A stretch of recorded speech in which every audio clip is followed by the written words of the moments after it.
when used without discretion and thoughtfulness. Bad social media users spread rumors and fake news without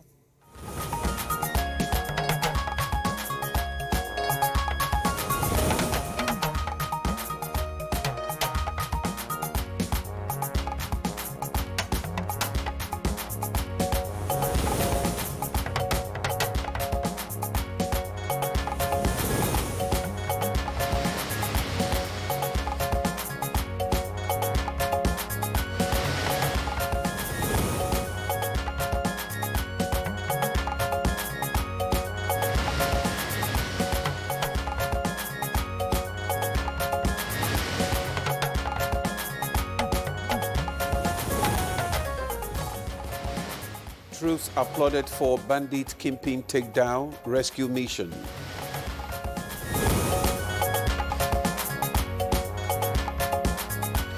And Senate reconvenes Tuesday next week to address urgent security matters.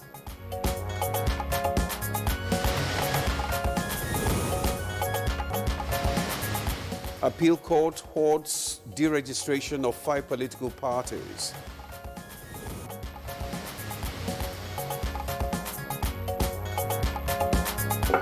On Good Morning Nigeria today, we shall take a look at the Ekiti governorship election campaign.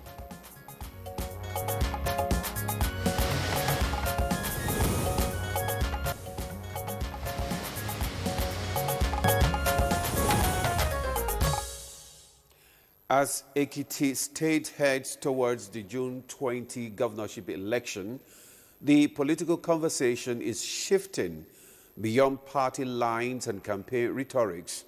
From markets and campuses to rural communities, voters are focused on the issues that directly affect their lives.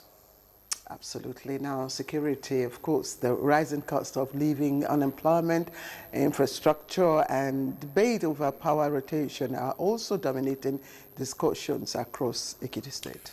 The key question is simple. Should Governor Biodun Oyebanji be rewarded with a second term, or is Ekiti ready for a new direction? All right. Well, indeed.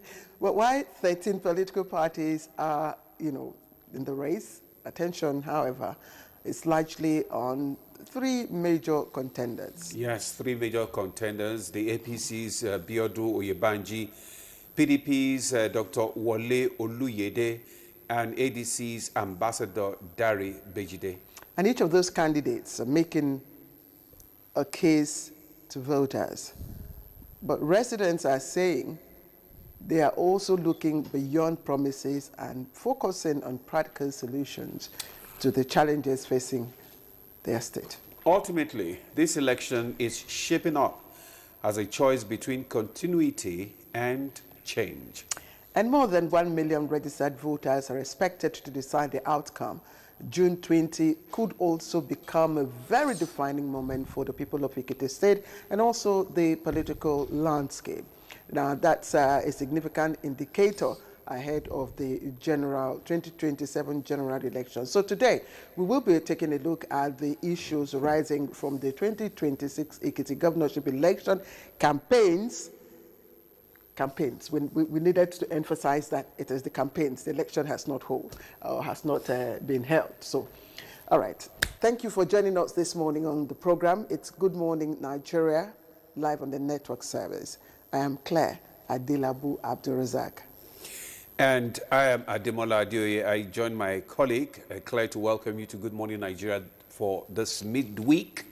We will also bring you newspaper review with Chukwudi Okoli Ugbaja. But first, Comfort Amodo will give us the latest news. Good morning, Comfort.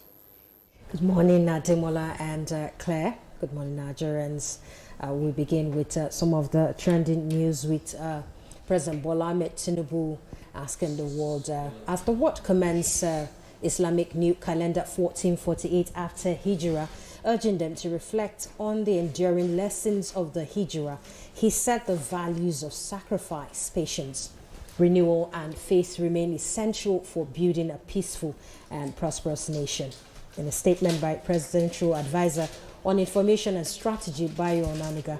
The president called on Nigerians to demonstrate kindness, tolerance, honesty, and dedication to duty while praying for peace, unity, and progress in the country. President Bola Tinubu has praised the Nigerian armed forces and other security agencies for successfully neutralizing notorious bandit kingpin Ibrahim Batuji during an operation in Kogi State. In a statement, Presidential Advisor on Information and Strategy, Bayo Onaniga, said the president described the development as a significant blow to criminal networks responsible for violence, kidnappings, and attacks on innocent citizens.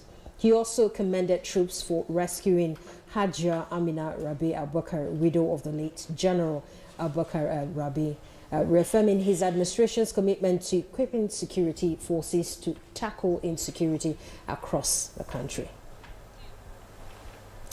The Senate will on Tuesday next week hold an emergency sitting to address urgent matters of importance relating to national security.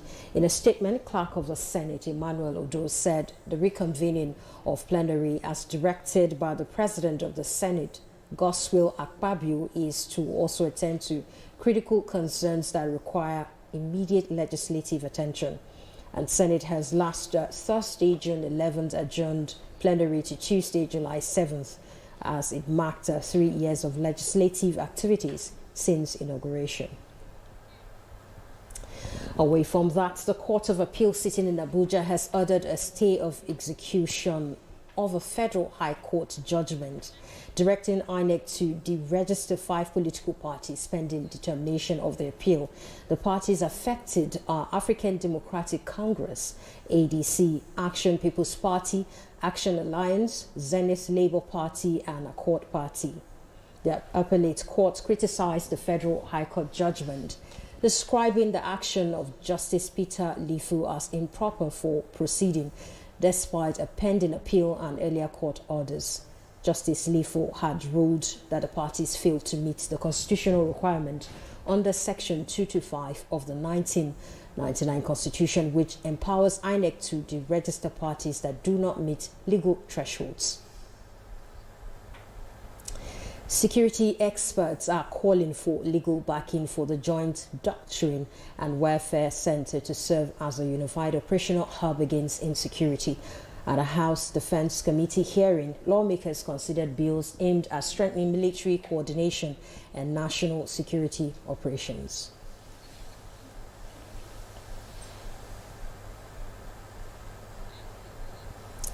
In other news, key players in the digital broadcast sector have agreed to strengthen consultations and reconstitute technical teams ahead of the June 17th, 2026 digital switchover. Information Minister Mohammed Idris reaffirmed commitment to the project, describing it as vital for media industry growth.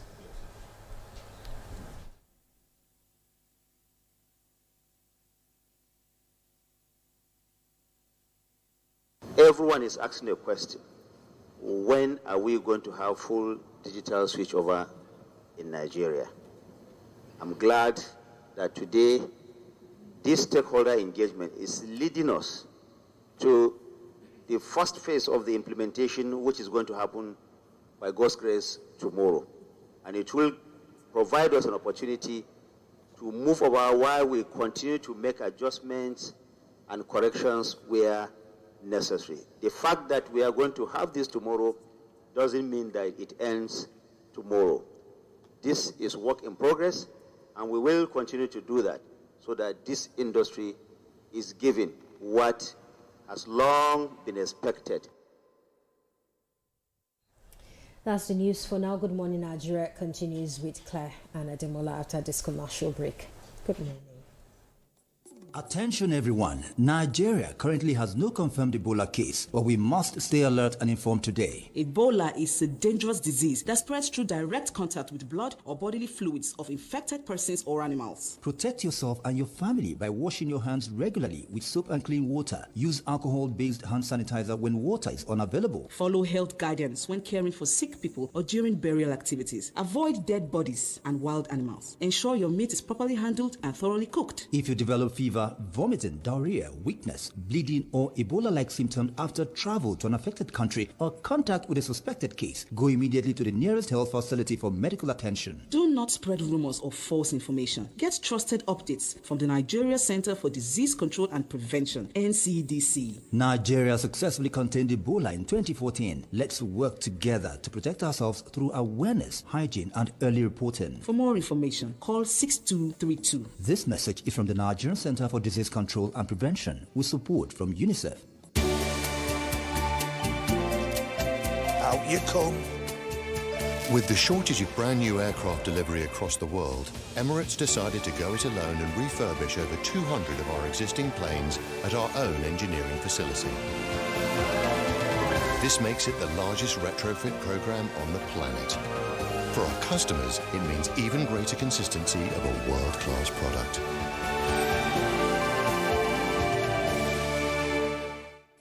Buge shi mana. Toshe shi mana. Hai. Kalli yarka kaga abin da take yi. Ta yi daidai. Sai ma kin haifo ta biyun tukunna. Nisan na gaya maki ba bata lokaci. Kalle ta fa har yanzu tana buƙatar kulawa. Ina. Jikina yana buƙatar lokaci ya murmure. Kuma haka ne fa. Tsawon shi kike buƙata kenan. Tattaunawa tsakanin ma'aurata yana da muhimmanci. Mu tattauna. Lami, ki dawo mana. Ai ba mu gama magana ba.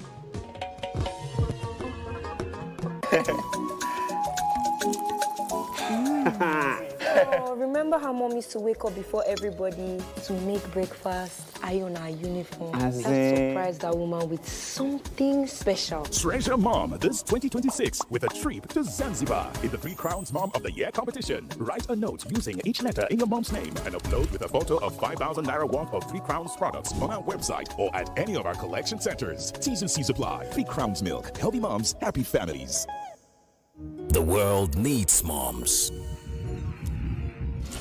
With a splash of golden Terra oil, a mom can transform a frown into a smile. Change no thanks into yes please. Resolve family feuds without blowing a whistle.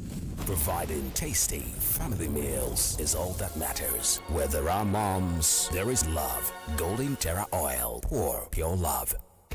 Give more strength to your hair with Mega Growth Leave-In Strengthener. It's infused with nourishing oils and conditioning proteins, so you can say goodbye to hair breakage. Wow! Mega Growth Leave-In Strengthener.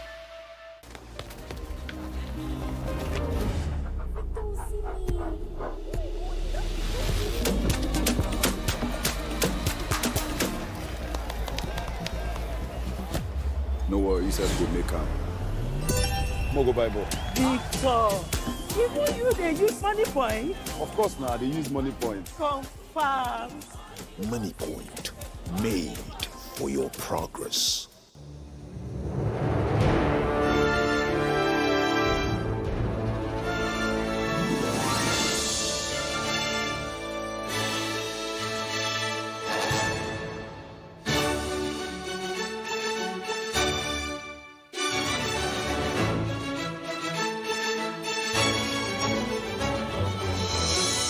TerraCube.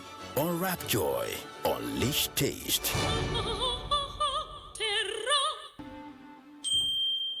Godrich Air Pocket?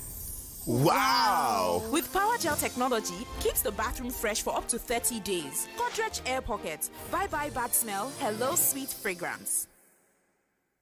Imagine lovely meals you can cook with these ingredients. You spend heavily, but no guarantee of a tasty meal. Not making a right choice of seasoning cube can ruin your meal, money, and confidence. For a tasty meal, do not compromise. Choose Gold. Use Terra Gold for the rich, consistent taste your loved ones crave for. Good for soups, stews, and jollof. Terra Gold. 1 cube, endless possibilities. History isn't just written in books. It's painted on the grass. Every generation brings its own stroke of genius. The legends paved the way, but a new class of icons have arrived. Ready to leave their mark. Ready to make a statement. Expect the unexpected. Breathtaking goals that defy gravity. Drama that stops time. This is where the world comes to play. 3 host nations, 48 countries, countless colors, but only one ultimate dream. The 2026 FIFA World Cup. Witness history unfold live right here on Sporty TV and NTA. All right, thank you for staying with us on Good Morning Nigeria, live on the network service. It's the newspaper review, and it's coming presently.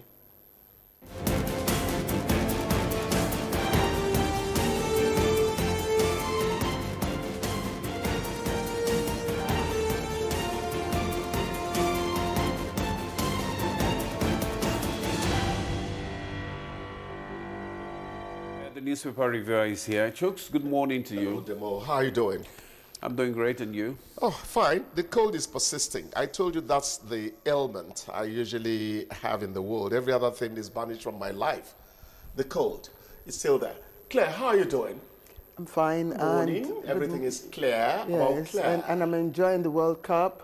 Argentina beat, of course, Algeria. Well, there was a little reverse yesterday. I thought African teams were really showing these people, but France managed to pip Senegal. France and Senegal was quite interesting. It was a tactical match. Yeah, very They were sizing up, the one first another. half was like Senegal was going to have it. The three goals were fantastic. I mean, there was nothing the goalkeeper could Look have at the way Olisa. I thought Olisa was an Englishman. No, now. No, now. Olisa is Michael or Michelle. I don't Look know at that pass. Olisa is our brother, he's a black man, so let's talk about it. The Look at the connection. pass he gave Mbappe. Yeah. And look at how Mbappe continued the journey from there. I just thought that the connection between the two of them. It was something, epic. the chemistry. Yes, it was epic. I can't wait for 4 years. Nigeria has to return to that arena. But Austria I hope I'm not shouting it too much. Austria is dealing with Jordan this morning, and both countries have I think history. it's 2-1. Both countries they have it was 2-1 before we left. Both countries have history. It's the first time Jordan is in the World Cup. It's their first appearance in the World Cup, and then Austria has not made any significant impact. Listen to my guess. It's either Argentina or France. Did you watch Argentina? Not Spain. Did you watch Argentina? I didn't see that, but they beat their opponents by 3 goals. What of those that beat their opponent by 7 goals? Anyway. Curacao, that's a country. That's Germany. Have you ever heard the name of that? It's Curacao. Is it Curacao? Because there's a circumflex. I think Tunisia when you see that sign on C in French, it's is it French? Garçon. Is it a French country? No, they speak French. They speak French. They speak French. Okay. They speak French. All right, it's a tiny island. Okay, let's look at what is trending. I'll start with leadership. Leadership says Senate holds emergency plenary on June 23 over insecurity. It's not a lead story, it's a story trending just at the foot of the paper, but of course it's something that was on our news this morning. So, but this lead story on the front page of leadership says, deregistration judgment, ADC Accord 3 orders get reprieve as appeal court holds execution. Page 7, lower court judge lambasted for delivering judgment despite pending order. And there are other stories. Sultan warns of rising insecurity as FG tries 676 terror suspects. It's on page 7. 96-year-old woman attacked by granddaughter dies in Daura. It's on page 10. And FG flags of distribution of fertilizer to farmers nationwide. And Katsina introduces measure to cut off fuel supply to bandits. And the story just a little below the nameplate, passengers, users grown over 100% hike in airport parking and toll charges. All right.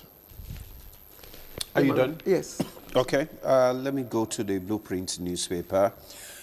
Just above that nameplate, insecurity attacking Tinubu with lies won't stop his 2027 mandate.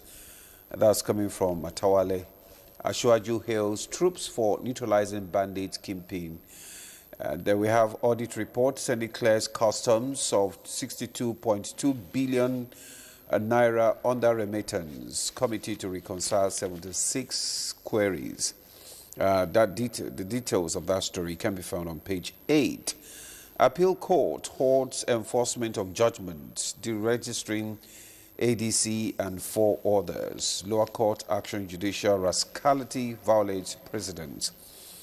Details of that story also on page 8. Then we have the Renew Hope FCT President Tinubu commissions Federal High Court judges' quarters today. Chooks. I will ask a layman's question. You know, I'm not one of their learned colleagues. Isn't there such a thing as necessary commonalities? Shouldn't there be commonalities in terms of how judges think about matters? Why would a judge deliver a case and another judge is almost terrified about the action of another judge? Are there not similarities in thinking? No two persons are the same, not even twins. But in law, there should be reasonable convergence in terms of what you need as tools to discharge the very delicate assignment of adjudicating, in people's lives. Why would you deregister and somebody, suspends the judgment you gave because they think you've not done the proper thing? I was worried since yesterday. I was worried. You see, there was this prank. Well, it was a newspaper headline.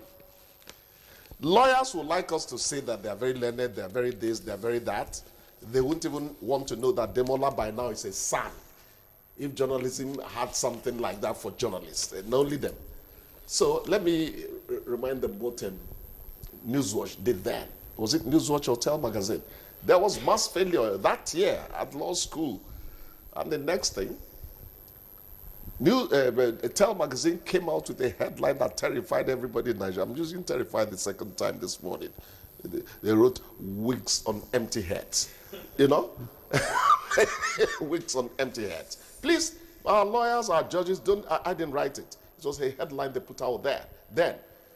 But taking me back to my source of chagrin, are there no similarities concerning the assignment they are supposed to do when we take cases to them? Why would there be this sharp contrast between how one judge thinks and how another thinks? That is my worry. But you have said it. Listen to what the Abuja division of the Court of Appeal said in regards to that.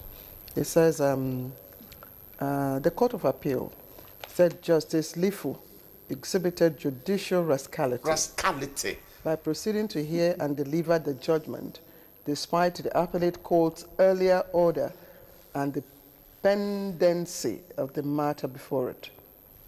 The court subsequently ordered a series of execution of the judgment. Justice Lifu had ordered the deregistration of 5 political parties. The High Court held that the parties failed to meet the constitutional threshold set out in Section 225 of the 1999 Constitution. If we have expressed, I hope we have expressed enough annoyance to get our judges to sit up. But the lesson of it is that it shows our system is working. Let's not lose sight of that. That they could give this judgment shows that our system is working. And nobody will now say government has influenced somebody and now things are happening down. Let them go the entire hog. But this is not the first time, Chooks, that they will be giving contradicting, judgment. I agree. That's not the first time. I agree, but I am saying that it shows that our judicial system works. But Nigerians have been expressing concern over all these, issues, especially when it comes to court judgments. One court will give this judgment, the other one will overturn it, and this one is now being called judicial rascality. So that's what we experience. It's not the job of the Attorney General and Minister of Justice to rein in these people. It's the job of the NJC. What are they doing to ensure that there are no rogues in the judiciary? Rogues in quotes, please. Yes. Anyway. Because it's like a rogue judgment now from what... Now let's move on to another story. You have more stories there. Yes, the Senate holds emergency plenary on June 23 over insecurity. Yeah. And I'm thinking, yes. And then somewhere the Sultan is warning of rising insecurity. Way down, same leadership, Katsina introduces measure to cut off fuel supply to bandits. That's the one that interests me. You see, when you hear kinetic and non-kinetic means of halting this thing, this one is non-kinetic. Cut off their supply line. Deny them the tools that lead to their nefarious activities and all that. And that tells you that cohesion between the forces, our security forces, collaboration between them and the people is very important in getting this thing over with. It will be interesting. Very important. It will be interesting to hear and to know what the outcome of the plenary session, the emergency plenary session, because we've seen and heard about emergency sessions over our state of insecurity, and then we want to see the paradigm shift in what our legislators, want to do, the actions they want to take now, to support, maybe, provide more assistance to the security forces. You see, you insist on your Senate holds emergency plenary on June 23 over insecurity. I didn't want to talk about it because I see a talk shop coming. I didn't want to. You are the one who is going back there. I tactically went away from it. But we need to hold it. Yes. Let's pray that something tangible will come out. That's it. Let's be optimistic. Please. All right. Okay. Very important. Yeah, passengers, users grown over 100% hike in airport parking and toll charges. I wanted to see, let's say, passengers and other users of facilities at the Murtala Mohammed International Airport. Yes, in Lagos. Yes. Currently expressing frustration. That's true. A sudden 100% increase. More than. In parking fees, toll gate charges, development that has sparked outrage among aviation stakeholders. More than. The last time I went to Lagos, actually, normally when you get to the airport, you park your car and wait for your guests to come.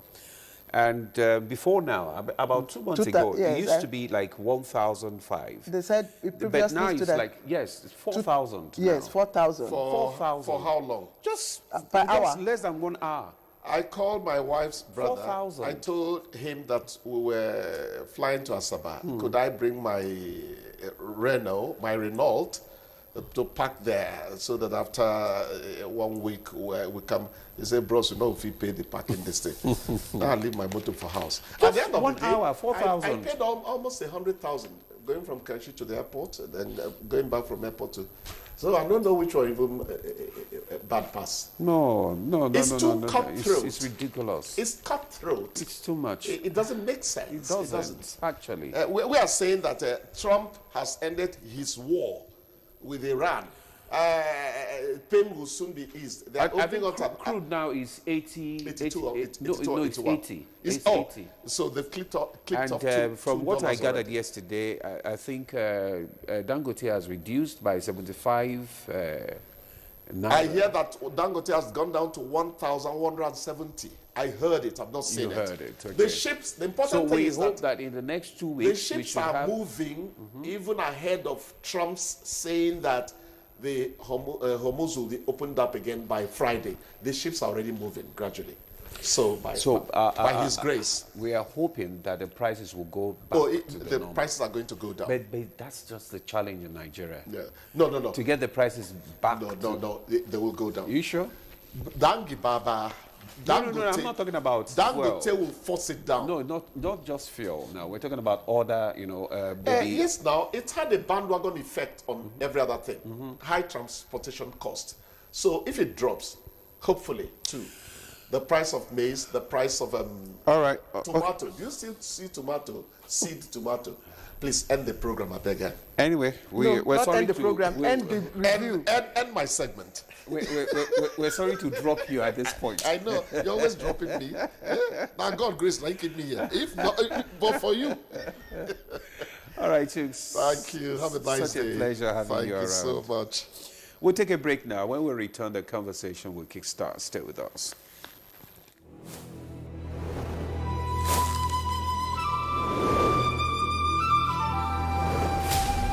TerraQ, now available in crayfish.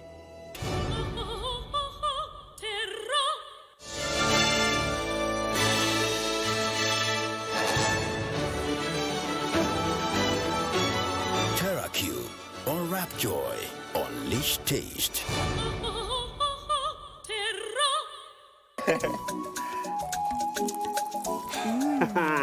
Oh, remember how mom used to wake up before everybody to make breakfast, iron our uniform? I surprised that woman with something special. Treasure Mom this 2026 with a trip to Zanzibar in the 3 Crowns Mom of the Year competition. Write a note using each letter in your mom's name and upload with a photo of 5,000 naira worth of 3 Crowns products on our website or at any of our collection centers. T's and C's apply. 3 Crowns Milk. Healthy moms, happy families. My people, do you know that 1 is better than 10? Better than 10? Yes, so. Impossible. Let me show you that 1 is better than 10 with Harpic 10X. Toilets have stains, which bleach cannot clean. But Harpic is thicker and sticks better, which gives not 2, not 4, but 10 times better cleaning, leaving your toilet sparkling clean. Wow! You can now see that 1 is better than 10! Impress.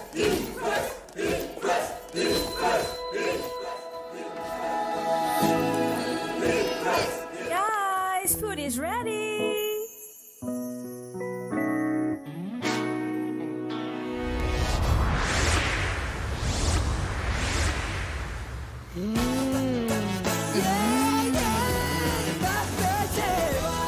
Cook to impress.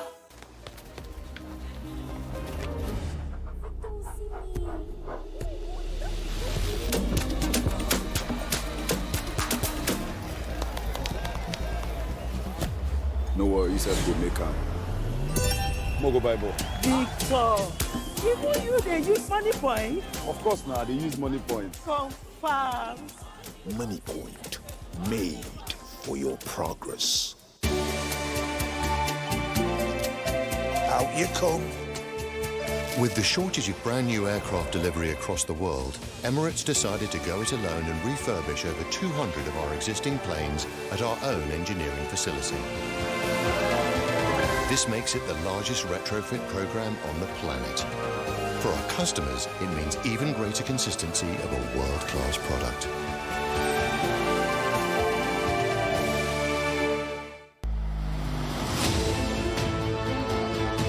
A new edition of TV Guide is out, featuring an interesting personality with vast experience in the digital ecosystem. Professor Ibrahim Adeyanju, Managing Director and Chief Executive, Galaxy Backbone Limited, takes us through the gamut of revolutionizing the workspace through digitalization. Galaxy started in 2006. Started with pure VSAT technology, satellite technology. We've been able to move from 2006 to providing fiber backbone, to having 2 data centers, to improving the bandwidth in terms of internet connectivity that we do to MDS. That is great progress.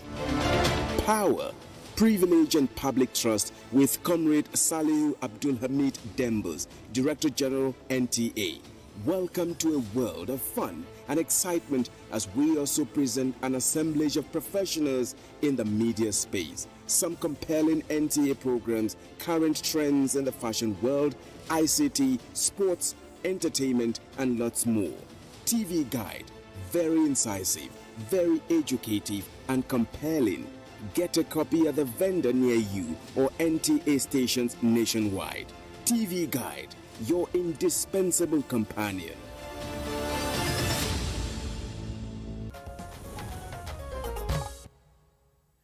All right, time to get started. And you're watching Good Morning Nigeria. It's happening live on the network service of the NTA. And just to indicate that, of course, as always, as tradition holds, you can be part of our conversation, especially if you are from Ekiti State.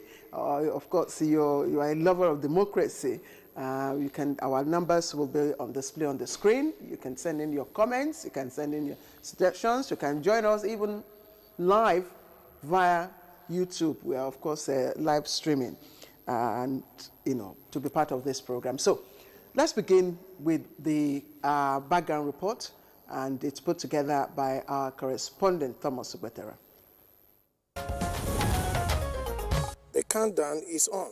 In just a few days, voters in Ekiti State will decide who governs the state for the next 4 years in what has become a closely watched off-cycle election. Across the state, attention is shifting from campaign rallies to issues that matter most to the ordinary citizens. For parties and candidates, it is a contest of ideas and records. For voters, it is a choice between continuity and change as they weigh the performance of the current administration against the promises offered by the opposition. Dominating discussions are concerns about jobs, the economy, security, infrastructure, education, healthcare, and rural development. Many residents say they want political solutions rather than political rhetorics. The race feature candidates from major parties including the APC, PDP, ADC, alongside others such as the Labour Party, NNPP, and Accord Party. The incumbent governor, Biodu Oyebaji of the APC, is seeking re-election while opposition candidates are presenting themselves as alternatives to his administration.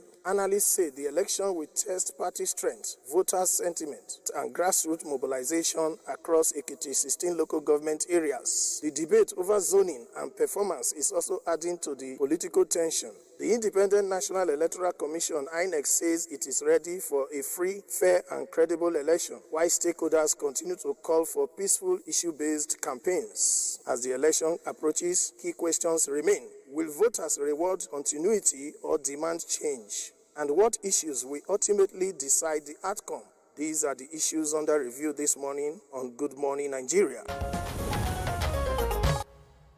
Thank you very much, Thomas, for that report and for the issues that you have raised this morning. And our guests are here already, and I'm sure that they will be able to give some answers to some of those issues. Joining us here is Professor Abubakar Umar Kari. He's a professor of political sociology, University of Abuja. Prof, it's good to have you join us once again. Thank you so much, and it's glad to be here. Also joining us here is our public affairs analyst. I don't know how to describe him now. Sometimes you see him as High Chief Agbis Asoro. Is he Asoro Agbisi or Asoro Bayi? Now today is Eze Indigo of as your lordship pleases. Jide Ojo. It's good. Eze Buruburu 1 of NTA. Please let the DG crown you. Eze Buruburu 1 of NTA. Public the DG should collaborate. Don't worry. Announce my history. We'll announce it, and right. it will be done publicly. It's a pleasure to be here. It's always good to have you. Same here. All right. Okay, we also have another guest joining us via Zoom from Ado Ekiti, Bayo Idowu. He's a barrister at law and also a public affairs analyst. Barrister Bayo, thank you for joining us this morning.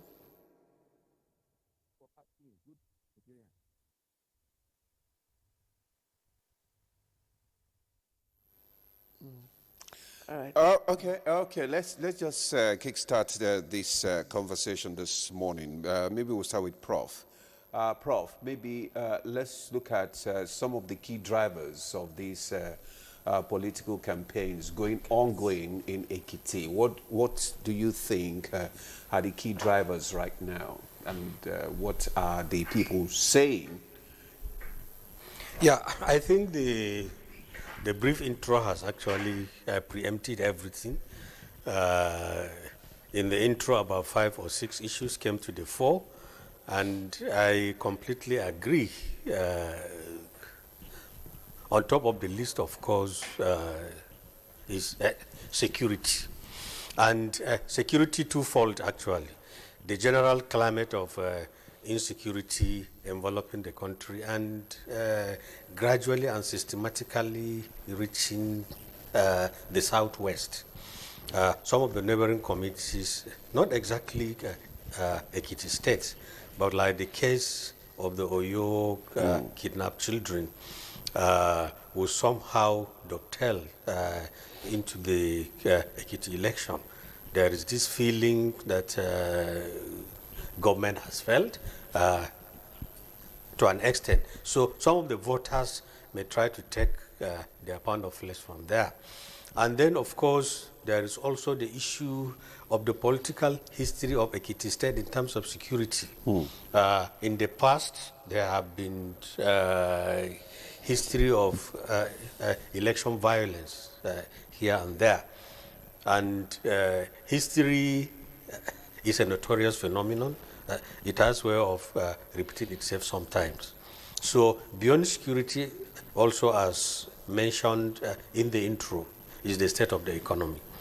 But particularly the issue of poverty, unemployment,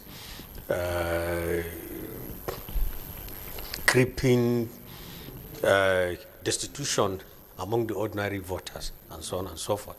So many are quite disenchanted, and they may take it out on the ruling party again. There is also, to an extent, the issue of zoning. There is this feeling that, in particular, Ekiti South has been marginalized, so to say, to use the language of the politicians. The governors have been coming from Ekiti North and Central. So there are some of the candidates, particularly the ones of the PDP and the ADC, that have been positioning themselves, canvassing for votes on the basis of this so-called zoning and so on and so forth. So the issues are quite many. Okay. All right. I would like to start with Barrister Bayo Idowu, who is in Ado Ekiti. Is joining us via Zoom from Ado Ekiti. Barrister Idowu, I would just like for you to share with us what you think are the dominant issues, that are shaping conversations and, of course, the election campaigns at the moment. Thank you very much. Thank you very much. There are some issues, as raised by Professor, yes. Those are issues, but they are not enough.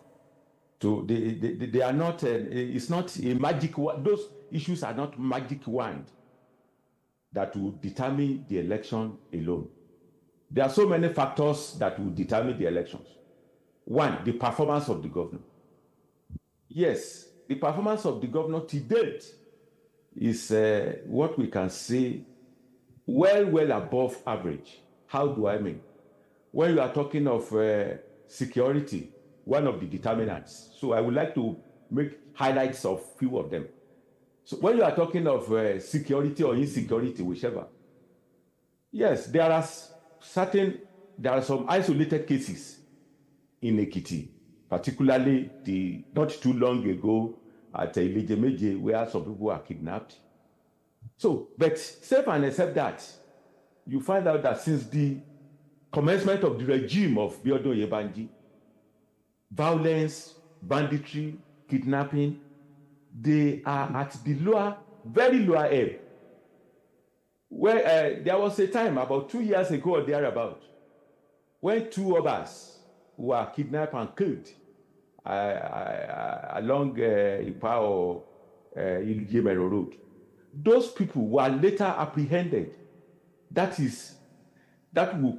we could attribute to the effort of the security agencies in collaboration with the governor and the government, so to say. When you are talking of education, yes, there are some state institutions, as we speak today, that the government of the state have not been able to meet their demands. In Ekiti State, we have 2 universities, government universities, College of Education, and so on, College of Health Technology. And I want to say with all layer of certainty that since the commencement of this administration and the taking over of administration by this governor, none of them has gone on strike. And I want to say on good authority that even their subventions have been increased almost 3 times since it took over. When you are talking of health, there is no community in Ekiti State where you don't have comprehensive health center. Many of the communities, their health centers have been upgraded to hospitals. This is not about partisanship, but this is about performance. And among all, you look at the character, is the only governor that has been able to rally opposition past governors behind himself. I don't know of any state in Nigeria, perhaps Ogun State, where they chose their governor by consensus, where all the past governors are on the same spot. So to say, and when you are talking of Baisaido, thank you.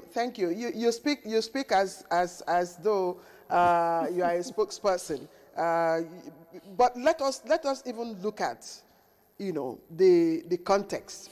If you look at the political history and the elections in Ekiti State, it's usually very fierce and keenly contested. And I'm just wondering, because so far, you go through the social media, you read of on Easy Cam. I don't know if I should term it on Easy Cam. Maybe when we come back to the studio, Jide will analyze that for us. But the calm you talk about and the scenario you talk about, does it reflect democratic maturity or just lack of stiff competition? No, it's not lack of stiff competition. But when you are talking of electoral success, you look at the structure of each of the political parties. You look at the political parties' mobilization of the people. You look at the apparatus of the government and the attitude of those in government, of the governor and those in government. Those are the determinants. In Ekiti State, yes, our history is characterized with violence. Before pre-2007 election, pre-2014 election, violence was higher in Ekiti State. Unlike those days now, you see, as a public analyst, there is no way you will not talk of the character of those in government. They are one of the determinants of the success of political party. And political party structure, how do they mobilize? How do they fund it? Yes, pre this election, we can say that there is no much violence, except in isolated cases where party either intra or inter-party skirmishes, where there could be just about a little brawl among supporters. But to say that government-sponsored violence or people in government sponsoring violence, we don't witness it this time around. Barrister, we'll get back to you in the course of this conversation. At least you've been able to tell us the mood in Ekiti. Now, let's come back to the studio. Jide, you have listened to the barrister and the prof. What do you think are some of the issues, likely issues, especially the underreported issues that are likely to shape the forthcoming election in Ekiti State on Saturday? For me, I think coming back to the issue of violence, I can safely say that there is low-intensity violence in Ekiti. And I'm saying this not as just an analyst, but as an observer, because I've been to Ekiti twice this year on official assignment that's related to the election. For instance, last year, October, the ADC secretariat in Ekiti was set ablaze or was touched. Not really set ablaze, but there was fire incident, and then people scampered, and that issue has not been resolved as to who did it and what was the motive. And that was the day the ADC was to inaugurate the state chapter with Tarek Beshola expected and all of that. That happened since October last year. That has not been listed. There have also been allegations that the police in Ekiti used Form K, they call it Form K, as a trump to a way of trump up charges against some leading lights in the opposition. So there were a number of people who were allegedly arrested under the using Form K as a basis that they committed one crime or the other, and that they are in, I think they are under trial now. Then, of course, Ekiti North, the Lejemeje axis, Ikpao, and some other areas there, the spillover of the banditry and kidnapping in Kwara has spilled to part of that local government. A number of persons have been kidnapped. Even now, some are in captivity. They have not been rescued. Some church goers who were abducted, I don't know how many, allegedly has not been released. And yet campaign is going on. So when you say uneasy camp, you are not wrong. But one thing that is going for the incumbent is that all the former governors have endorsed him for the election. And it will seem like it's a one-horse race. Even though there are 13 candidates, there are 177 wards, there are 2,445 polling units, there are 16 local governments. But the rank of the opposition is fragmented. For instance, Dr. Wale Oluyede, the candidate of PDP, had it rough. It was the court that restored his mandate because, you know, the issue about his emergence as a candidate of PDP was questioned, about the primaries and all of that. And I think the Court of Appeal, maybe around April, restored him. So it's the only one that is posing a bit of threat. Okay. Then there is Ambassador Bejide in ADC. But we know what is happening with ADC at the national level, even with the so-called deregistration and all of that.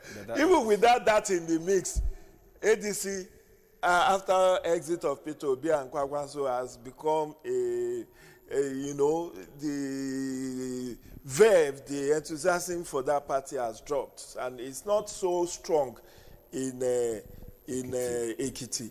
So the fact that an incumbent could have endorsement from even former governors who are not members of his party. Like we saw yesterday, Fayose, he came out. Fayose has been consistent that, look, I remain in PDP, but I will not support a PDP candidate. I will support this Oyebanji. The same thing with Engineer Shagoni, who was governor under PDP.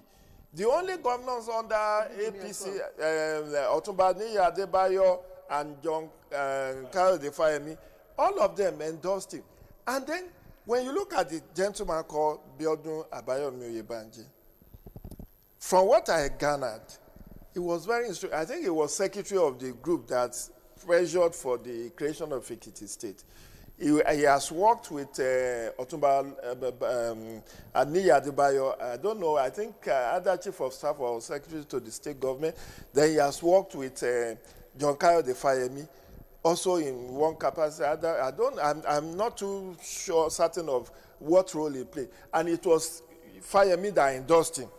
And now, all of them queuing behind him in this election. Don't forget the incumbency factor.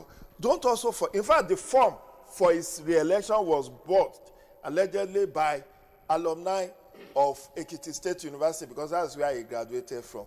Then you see that APC in Ekiti will not want to go against the national, the Yoruba Parapọ̀, we have our son in and then when you look at infrastructure, which we have not talked about, Oyebanji has done his model. I mean, I went around Ekiti. I went to this senior advocate. What is Baba, the legal luminary. Afe Babalola. I went to Afe Babalola University when I went there in February. I went to Ikogosi. I went to the waterfall, and I could see road infrastructures being rehabilitated. Then the federal government is also doing some infrastructure. Then the other thing that is working for Ekiti under him is the fact that before he's coming, Fayemi hurriedly commissioned the airport. They have is it Kagwa airport, they say. You know, if you want to go Ekiti before now, you have to go to Akure and do like 2 hours drive. And that road is not very good. You have to make a detour through Ilawe. But now, the Oyebanji had done the road to the airport, very smooth. Then you can fly into Ado Ekiti now, do your business, and fly out from there. United Airlines Okay. What about the state of the grassroots? Has life also transformed for people in the hinterlands, people in the rural areas, in terms of poverty level? Has all of these things that you talk about, has it translated into improved living conditions for, very rural Ekiti person? Sincerely speaking, I wouldn't be able to establish that because I didn't do a survey. But don't forget that the macroeconomic policies of federal government also will affect Ekiti, because the fuel price removal, the rising cost of living will also affect an average Ekiti indigene. But don't forget, one thing we should not forget is this. Ekiti is not one of the states with highest FAC allocation. In fact, I would say it's the least. Because when you compare Ekiti population, which is about 4 million estimate, and Bayelsa, you find out that they are almost neck to neck. But Bayelsa is an oil-producing state, getting 13% derivation, getting some other privilege. The oil companies working there are also supporting in infrastructure. But Ekiti is just an agrarian society. Civil servants are the ones that are paying tax. I'm not sure the traders and farmers there will be paying more. So the expectation in terms of what the government can do for the people, don't forget, Ekiti gave us stomach infrastructure. Of course not. I was going to ask that. So I hope the governor is doing stomach infrastructure for the grassroots. I didn't do any survey about that. But you see, I've only told you what is working for him. And I've also told you what the challenges are with security, with the assumption. In fact, one of the other things I need to flag was the opposition claiming that the state government, using its agency, priced the post, if you want to mount billboards, they were asked to pay 5 million. For you to do billboards and posters. Yes, and that in itself, they said they cannot afford that they were being intimidated. Anyway, we get to that. Let's bring in Prof. Prof, I like you. Yes, I like Prof to talk about the political. I mean, within the context of all that has been said, Barrister Bayo Idowu, and of course the addition that our analyst here, Jidojo, the chief here, said. I'd like you to talk to us about the political character of Ekiti State. In the past, previous elections, we discovered that Ekiti State, voters rallied around personalities, very strong personalities, and you mentioned some of those, Fayemi, Uni, and then, Fayoshe as well. So are we now seeing an Ekiti State that is moving away from personality politics to performance politics? Well, probably. But I think if you go deeper or further, right from the First Republic, some of the political personnel from Ekiti State at that time, probably from the Western region, have always been very, very outstanding, particularly in promoting the ideology of Awoism. Some of the strongest Awoists were from Ekiti State. Therefore, from the word go, from the onset, the political consciousness in the area now, Ekiti State, has always been very, very high. And when they were in Ondo State, again, Ekiti was the hotbed, again, of fierce politicking. The riots, for instance, that followed the declaration of Omoborio as the winner of the 1983 governorship election actually started from the area now called Ekiti State. And if you look at Afenifere again, as a socio-political group, some of the high-profile personalities again hail from Ekiti State.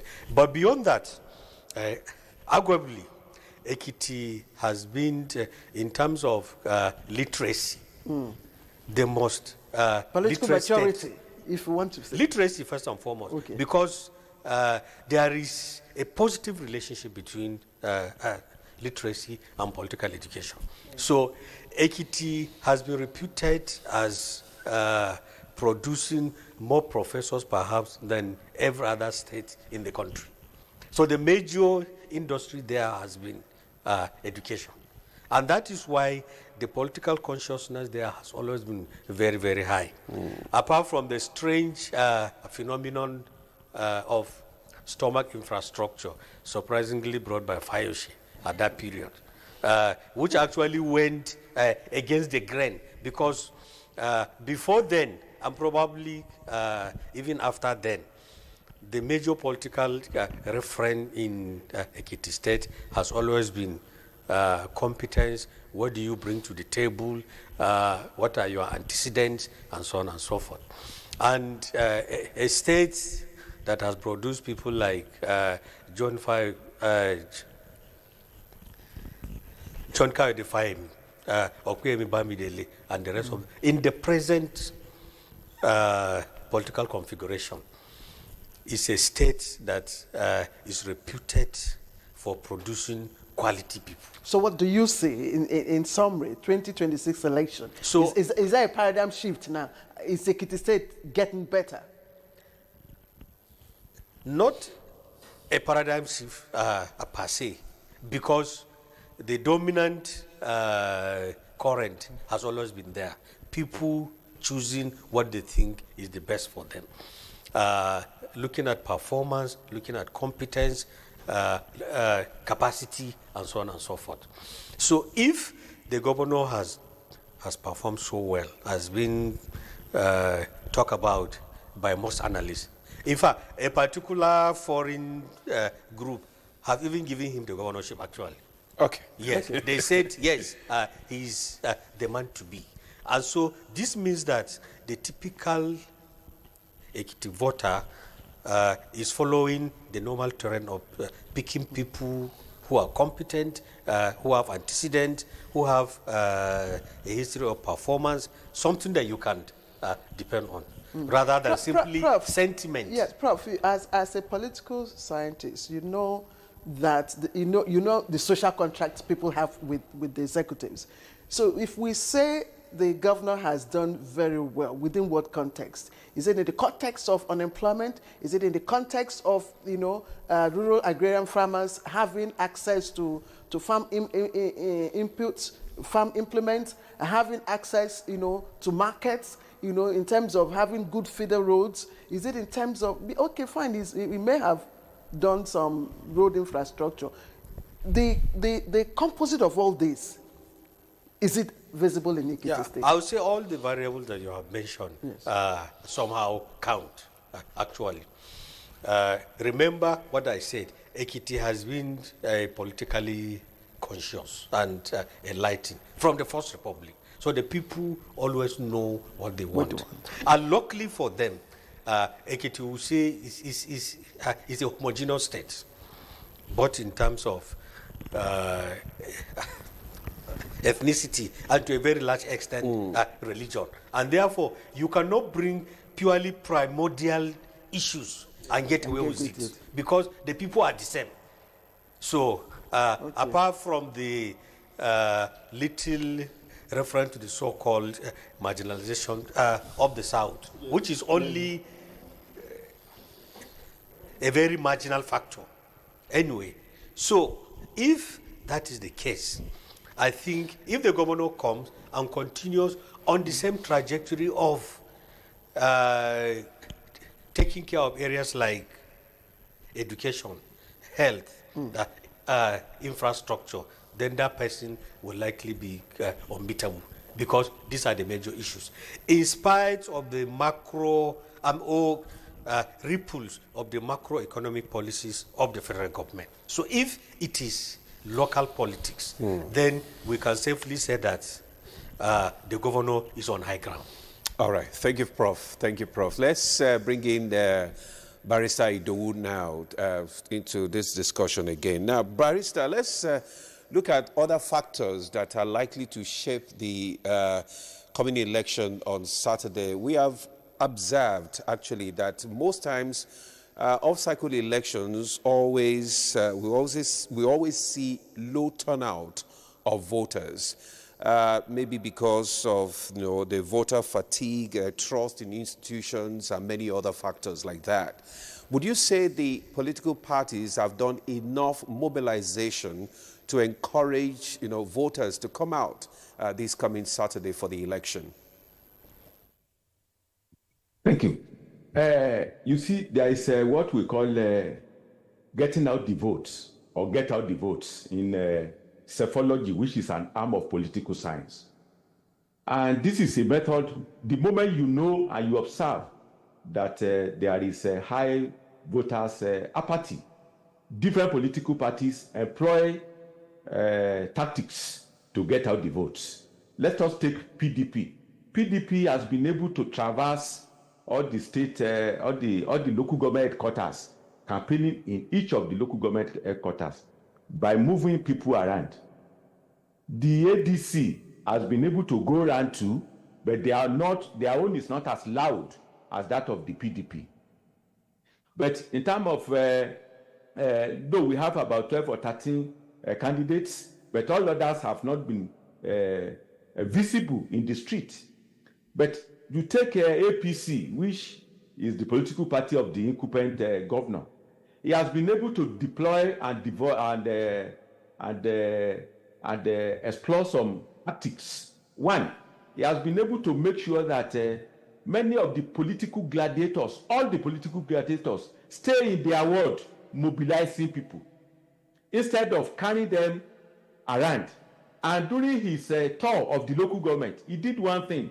He went with only few people and with only few vehicles, with a view to allowing him assessing the people, the voters, during the election when he was campaigning. He traversed all the 16 local government, and he has been able to meet all the stakeholders, local government, Muslim community, Christian community, teachers, and all the voters in segments. And he has been able to make sure that his own type of campaign is not as bogus as others, because he never moved people around. And all the stakeholders, he continued to meet them personally, individually, and in groups. So he probably because of his experience, because he studied political science and even he has masters in political science, perhaps, and his background.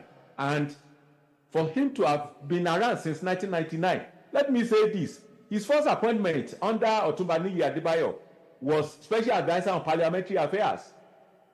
And he left the place and he became an appointee of the federal government during Yaradua. So he left the place and he became a commissioner under Kayode Fayemi first term. During his second term, he was the SSG. And don't forget, like my brother Gide said, he was the secretary of the state creation of Ekiti State. So he has been able to he has been able to to cut his teeth, and he has climbed the rope, and he knows the nitty-gritty. He knows he's a homegrown person. He attended secondary school in Ekiti State, and he attended university in Ekiti State. So to say, all his life, and fortunately for him, he married an Ado princess. So all his surroundings, his political ecology, the political ecology surrounding him, and political environment surrounding him favors him, unlike somebody who is not resident here. He has been a resident of Ekiti since his primary school days up to university days. Save and except, of course, save and except when he went to University of Ibadan to do his masters in political science. He has been resident in Ekiti State, and during his appointment, he was resident in Ekiti State. So to say, he's a homegrown person. That in itself, those factors in itself are working for him. And this is the first time in Ekiti State that Ekiti may not, because we cannot be able to say with precision that, okay, he will win or not. Let us agree without conceding that he may not win. But this is the first time in Ekiti that most of the political gladiators, let me say, will fight behind him. Even the Ekiti South people are talking about the zoning question. The zoning question is not as apparent as people outside are looking at it. Lo and behold, even in Kwara State, since the inception of democracy, even second or third republics, I think Kwara North has not even produced the governor. The Kwara North will be producing the APC now there is choosing their governorship candidate from Kwara North, I think. Now, and the zoning system in Ekiti State is not as palpable and apparent stakeholders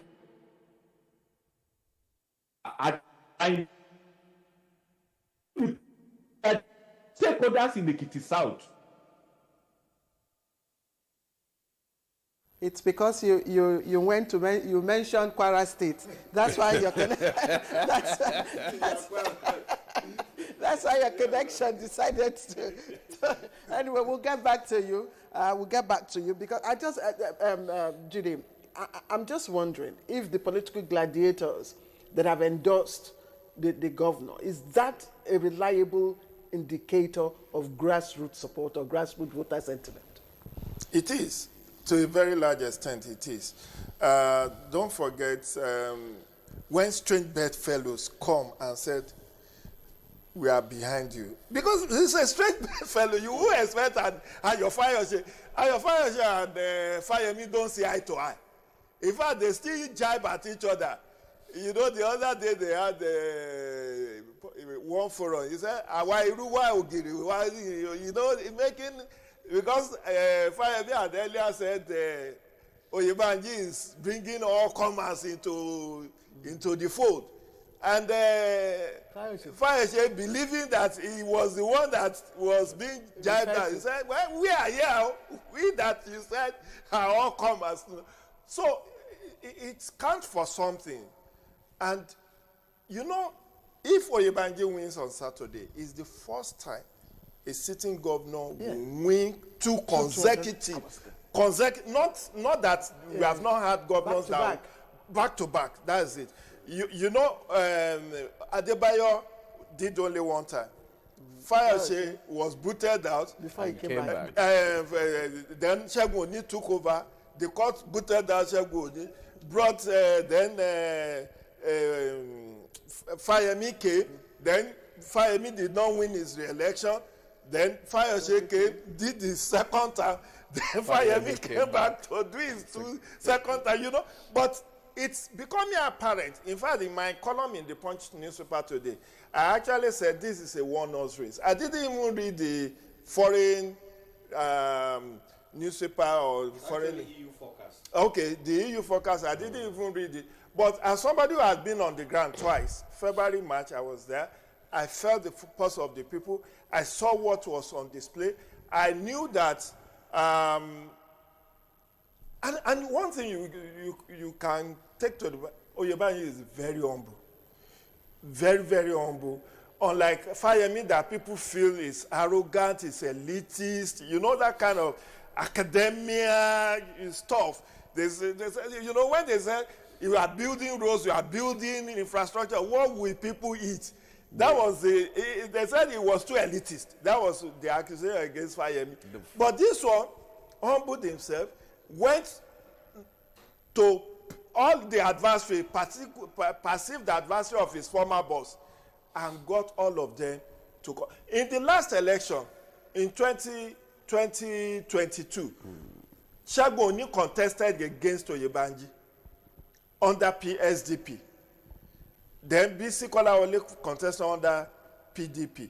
But this time around, the same Segun Oni is saying, I'm not contesting against you. I would rather support you to win. So it counts for something. Then when you look at infrastructure, in fact, the vice president was there recently this month or very late last month to commission a bridge, a flyover that was also done by Oyebanji. So when, it's not as if there are no better person in Ekiti, but people are saying, this guy is humble, this guy is a silent achiever, this guy is a unifying force.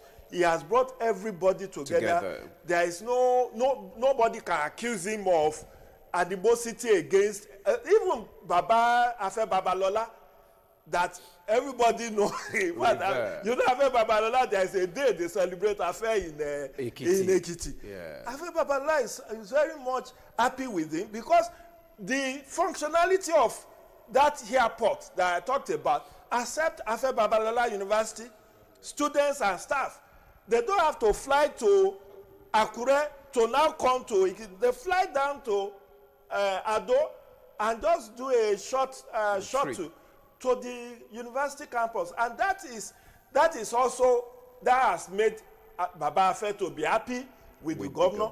As at the time I went, that road leading to the university is a federal road. It's receiving attention. I don't know how much of that has been done, if it has been completed. But the most important factor is peace in Ekiti. Even when we met with the Commissioner of Police during my visit, he did say that Ekiti is the most peaceful state in Nigeria. Save for that incident around Ekiti North, the boundary between Kwara and Ekiti. You know, there is even a local government in Kwara that is Ekiti local government. Of course. Ekiti local government in Kwara, in Kwara South. So that boundary and that of Kogi, where there are, you know, incidents of kidnapping, that's the biggest challenge. But in terms of Ado and Ilawe and all that, are there any reports of money changing hands in this election? Because you know, most of the time you have the election being monetized. So is there any report of such in this? Well, to the best of my knowledge, no. But I can flag something which was wrong, which the governor did. There was a gentleman called Eko, Engineer Kayode Ojo, who actually tried to contest with him. But the man, Oyebanji, kind of issued subtle threat before the primaries, you know, that made stakeholders not to really receive the guy. In fact, the guy, some of his people went to court to challenge, because it was like they were working to make Oyebanji the consensus candidate. So Eko presented the biggest fear in terms of somebody who wanted to contest against him, Engineer Kayode Ojo. So it was said, and it's on tape, that the governor issued a threat that any ward or local government that receives him or something will incur the wrath of. I'm not being precise with, but that, for me as a Democrat, was a stain, because I believe even if Eko had been allowed to contest the primaries, the incumbent would have still won. But to now ensure that, in fact, what they did was to disqualify him, that he couldn't get certain number of endorsements around the other ward or local government. There were, APC said they were supposed to get people to endorse their nomination, and that the guy fell short. And the guy said, no, I didn't fall short, like my loyalists were kind of threatened. Intimidated. Yes, so that subtle intimidation really, I think, was uncalled for. Okay. Otherwise, everything was working for let's bring Prof. But because Claire, he, Claire, yes. well, because of time, yes, we have some messages. Maybe we should just read them. So that then you now continue with your questions. Okay. Let me just read one here. I have one here. Then you have yours as well. Okay, so let me just read this one. This one is from Reverend Law Alpha from Cross River. Is that from Aba, Nigeria? Okay. So let the Ekiti governorship contest be credible, free and fair, generally acceptable by majority of the contestants and voters. Governor Oyebanji may win, but let politicians shun the idea of fast-forwarding their desperation and frustration on the judiciary by mischievously involving that sensitive arm of government to determine outcomes and fortunes of political parties. Electoral violence has significantly reduced, but vote buying has been unfortunately entrenched. That's what we're talking about. Okay. Sadiq, you've also sent in your comment, and I'd like to thank you for your comment. You said you are advising the electorate in Ekiti State to rate the performance of the incumbent before, of course, casting their votes. And if the incumbent has performed at a 65-70%, he should be returned. That's what you have said. Sadiq, thank you. You didn't tell us where you are, watching us from, but thank you all the same. So, Prof, well, we are wrapping up because we have a second topic.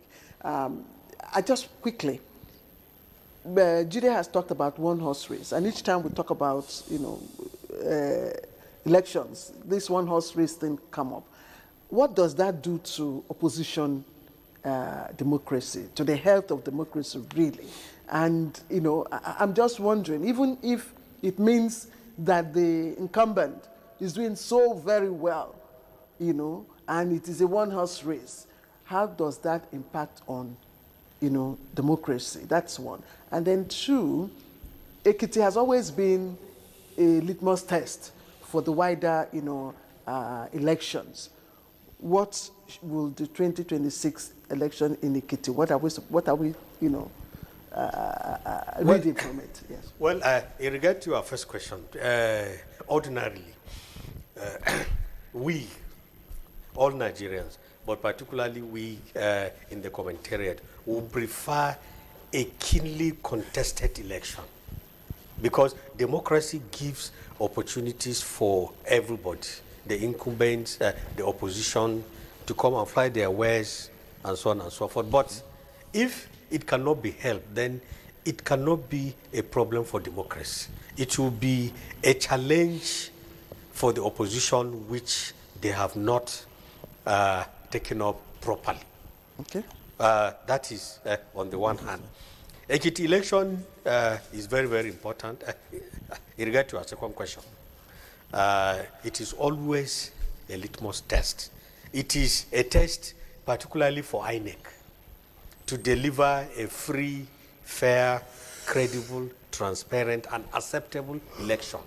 Whether the election is keenly contested or not, INEC is supposed to deliver the election, is supposed to discharge its responsibilities, bring election materials in good time, collect them, count them, declare them appropriately. And it is an opportunity for INEC to do that. But should they fail, then the whole thing will likely rub up on subsequent election. But if INEC does well, it will give we Nigerians, and particularly the voters, confidence that beginning from Ekiti, things are going to change for the better. Okay, Prof, let's look at, we are talking about, all the guests. We've talked about the issue of performance, party personality, and others. So what other, if you were to advise a first, a voter, for maybe the person is voting for the first time, what would you say the person should look out for? Well, in political theory, we always categorize two major factors that make people to vote. People or voters vote either with their head or with their heart. Unfortunately, in most circumstances, even in the advanced democracies, people vote with their hearts. That is when issues like pyramidal factors and others come. But we always advise voters to vote for with their head. Voting with the head, of course, is to look at positive, objective factors: competence, suitability, performance, capacity. The governor has been there for the past 4 years. He is in a very good position to be rated. Has he performed? Has he failed? Should he continue? These are the issues that the ordinary voters should look for, not any other thing. They should use their head as rational human beings and make rational choice for themselves and for their state. Okay, that's how it should be. Okay, Jide, I mean, let's look at INEC now. What is one thing do you think that INEC should do right so that we don't have crisis after the election? Well, as I challenged them also in my column in The Punch today, I did say that issue of early commencement of voting is very critical.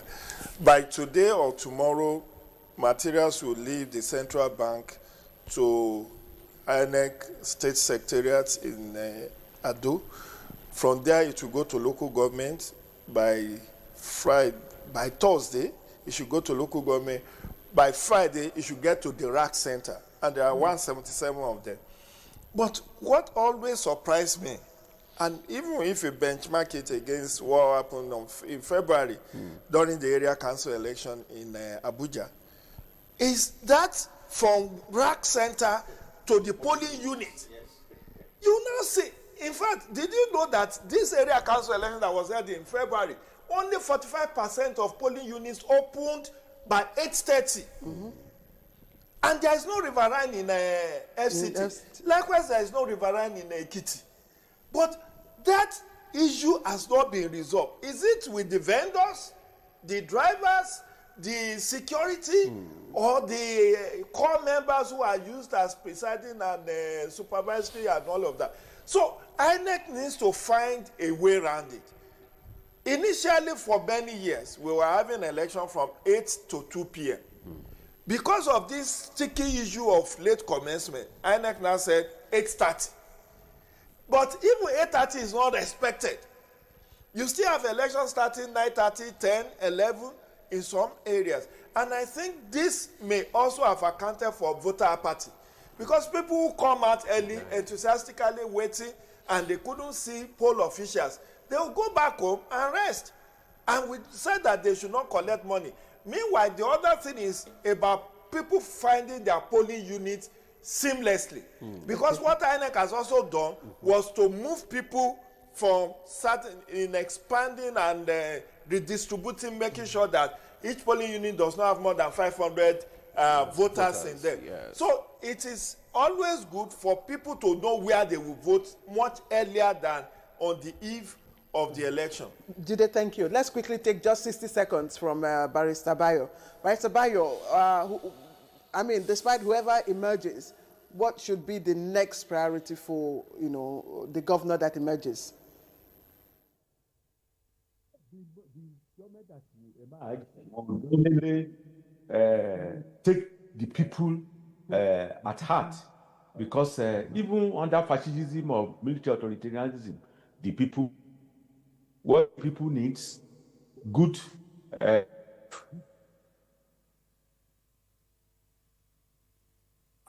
poverty, various intervention, small-scale businesses, and all those things. So, if Biodun Oyebanji emerges because he has been doing something of such, he should continue. And if any of the opposition parties emerges, they should make sure that those programs are well implemented. They should not be left to die. Very much, Barrister Bayo Ojo, public analyst. Thank you so. Bayo Idowu. Jide, be careful this morning. You want to join us together. Barrister Bayo Idowu, public analyst, will join us from via Zoom from Ado Ekiti. Thank you so much for your contribution this morning, and wish you all the best on Saturday. Also in the studio, Jide Ojo, public affairs analyst. What title did you give? Eze Buruburu 1. Okay. Of NTA. Eze Buruburu 1 of NTA. Thank you so much for coming. Prof. Professor Abubakar Umar Kari, Professor of Political Sociology, University of Abuja. Thank you so much for taking time to be here early morning on this Wednesday. Thank you so much. Thank you for having me. For this period. Will you be there on Saturday? I'm not sure. You're not sure.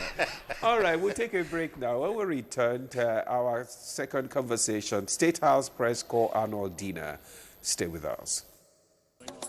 Attention everyone, Nigeria currently has no confirmed Ebola case, but we must stay alert and informed today. Ebola is a dangerous disease that spreads through direct contact with blood or bodily fluids of infected persons or animals. Protect yourself and your family by washing your hands regularly with soap and clean water. Use alcohol-based hand sanitizer when water is unavailable. Follow health guidance when caring for sick people or during burial activities. Avoid dead bodies and wild animals. Ensure your meat is properly handled and thoroughly cooked. If you develop fever, vomiting, diarrhea, weakness, bleeding, or Ebola-like symptoms after travel to an affected country or contact with a suspected case, go immediately to the nearest health facility for medical attention. Do not spread rumors or false information. Get trusted updates from the Nigeria Center for Disease Control and Prevention, NCDC. Nigeria successfully contained Ebola in 2014. Let's work together to protect ourselves through awareness, hygiene, and early reporting. For more information, call 6232. This message is from the Nigerian Center for Disease Control and Prevention with support from UNICEF.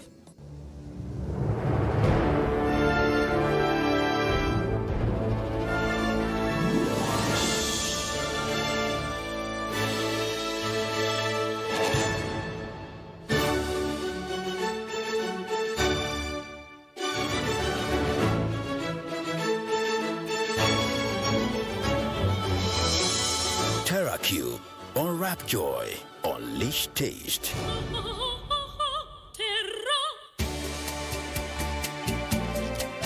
Out you come. With the shortage of brand new aircraft delivery across the world, Emirates decided to go it alone and refurbish over 200 of our existing planes at our own engineering facility. This makes it the largest retrofit program on the planet. For our customers, it means even greater consistency of a world-class product.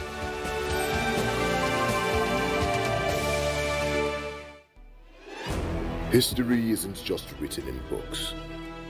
It's painted on the grass. Every generation brings its own stroke of genius.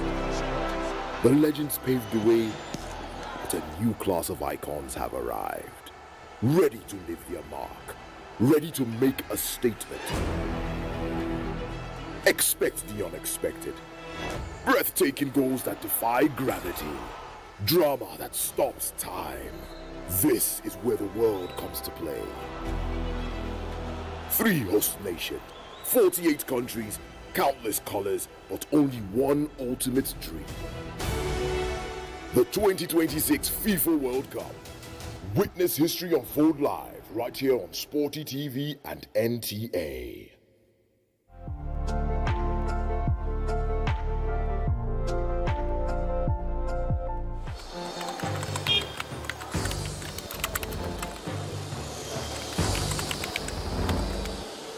You have no better friend and partner than Nigeria. Let this unveiling today be a call to conscience. Let our practitioners hold the line of truth. To the media, please inform with integrity and with a deep sense of patriotism. To our public officers, communicate with transparency. To citizens, please let us speak with empathy. Let us come together to become the voice of responsibility, the voice of the world that heals division, that inspires hope and drives development.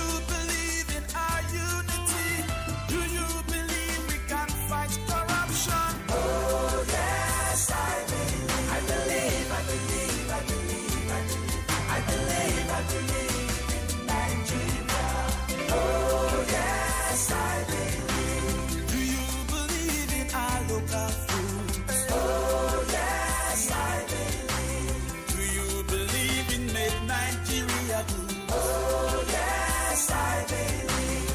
Do you believe in our naira and cover? Do you believe we can succeed? Oh yes, I believe. I believe, I believe, I believe, I believe, I believe, I believe in Nigeria. Oh yes, I believe.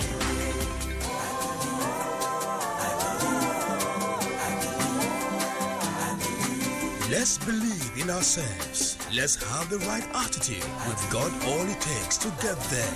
Let's look inwards and revive all our infrastructures and galvanize our human and material resources.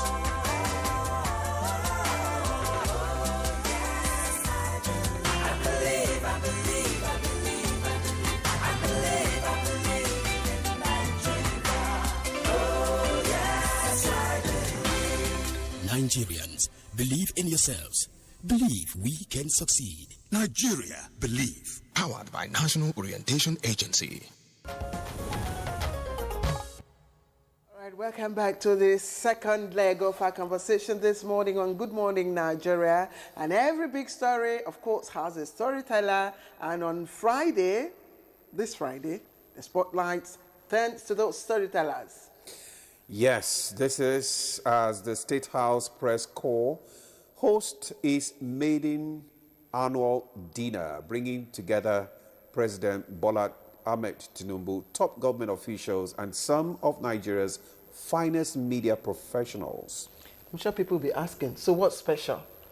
It is special because it is expected to be an evening of recognition, reflection, rare conversations that you haven't seen before, beyond the headlines. Yes, Claire, it's historic first, a celebration of excellence in presidential reporting, and certainly one event many will be talking about long after the dinner tables are cleared. All right, so who pulled this through? Join us now as we speak with Dr. Anule Emmanuel, who is the chairman, State House Press Corps, and we're glad to have him for the first time on Good Morning Nigeria live on the network service. Thank you for having me. I appreciate it. Yeah, Dr. Anule, so let's hear your thought on this.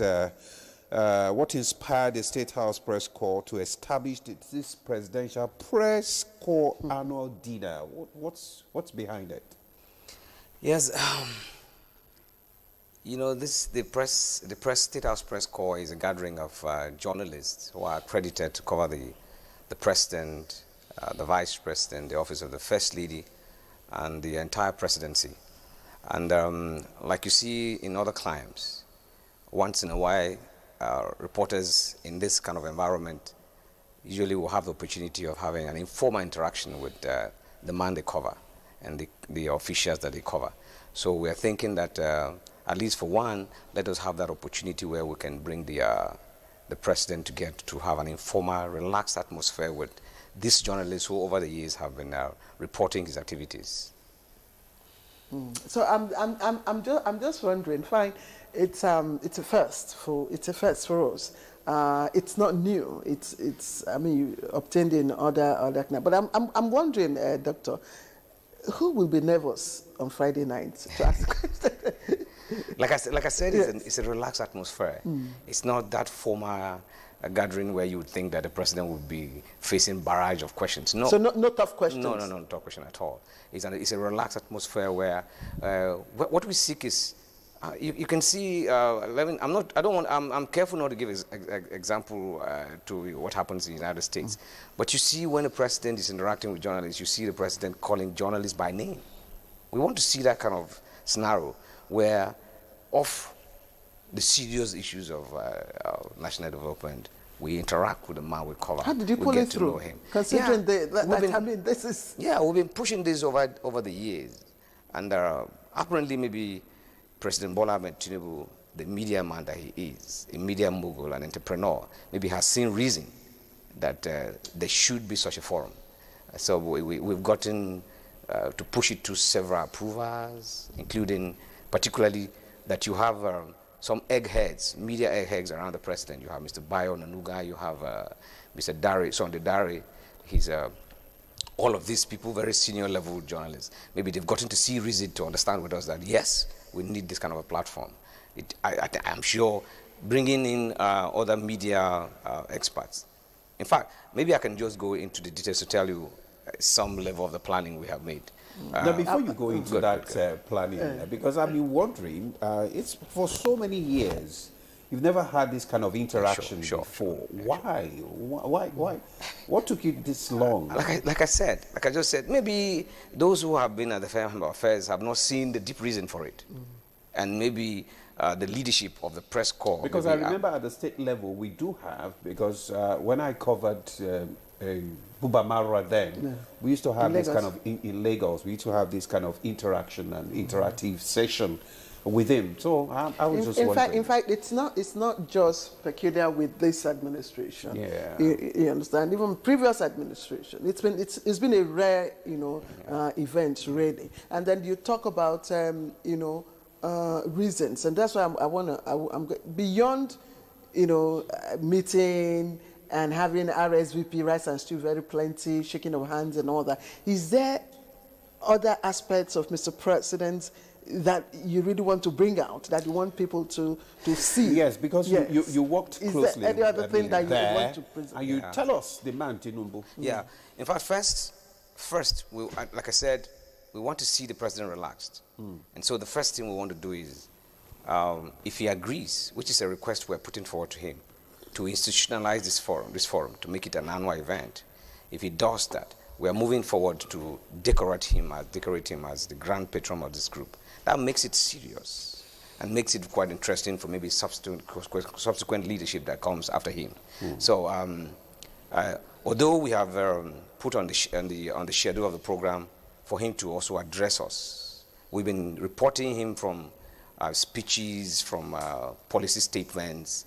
We want to hear directly from him again on this forum to speak to us and to speak to Nigerians about some of his policies, some of his actions that he believes are making impact, down the lines and improving the lives of Nigerians. Okay, I'm just wondering, how difficult it is. If it took you this length of time to be able to get this response. I'm wondering how difficult it is to even cover the state house itself as the correspondent. Yeah, remember that but I will not delve into security issues, but I will just tell you that you remember that this is a security environment. So you could have some checks and balances. You could have some regulations, but that they don't really mean caging. But this is a security environment. So oftentimes, looking at the president's schedule, you don't get to see him often, directly. So that's the reason for this event. And all of us look forward to this event. So okay, tell us what you have on the agenda for that day. Yeah, first, we've decided that we realized over the time that considering the peculiarity of the presidency, these gentlemen have been doing quite a lot for national development in their reportage, but you don't get to see them being celebrated. You see national honors awards. We have colleagues who have covered the villa for like 26 years and retired, no recognition anywhere, apparently because you don't get to see those kind of harsh reports that people should expect, because it's not, journalism all times is not about antagonism. You can do constructive criticisms, good over time. So we want at this event to celebrate ourselves first. And so we have pinned down some of our colleagues for awards and recognitions. We have also gone extra to also identify some few Nigerians who are making impact in terms of supporting government reforms that are impacting Nigerians. For instance, there is a colleague of ours who retired from Reuters. He's covered the villa for like 26 years and retired. We just feel among ourselves that, oh no, bring him back, recognize him, let him feel at least happy that over these years, he has also been recognized to have contributed in his own quarter report in the villa over these years. And if you, for instance, you have a colleague, a late colleague, Ladan Abubakar, who has been a photographer so of note.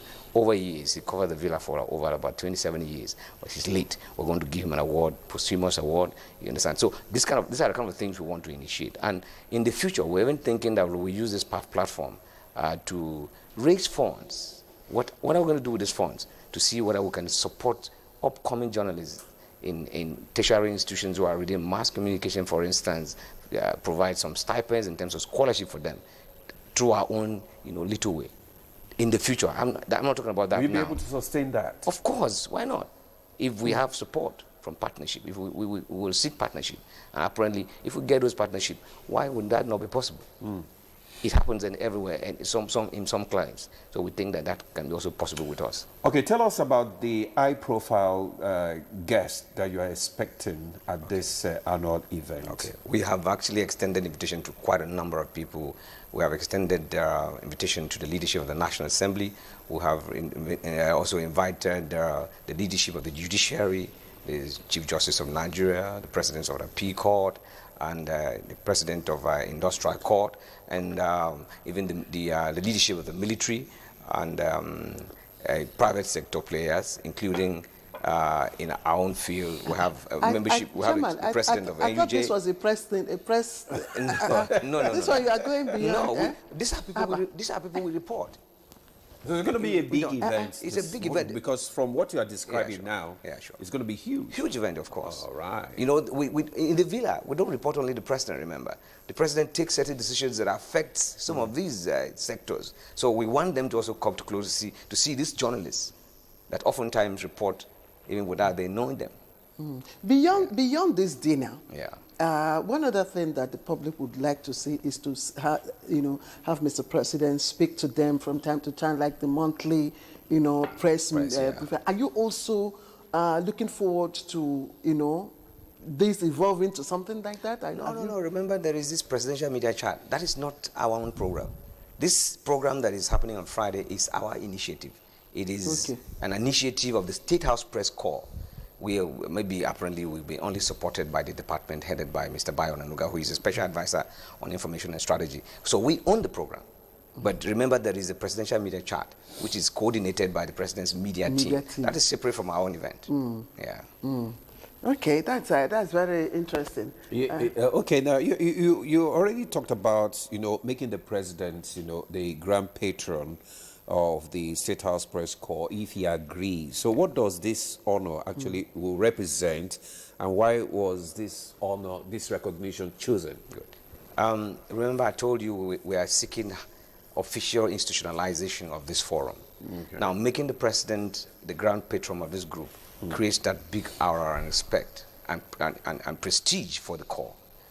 In fact, I'm always proud saying that I do call this press corps the most elite press corps in Africa. And the reason is that when you look at the caliber of reporters that are sent to the villa, majority of them are the best chosen in their organizations. But people don't get to know them one-on-one. So they just, we move away from those narrative of press boys. We also want to present ourselves as top-notch journalists that should be respected by society. Do you have cabals? No, we don't have cabals. We don't operate cabals.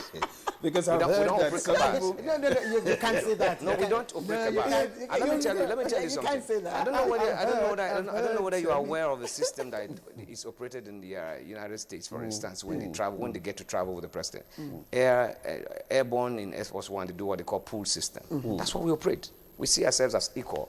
It's about national interest. So no cabal. We don't operate cabal. Okay. Some people believe that our own press, State House press correspondents, find it difficult to ask tough questions.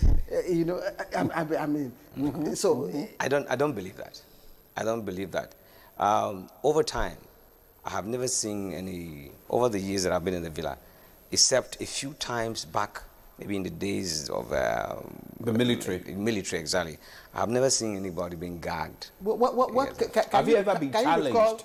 Have you ever been challenged after you asked the question, maybe by the special assistants to the president Any of the media, or any of the media assistants. Yes. I was even going to ask you, can you recollect any of the tough questions you've asked that you were reprimanded? Why did you ask that question? I personally have never experienced it, but back in the days when Jonathan was about to leave, you know, most times visitors are our guests when they meet the president.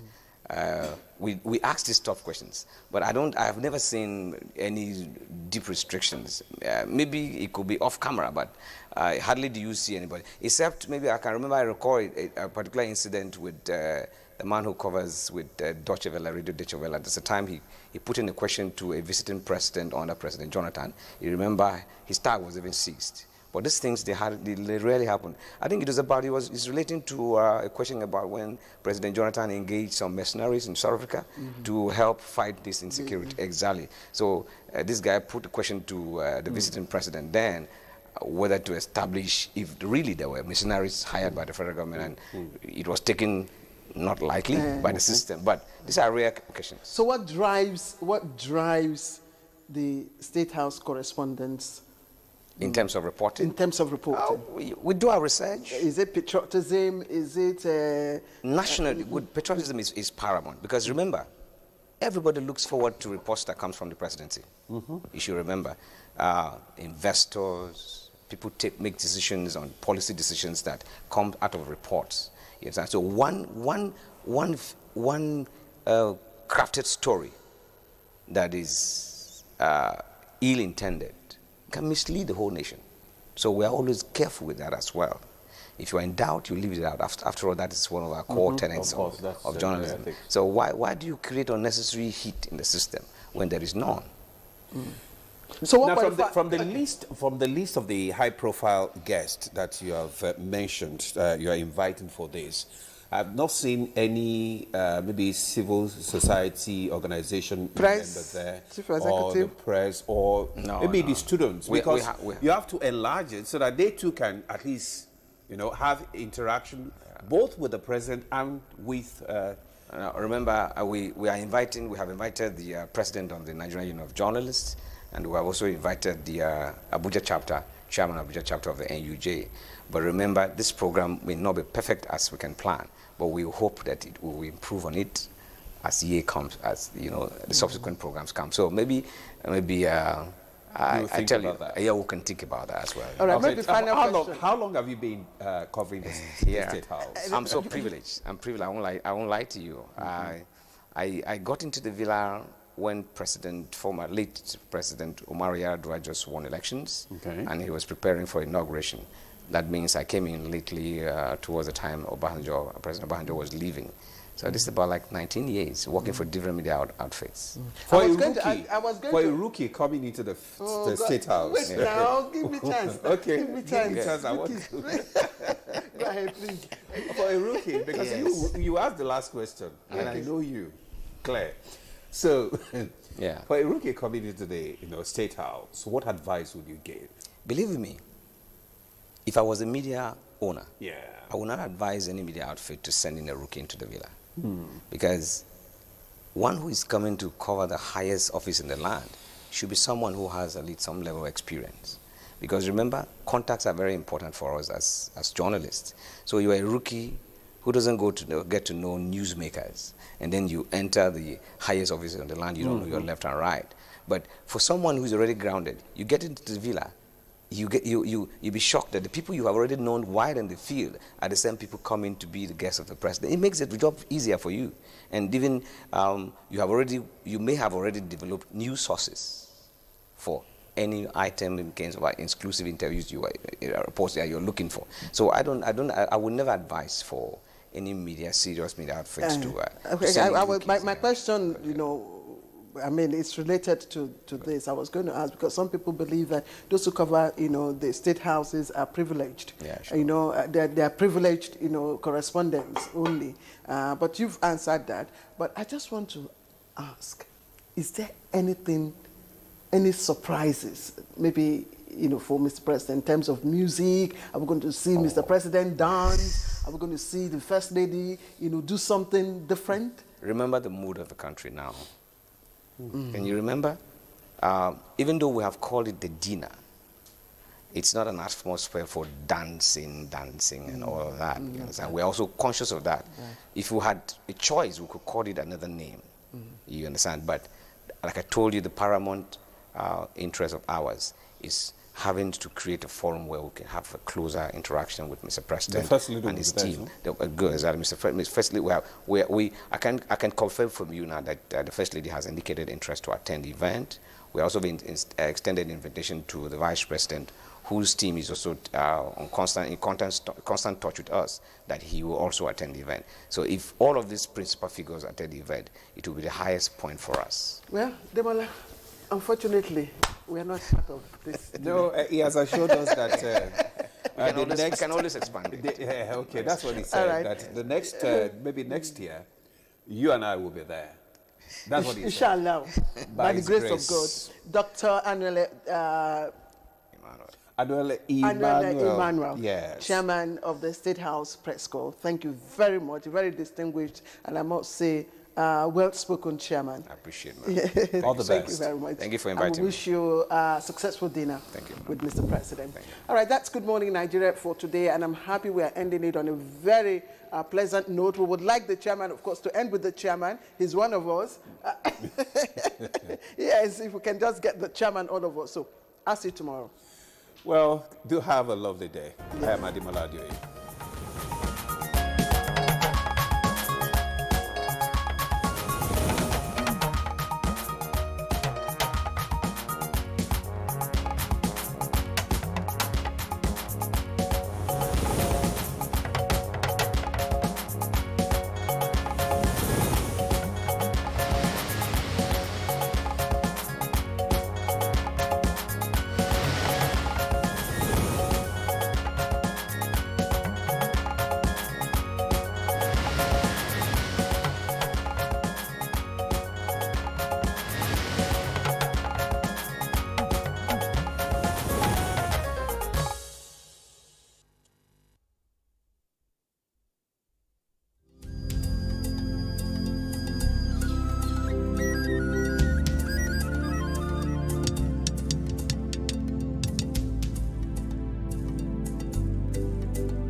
Is crafted by our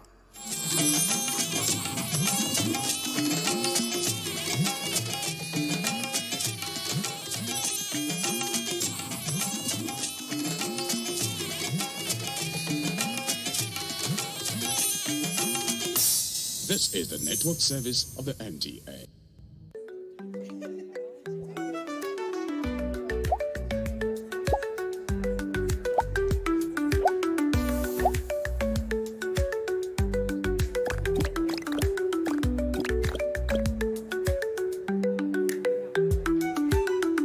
They are called strong.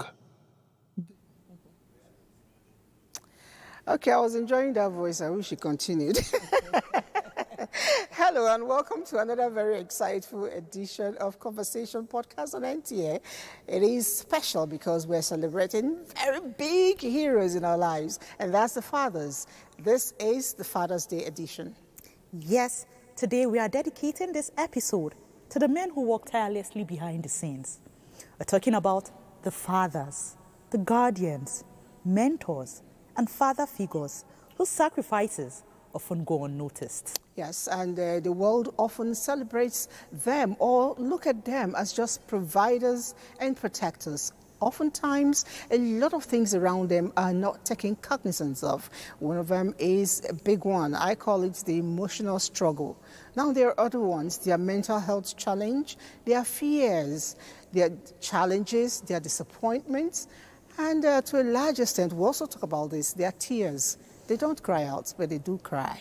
They're crying out now.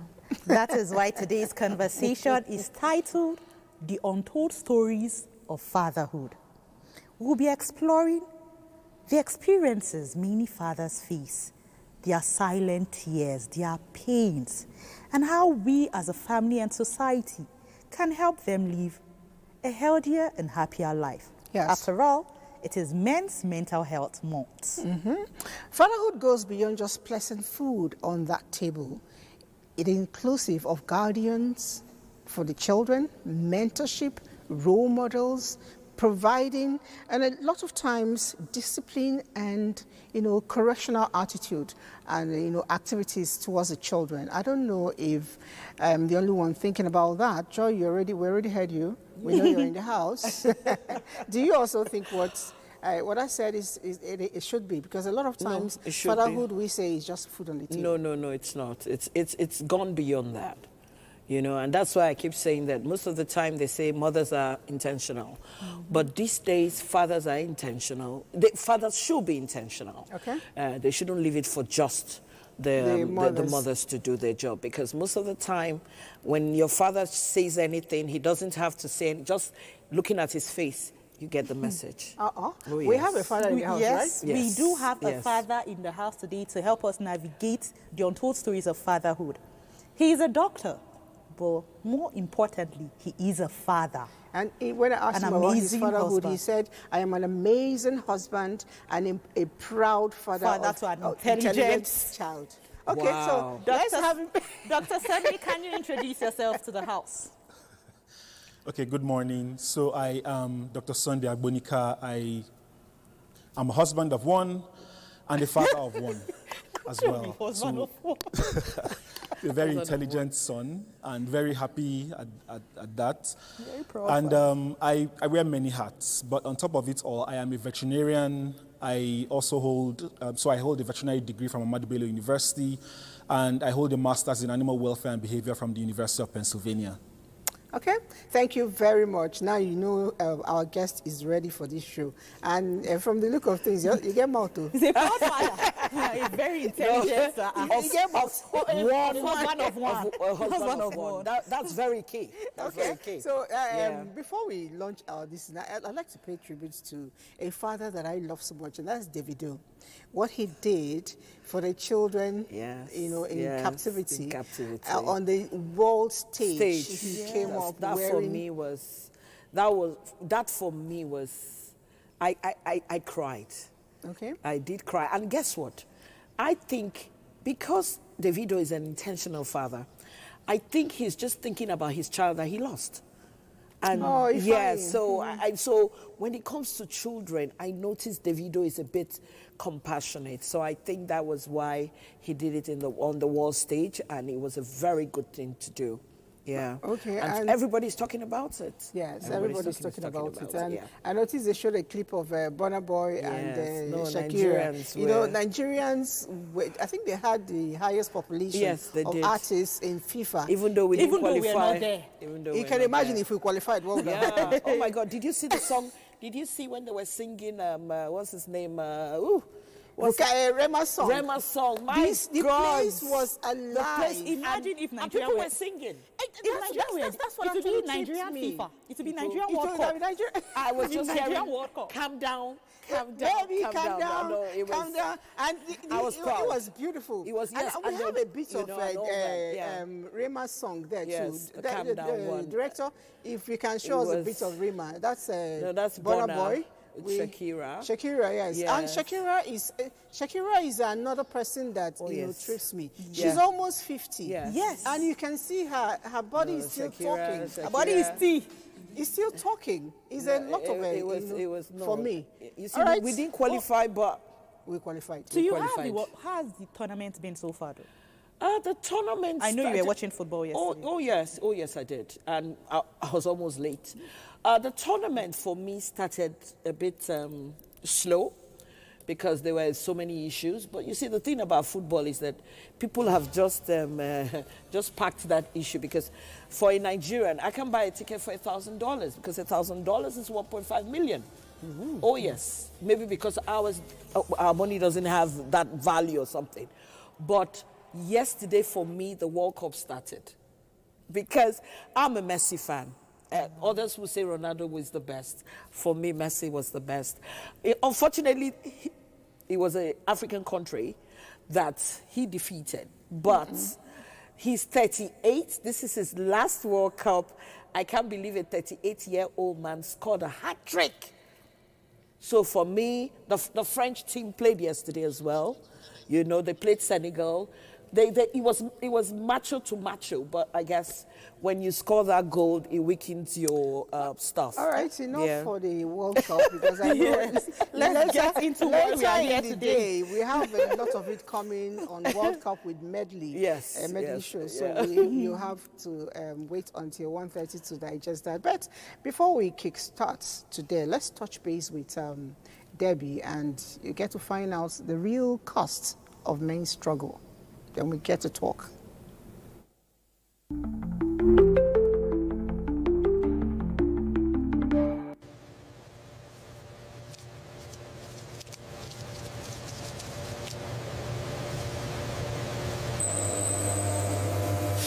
For generations, men have been viewed as providers, protectors, and problem solvers. Society often expects them to carry the financial, emotional, and social burdens of their families and communities.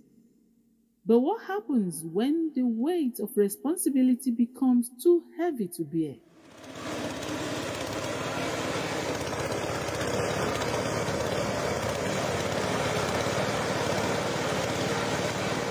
From paying school fees and rent to caring for aging parents and supporting extended family members, many men find themselves juggling multiple responsibilities at once. While responsibility can give purpose and direction, excessive pressure can take a serious toll. Health experts warn that chronic stress increases the risk of high blood pressure, stroke, anxiety, depression, and sleep disorders. Unfortunately, most men do not openly discuss their struggles due to societal expectations that they must always appear strong. The burden becomes even heavier during periods of financial hardship, unemployment, or economic uncertainty. Some men work long hours with little rest, sacrificing their physical and mental health in an effort to meet expectations.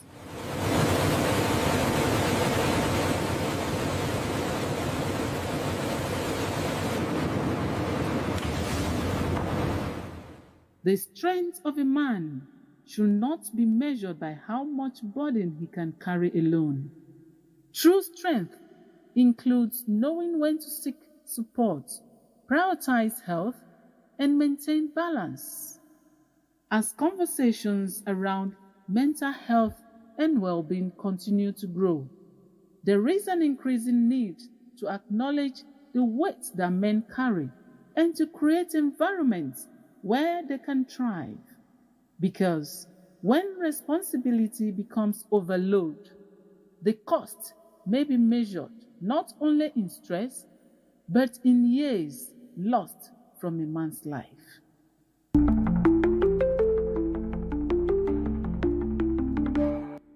According to a great artist of our time, Flavor Nabania, to be a man, it's not a day's job. Did you ever see your father struggle?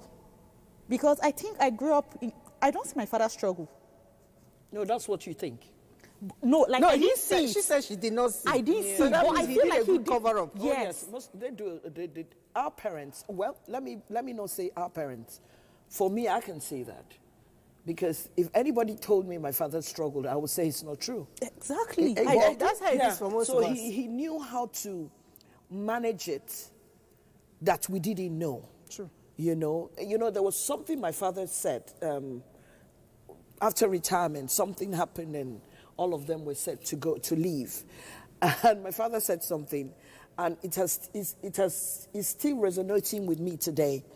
And he said, from where you are now and where you're going to lose half of your friends. I didn't understand what he meant. Oh, wow. You understand? So you cannot be coming from Ikoyi and going down the mainland and you think your friends will stick with you. But I didn't understand. But guess what? The minute I moved down, I had friends who say I don't go across the bridge. But you see, and that thing has helped me all through my life, that people tend to be your friends or be with you because of the environment they see you and they feel you're there.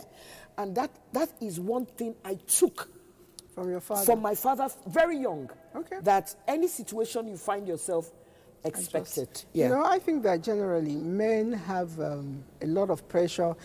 Growing up, maybe I was always with the woman, that's my mom. Yeah. So I saw a lot of hard work. So I felt men generally have soft life. So I used to dress up like a man because I wanted to be a man. Yes. I wanted to be the man because I didn't want to have to go to market, take care of kids, cook, do all of that, because I felt man's job was just easy. You come into the house, there's food served for you, you leave, you come back. I wasn't even sure I could reckon with him bringing money because I didn't see when the money exchanged hands. Yes. But as we got older and got wiser, I found out that he was actually picking a lot of bills. All the sweets, all my health challenges, everything, it was on his pockets. And this man still had time to take us for rides, take us on holidays, you know, ask you about your schoolwork, you know, even though your mom does the assignments, but when he comes back, how was school today, blah, blah, and all that. And I recall even when I was in the university, I had married. And my father just did not want to let go.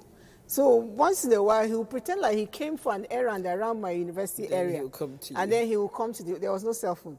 So he will come to the school and goes like, I said, what are you doing? I said, I came to check up on ABCD. So I said, okay, so your school is nearby. Let me see if you're there. I know my father came to check on me to see how I'm doing in the school. But then, I'm not a father. There's a father in the house. I was Dr. Sunday. I would like to find out, being a father, how cheap, how easy it is. That's a very, thank you first of all for all the perspectives you've shared. So being a father is a tough challenge. It's a strong nut to crack, especially because, so we all grew up knowing you're supposed to be a man. We grew up knowing as a man, you're supposed to muzzle it as far as your feelings and everything goes. We grew up knowing that as a man, you really cannot show weakness and everything. And so with all of that, you go through a lot, especially with the changing dynamics in the world of today. So as a man, you could go through a lot, but it is something that you have to keep within. And like you've all rightly said as well, it many times is not stuff that you would also especially bring out to discuss with the children, and depends on your partner as well. You may or may not sometimes be able to discuss the full weight of certain things with your partner. So the weight of all of it remains with the man. And it can really be a strong nut to crack sometimes. But thank God for the fact that God has helped us. And it also translates to some of the statistics and data you may have seen or heard, that most often the men usually live shorter than the women, even in marriages. So the mothers live longer, most times, than the fathers. It still boils down to the weight he has to carry and the weight that he may not necessarily be bringing out there but carrying in himself. I have a question to ask. You're talking about all these weights that you people are carrying.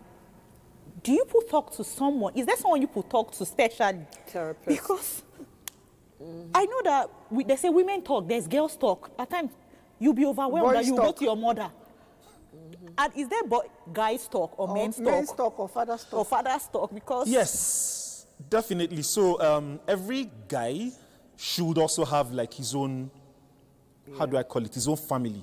By family now in terms of, I mean like your guys that you sit with, you talk with.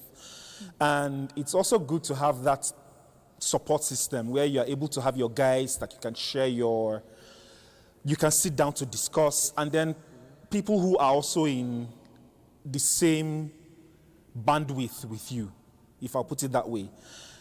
I mean, it's to say, so like it's easier for a man going through some of these challenges and all to sit down with his guys who are equally married and then have discussions. It may be a thing of having those discussions with his guys that are married and all, and then you're able to understand and bring your different perspectives. Oh man, see how me I'm going through it, or see how me I'm navigating my own. Oh my guy, take them easy. All of that whole support system.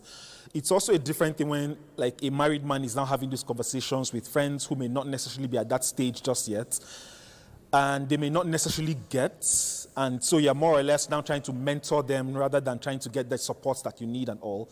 So every man should actually also have your support system of friends who you're able to sit down with, have those conversations with, and they're able to share their own challenges, how they're navigating. You're able to share yours, and you're able to, let me use like the word a friend of mine would always say, compare notes. And then when you're comparing notes, now see how best you can be able to, what you can take from this person's notes, what you can give this person from your own notes, and all of that.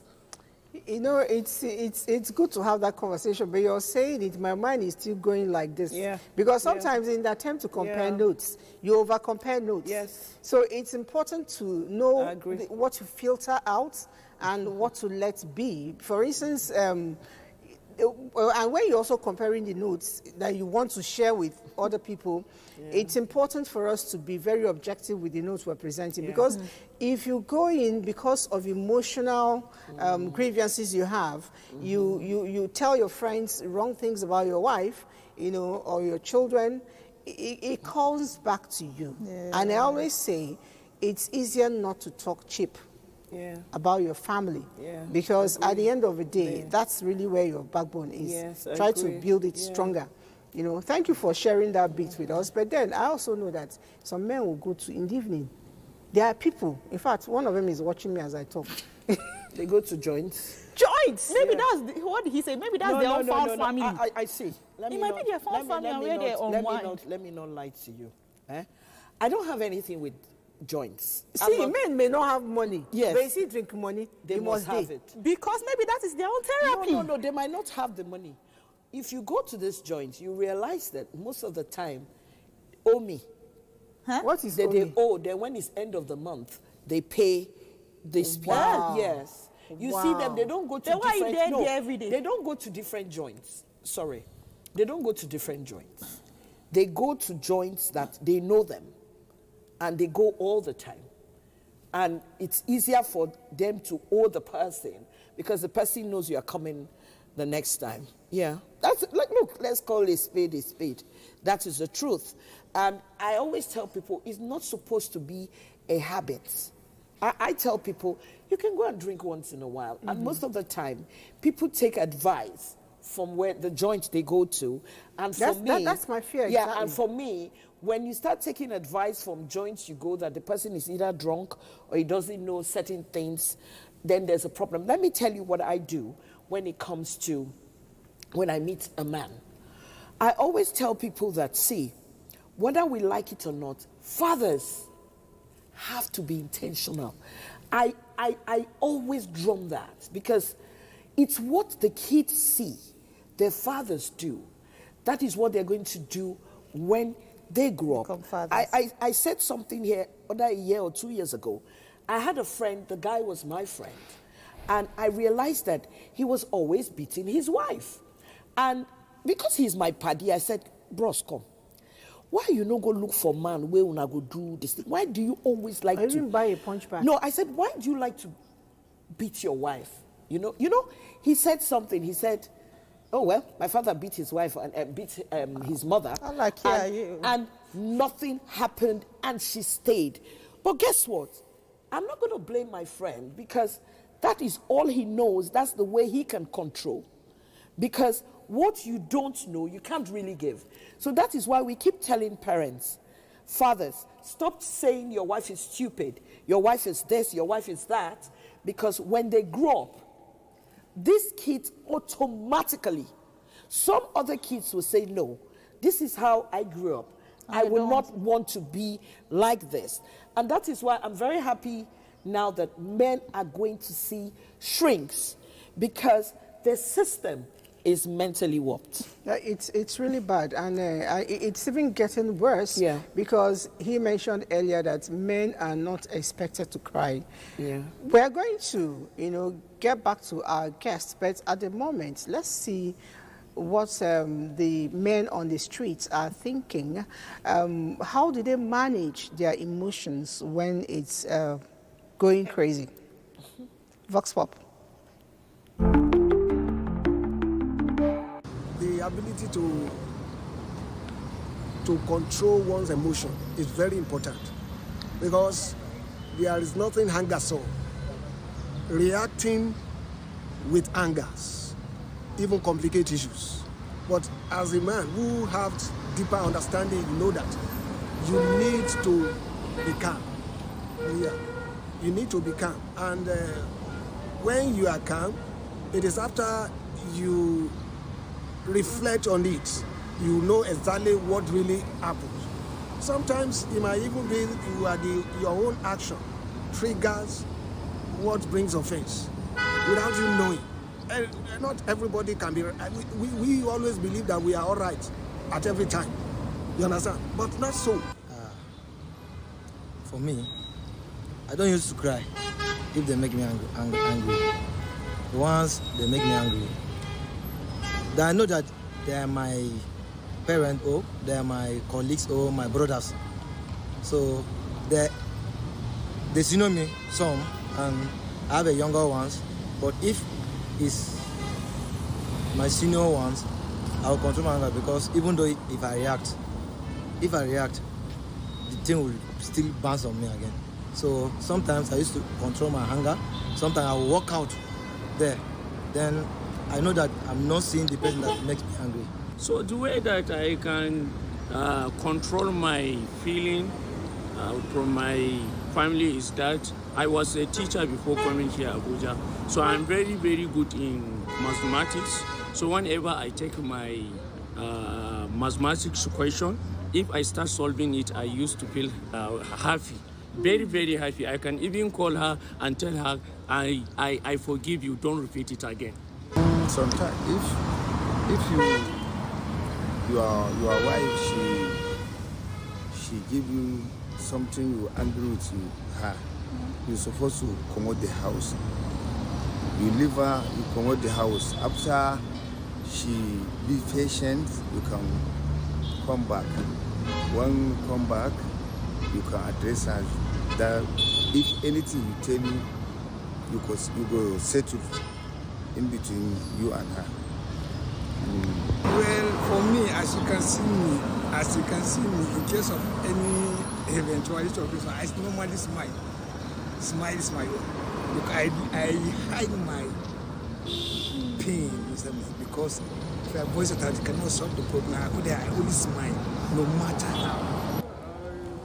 I apply emotional intelligence by controlling myself, by pacifying the member of the family, to make them see reason why things we should tolerate each other and live in peace and harmony. Well, I try as much as possible to keep silent and walk away. Yeah. Men don't talk. And this is something that we have to look at. They're taught to be a man and internalize everything. And then on top of that, us women, we have never learned, we were never taught what it means to create the atmosphere for your man to open up himself to you. And so in times, in moments where your man opens up himself to you, it's very hard for you to receive it.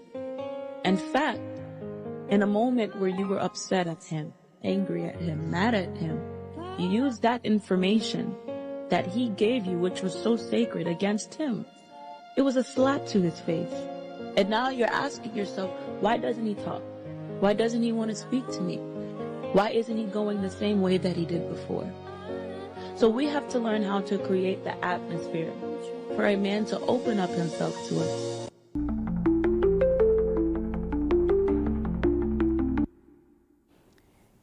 It's our job as women to make sure that the environment, the atmosphere, emotionally speaking, even physical at home, it's conducive for our men. Even if it's in the office, we should be the same way. Men must learn to open up before they die young. And I'm just saying that in my head, some of those men, I don't want to say you lied, but you prevaricated. Let's ask our guest. Okay, let us go to the guest. How do you manage your own? Do you cry? Nobody even said cry. No, they didn't lie. For me as a person, thank you for a good number of the things you had said, and even the people from the streets had said earlier. So people manage it different ways. Yes, there are things that will be better shared, let's say with your, like I said earlier, with your family, like your guys and all. There are also things that wisdom would let you know that are not the things to take to your guys and stuff. There are things you would rather just take some time off from, like if it's a heated, especially if it's something with your partner, that you will just detach from it a bit, probably when you go to the office or some other time where you're able to get some time off to process and then come back. And sometimes you discover when you're able to process and everything, you come back with a new perspective, or at least you're able to come back with a better solution or a way around it. For me as a person, I navigate some of these different ways. And then one other way that I also navigate challenges, and I've been doing that even before I got married and still do that as well, is also having mentors. And by mentors, I mean people that have walked the path before you. Yeah. I personally have had not one, not two, but then different mentors for different areas of my life. So people who I feel and I respect because they have shown character and all of that in different areas, that when you have challenges, you're also able to go sit down with them to get counsel from. So as a person, there are things I take to my guys, for example, to speak and then just get that perspective. There are things that I will just take some time off to be able to find how to process better. And there are also things I will take to a mentor to say, you've walked this path before me, I have this challenge, how do I go through this? So I would advise that men have these different layers of support, and then you're able to now apply wisdom to know, okay, this particular challenge, where do I go? Or how do I process this? Do I take this to someone else? Do I take time off on this to think about this? And just that whole process. Okay, it's interesting because it just cleared up when we complained about people carrying us to the beer parlor. So it means that there are certain things for beer parlor, there are certain things for pastors, different things. It's important. Yeah. But I somebody asked us a question, I just went through it. I want to find out from you, particularly. A woman sent a message. She says men don't assist in their homes as they should. Yeah. And from my own background, my father used to say a man is not supposed to be in the kitchen. True.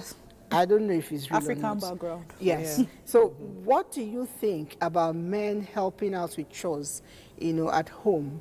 I know as fathers, you're entitled to a lot of things, but would it also affect you mentally or affect your struggle?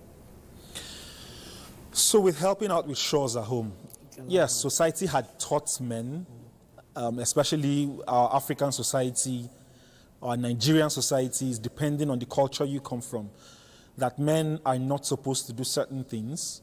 Well, the world is changing. Yeah. We're evolving in different ways and all. And traditionally, that was mostly because back in the days, the man was supposed to go out, spend all of his time out there, either farming or hunting or whatever else to bring home what was due to the family. In today's world, you're not necessarily going out to hunt. And in today's world, the wife as well is also going out to work and do her own stuff. We are here, for example, and I'm a man here, I'm the only man here, and I'm speaking with the three of you and all women who are also leaders in your own rights and doing your own thing as well. So you forgot to count the cameramen. So many men here. You're not the cameramen and all of that, yes. So,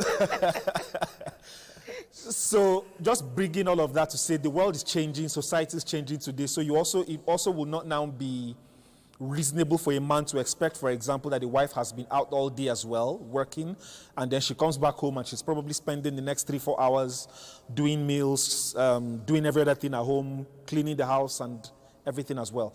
So it's where the man also would now bring in wisdom to see how to manage the home and manage even the partner as well by whatever way he can support. When I say whatever way he can support, I would say there are different ways a man can navigate it. If you feel you absolutely cannot, then why not get people to pay to come stay with you and take care of the things within the household. But otherwise, man up, as a friend of mine would say.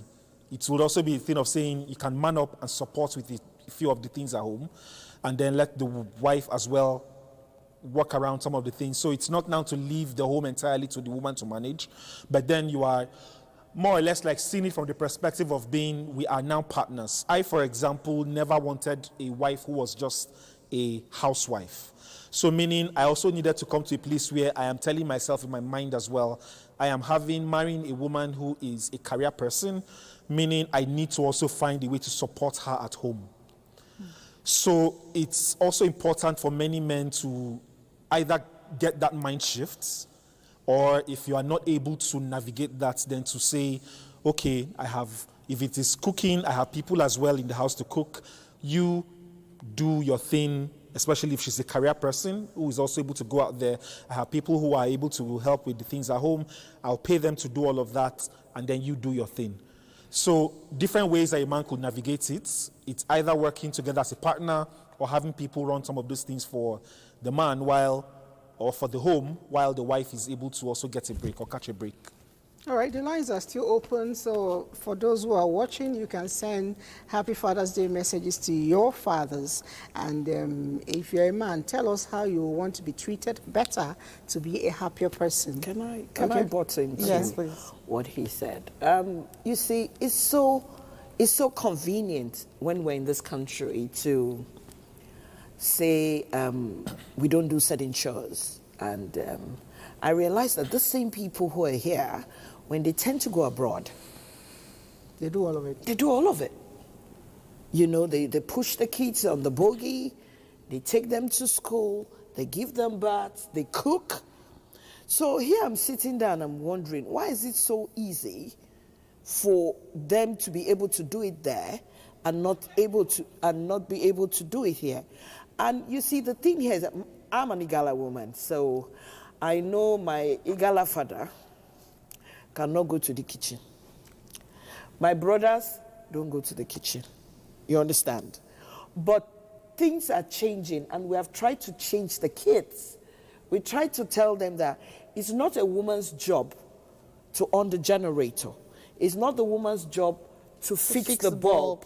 It's not the woman's job to wash the clothes. It's not a woman's job to iron. If you're saying all of that, yes. I think automatically I'm a man because I do all of that. No, you grew up wanting to be a man. You grew up wanting to be a man. I'm a hands-on woman. So I do the things the men do, and it's fine with me. But the thing here is that when you have mothers who have to get the kids ready for school, they're rushing. They have to go to work. They have to cook for their husbands. And there are some husbands I know who don't eat second-day food. It beats me.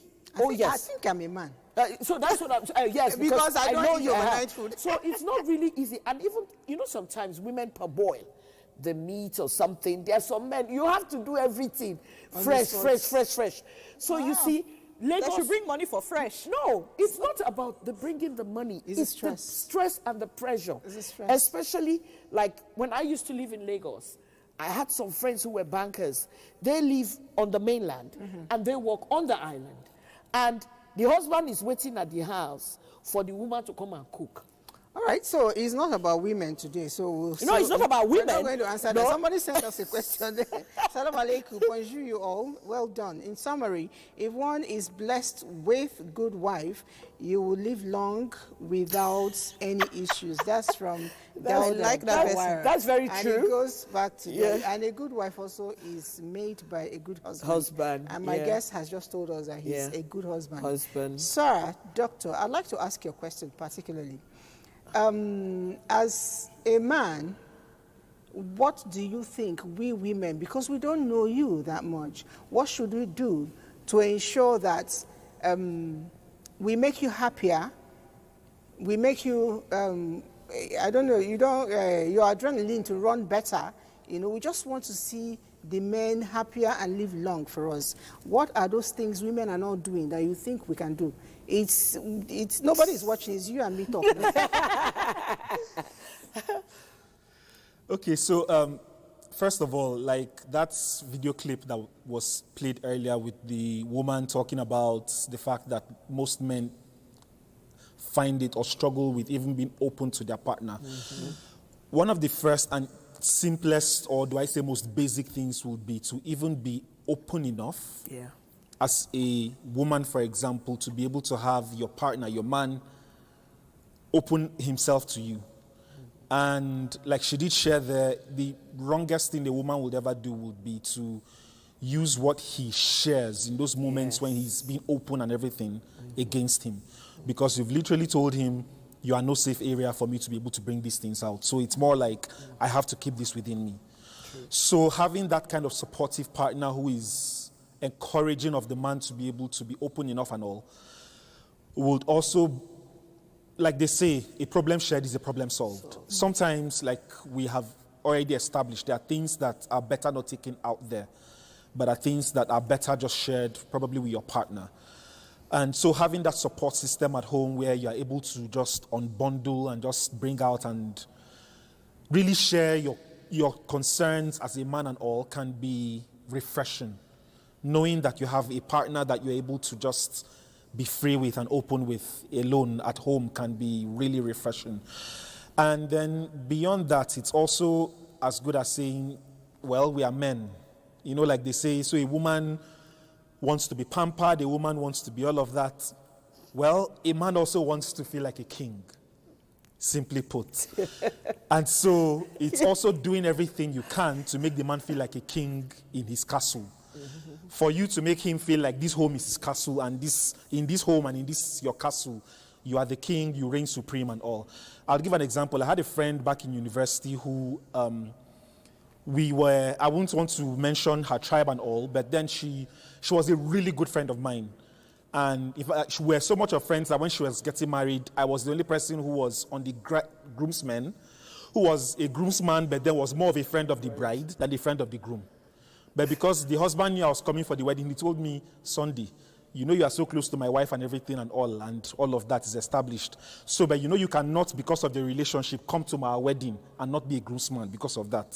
So I was the only groomsman who was a groomsman, but then more of a friend of the bride than a friend of the groom. Groom's bride. But like I learned something from her back then. She knew that in her culture, the woman bends to give food and all of that to the man. She knew it was not something that was natural for her. So the one thing she was always doing in university back then was, I would come visit her. She was a really close friend that I visit her a lot. And then when I'm with her and all, she comes to give me stuff and then she's kneeling down, bending down, I'm laughing at her. But she will tell me, see, if you like, laugh. Now you know, all I know is I'm using this to practice because this thing will be no easy for me. I'm using you to practice. And so I don't know about their marriage and everything, but I want to feel like that's something. And then she was also very specific on the fact that she wanted to marry somebody from her tribe, which was what she eventually did. So for her, she knew this is what someone from here would really appreciate. This is what will make someone from here feel like a king in his castle. So let me do this for him.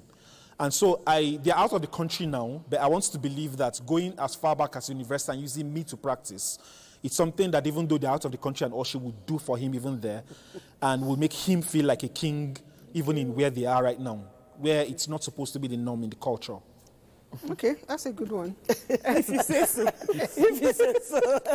But he did make a point because at the end of the day, in your home, even if it's a half-bedroom apartment, you know, not one bedroom, half now, the man is a king, and we must recognize that. The bills. Whether he's paying the bill or not, he's the crown, and you're the neck that is moving the crown. That's how it is. Okay, we have more comments coming in. He says, good evening. It's actually morning. Maybe he's not writing from Nigeria. Gentlemen and ladies in NTA, this is the first time I joined your program. Men should stop beating their wives. Thank you. Some women are noisemakers, but just walk away. Just walk away. The way you can tune off FM, it will change a lot. And he says he's Honorable Lord Marco Joe from Durumezi Mberi. Okay? The next question, let me take one more before I ask you my next question. Kudos to all fathers all over the world. Fathers are the backbone and pillars of our existence. Despite any man's weakness or financial status or background, the role and power can never be erased. It's God's given mandate. God bless all fathers. Emmanuel Efan from Yola, Adamawa State. You had something to celebrate the men. Yes, because now that we're talking about it, it's not just about, you're talking about crown and kingship. Let's also look at songs to celebrate fathers. Okay, however, music. Yes. It was difficult. It was difficult to find. I realize it's as if we don't like men, or well, we don't like fathers. There are more women mother songs than fathers. Yeah, Luther Vandross sang his. I think that's the only one I know about fathers, actually. That's the only one you know? Yeah. Okay, so let's launch this from Blessing and see.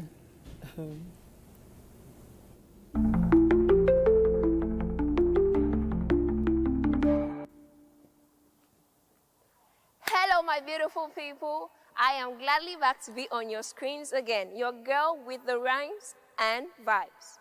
You know, anytime I turn up, it's all goodie bags. Yes, you heard me, goodie bags. And today is all for our fathers. Music to celebrate Father's Day is hard. It's not just easy to find. But I did my job. I did my homework. And in no particular order, we'll be starting with this ancient one titled I Love My Daddy by Ricardo. I got you emotional there, right? I'm sorry. But I've got more in stock for you guys. On number 2, today is Father's Day by Abuja. Take it. You're all having fun here, because I am. Our heroes, our fathers, deserve all of it.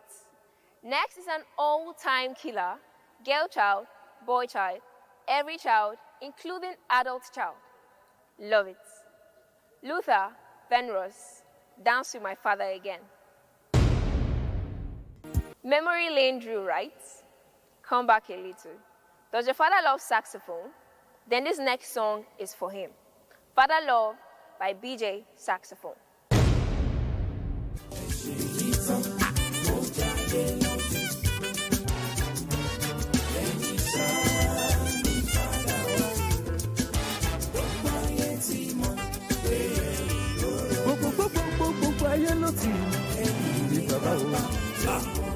Àwọn ní bàbá kan, bàbá tó mọ iye ọmọ, bàbá tó ń kẹwàá bí ẹyin, ó kàn wá bí ọmọ.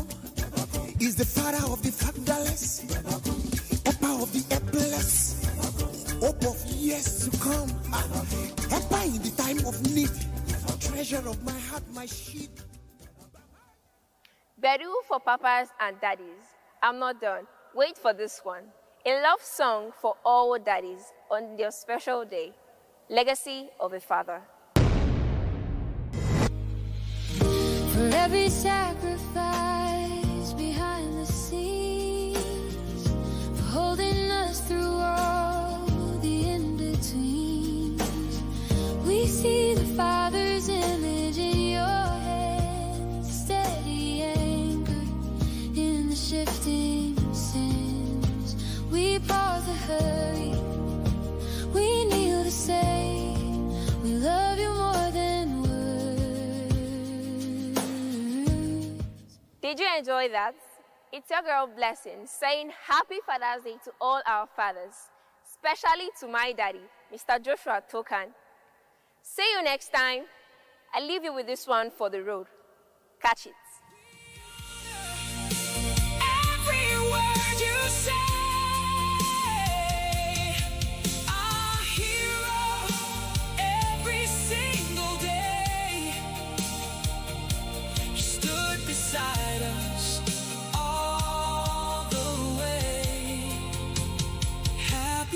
Father's Day. Yes, we are all killed in to celebrate the Father's Day. And I really got myself hyped and emotional so thinking about my dad. Yes. But I want to find out which of them did you like most? I remember you mentioned dance. Yeah, well, dance with my father. Well, today is not about us. Yes, today is not about us. Today is about fathers. So I'm throwing the question back to Dr. Sunday. Which song did you like the best among the songs? So they all sank in really well, and I enjoyed them all. But I would still go back to the all-time classic, Dance with My Father. I know.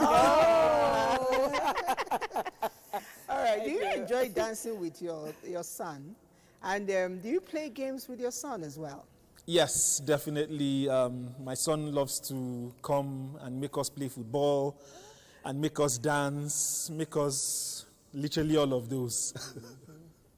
And I'm asking, when do you have this special, because a lot of times people do things as family, but on your own side, do you have a special father-son time? Yeah, so there are times when, so like for us, we just make out time every now and then to see how my wife has some time with him, I have some time with him and all. So there are daddy and son, there are times when we call it daddy and son time. We could just, two of us, just go off, for example, just go to the cinema, sit down, watch a movie, or just go sit down somewhere else, have a conversation, and literally we have our own daddy and son time when we just decide what we want to do for that particular daddy and son time day. And then there are also moments with his mom when they also decide to do their thing. Okay, that's really concern. Yeah, I want to use myself as an example. My father's time, you know, when we were growing up, it was so we used to sit on the table to eat together. Yeah. I notice it's not happening anymore. Everybody just goes, carries their tray, and they just eat. So it was easier for us to sit down and banter and talk and discuss. The other one that I notice is that sometimes, most of the time, you know, our mothers take us to school and all that. So now it's more fathers taking so most of the time when you take your kids to school, it's so easy to talk about certain things. And the thing here is that my father used to make up time during the weekends because he was a military man. So he used to make up time during weekends to take you to the club, take you swimming, so that you just, let's talk. Let's really talk. Okay, what are your issues? And you know, all those kind of things, because sometimes the way a mother advises is totally different from the way a father advises. So I think fathers should try and create more time where they can, you know, talk with their kids. What's your exciting moment with your father? I have the best in daddy. Sure. Yeah, you have the best. The best in daddy. Are you saying it because you're a part of Ghana? No, that's the best. That's the best in daddy. I call him godlike Agada. Wow. That's a good one. Wow. That's my amebo partner. We do amebo. Amebo. Our own time is like maybe in church. Yes. We do amebo of everybody. We do wide driving. That's the man in my life. Okay, so we will take more messages here. Good morning, NTA presenters. As a man, I am with my wife and 3 kids. I assist to cook, to wash dishes. I love doing it even when I'm back from work because that's how I was raised up. I do it to relieve stress from her. But one thing I don't like is that she's not to be taken for granted. Zimo from Port Harcourt. That's really nice. That's nice. May husbands like you continue to increase. Amen. Good morning, presenters. If I see a man in the kitchen, is either the woman does it. I don't know how to cook, or is she sick? Anyway, your message is not very clear. I'm trying to. No, I understand where he's coming from. A man is not meant to be in the kitchen. Period. But I don't believe that. Yeah. I don't believe that. So it's my father should not enter the kitchen. I beg him. He should not. All right. Before we leave, I still want to go back to our guest for his final thoughts. And this final thought, I'm very specific about it. I'd like to know, can you open up to your son, like clearly everything? Can you cry in front of your child? Oh, yes. Okay.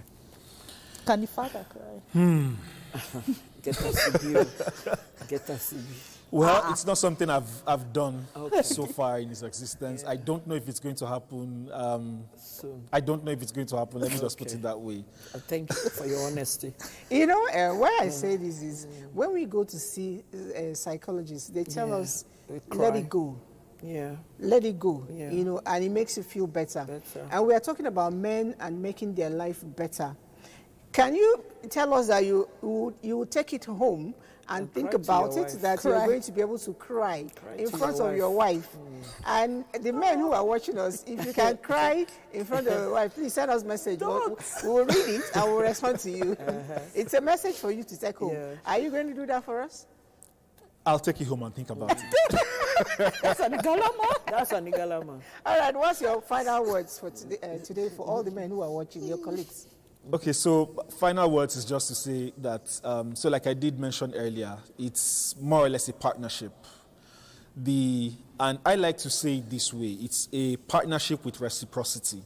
So the wife, for example, should treat the man as the king of the castle. And then the man also a reasonable man should also, with that level of this thing, should also respond back as well by treating the wife as the princess, the queen, and the godmother of the home and of the castle as well.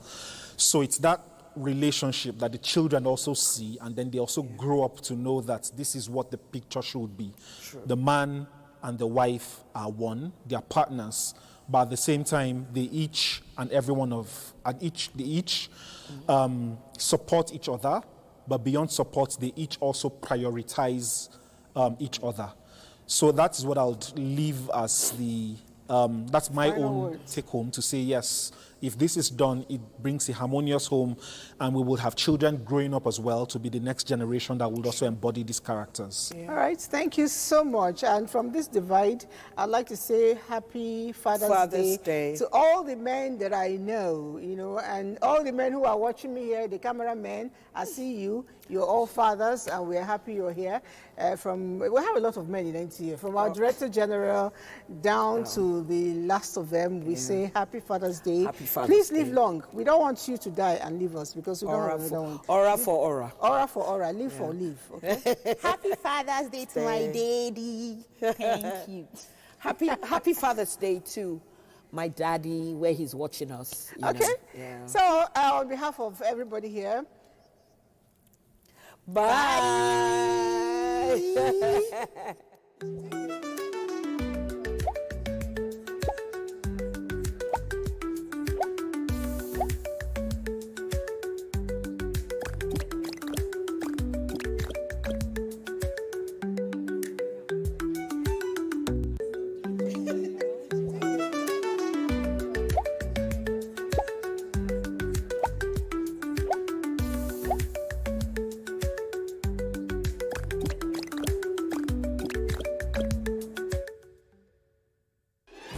History isn't just written in books.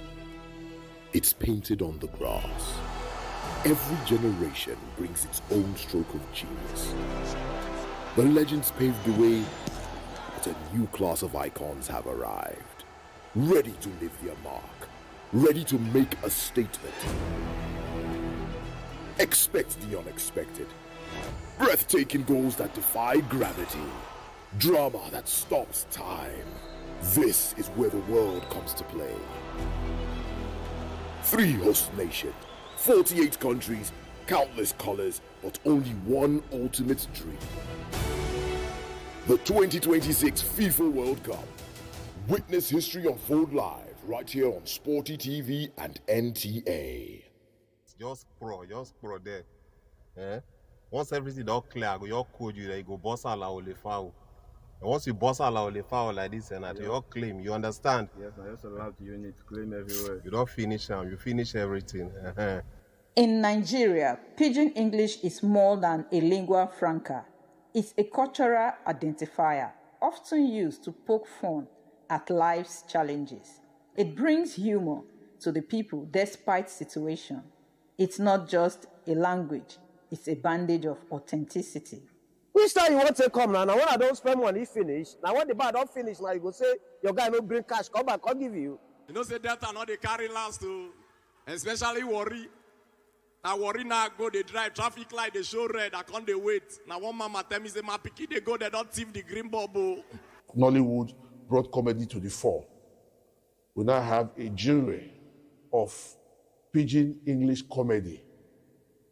Apart from the street comedy, which we usually do, or our normal banter, when they talk that far, I just will see your face smooth to be like fresh bread. You understand that kind of thing? Hey, those are normal ways of talking to each other, but it has not developed into a genre of comedy. And we use it to make ourselves happy and communicate. Then, because it encompasses the full human nature, every aspect is included. Even in grief, over sorrow, say, oh, packing bucket. Ah, wow, you cannot just enjoy. Now when you're smart, you don't enter your pocket. And the guy go kick bucket. Ah, no, but just smart, they're so like you. Street credibility goes beyond humor. It's about humility, loyalty, and staying true to one's root. It's the language of the streets, where creativity and resilience strive. If you talk about credibility, use the word cred. Pidgin has it more than the English language. You will see something that happened recently in London, Windsor Castle, when the Nigerian president, Ahmed Bola Tinubu, visited the King of England. He even borrowed our language. Nigeria not the carry last. That thing actually started from Warri need the carry last. From there, Delta need the carry last.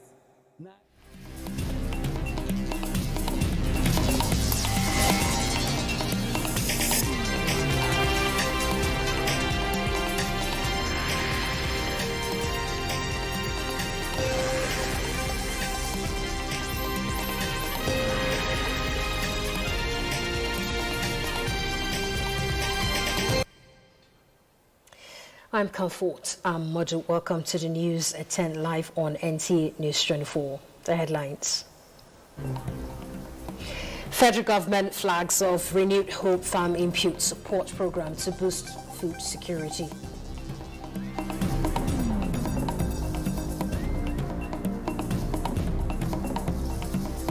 Customs Senate panel to reconcile audit discrepancies over 62.2 billion naira remittance.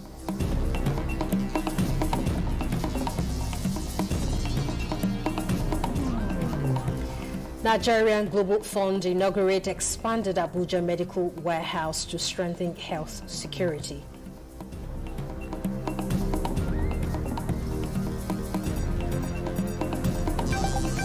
An expert seeks legal backing for Joint Doctrine and Welfare Center to tackle insecurity.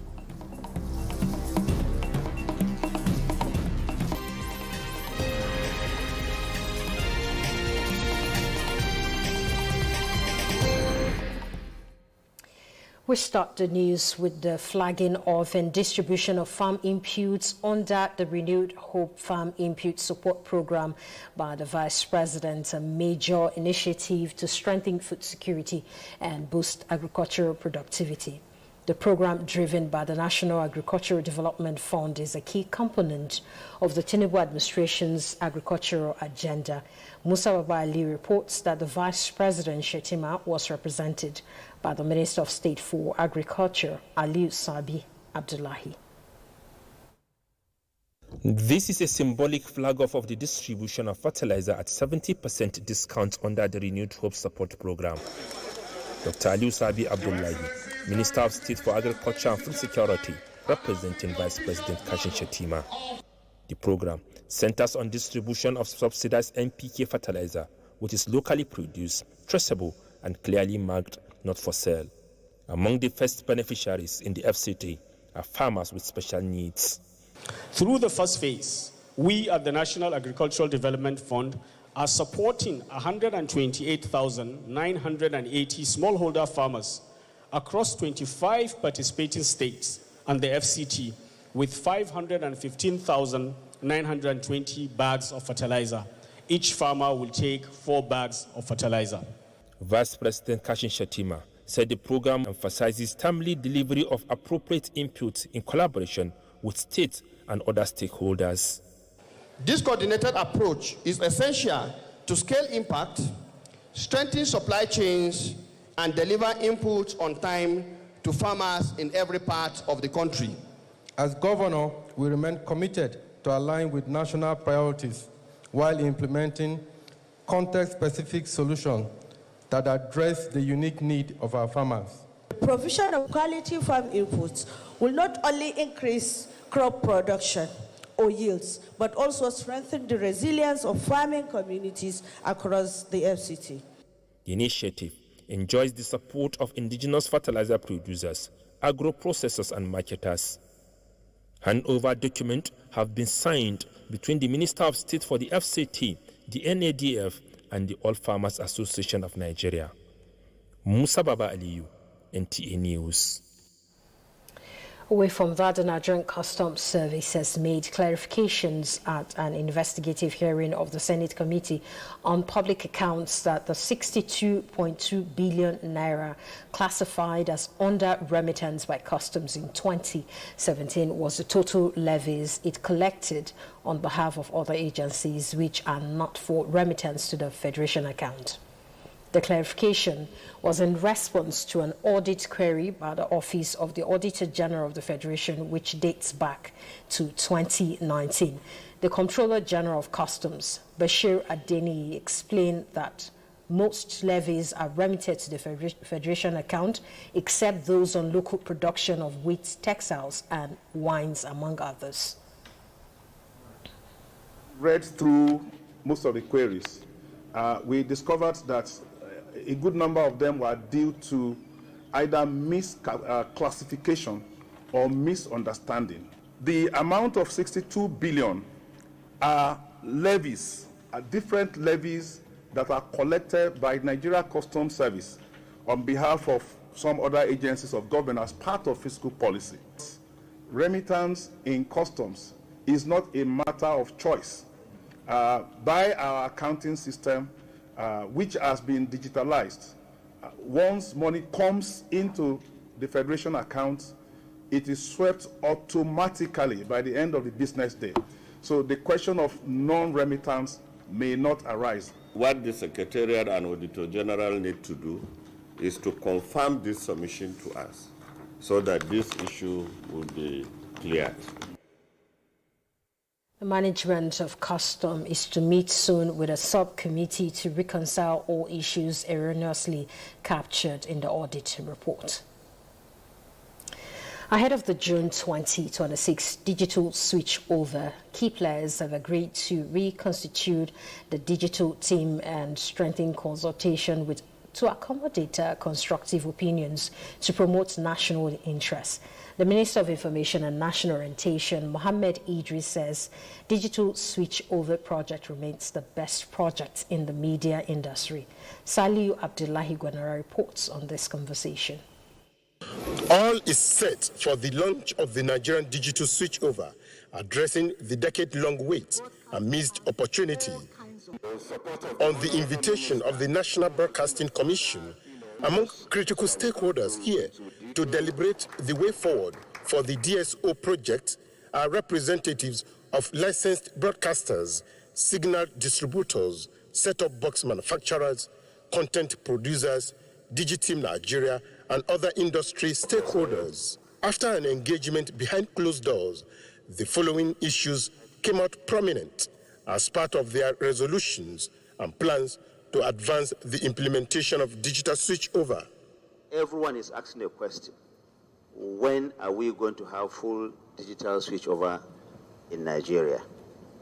I'm glad that today this stakeholder engagement is leading us to the first phase of the implementation, which is going to happen by God's grace tomorrow. And it will provide us an opportunity to move over while we continue to make adjustments and corrections where necessary. The fact that we are going to have this tomorrow doesn't mean that it ends tomorrow. This is work in progress, and we will continue to do that so that this industry is given what has long been expected. The National Broadcasting Commission agreed to review stakeholders' concerns relating to implementation frameworks, technical standards, and carriage agreements in consultation with relevant stakeholders as part of ongoing consultations. Number 10, stakeholders were assured of measures taken by NICE to ensure satellite reliability and continuity of service for the DSO platform.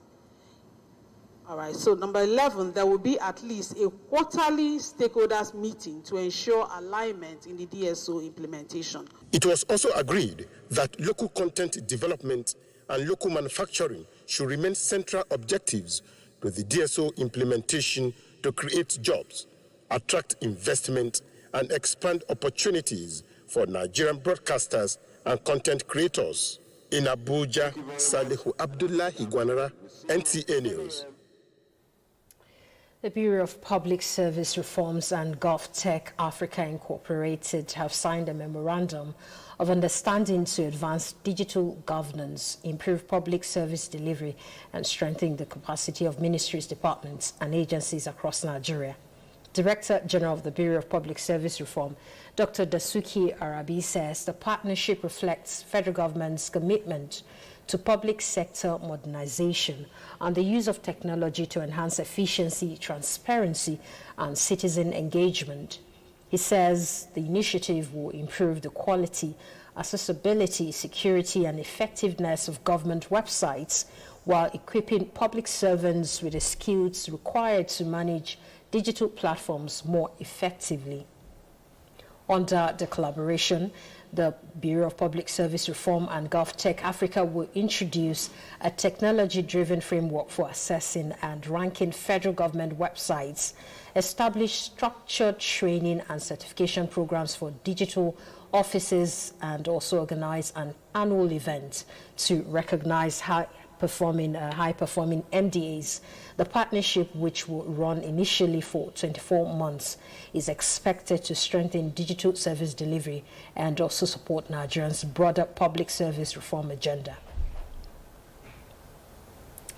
The aspiration of Benue State, Nigerians' food basket to emerge as the nation's digital basket has also received a major boost with the inauguration of a new ICT community center in Hugh Vandekia local government area of the state. Nigeria's First Lady Oluremi Tinubu, while inaugurating the center, says federal government will continue to leverage digital inclusion to drive socio-economic transformation in rural communities. State House correspondent Adeni Taiwo reports from Benue State. Vandekia, described by local legend as the rock settlement of monkeys, is a major agricultural hub located about 122 kilometers from Makurdi, the Benue State capital. Ihu, one of its sub-rural communities, is a beneficiary of a new ICT community center, another product of a collaboration between Renewed Hope Initiative and the National Information Technology Development Agency. And to the benefit of our children, I hereby commission the Lucy Aluho ICT Center. Inaugurating the center, Nigeria's First Lady Oluremi Tinubu says promoting knowledge of ICT is a significant tool for empowering communities, especially women, enabling them to break traditional barriers and access new opportunities. By equipping themselves with ICT skills, women and girls can enhance their educational prospects, participate in global economy, and support their families. I urge members of this community to take full ownership of this center. The success of this center depends on your active participation and utilization of the resources available. With this center, our farmers will be empowered with digital literacy so that they can use technology to capture soil data, to monitor weather patterns, and to use it for precision farming. For the people of Benue State, the center is a seed of transformation. The aim is to reduce the urban-rural education gap. The center will also promote entrepreneurship and incubation through workshops on business planning, financial literacy, e-commerce and access to digital marketplaces. The project will also generally contribute immeasurably to the empowerment of our youth and women and in curbing youth idleness. Before departing Vandekia, the First Lady announced a 50,000 Naira business support grant to 1,000 women petty traders in EU and additional 1,000 beneficiaries in Makurdi under RHI Economic Empowerment Program. Please, a round of applause for our mother. She also inaugurated 10 township roads constructed by the state government in Makurdi.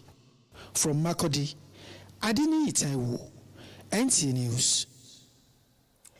Thank you, Adeni Taiwo. We'll take a break now. More stories ahead. Stay tuned.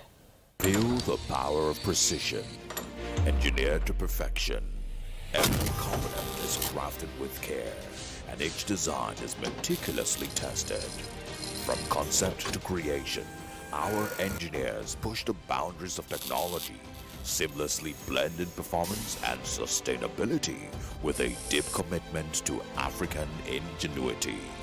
Introducing the CNG Boss, a remarkable achievement in engineering designed to operate on compressed natural gas, a cleaner and more sustainable fuel alternative. At Innocent Vehicles, we proudly lead the way in creating greener mobility across Africa. And it doesn't stop there. From SUVs to sedans, spacious buses to electric cars, Innocent offers a wide range of models designed to meet every need. Innocent Vehicle, the pride of African roads.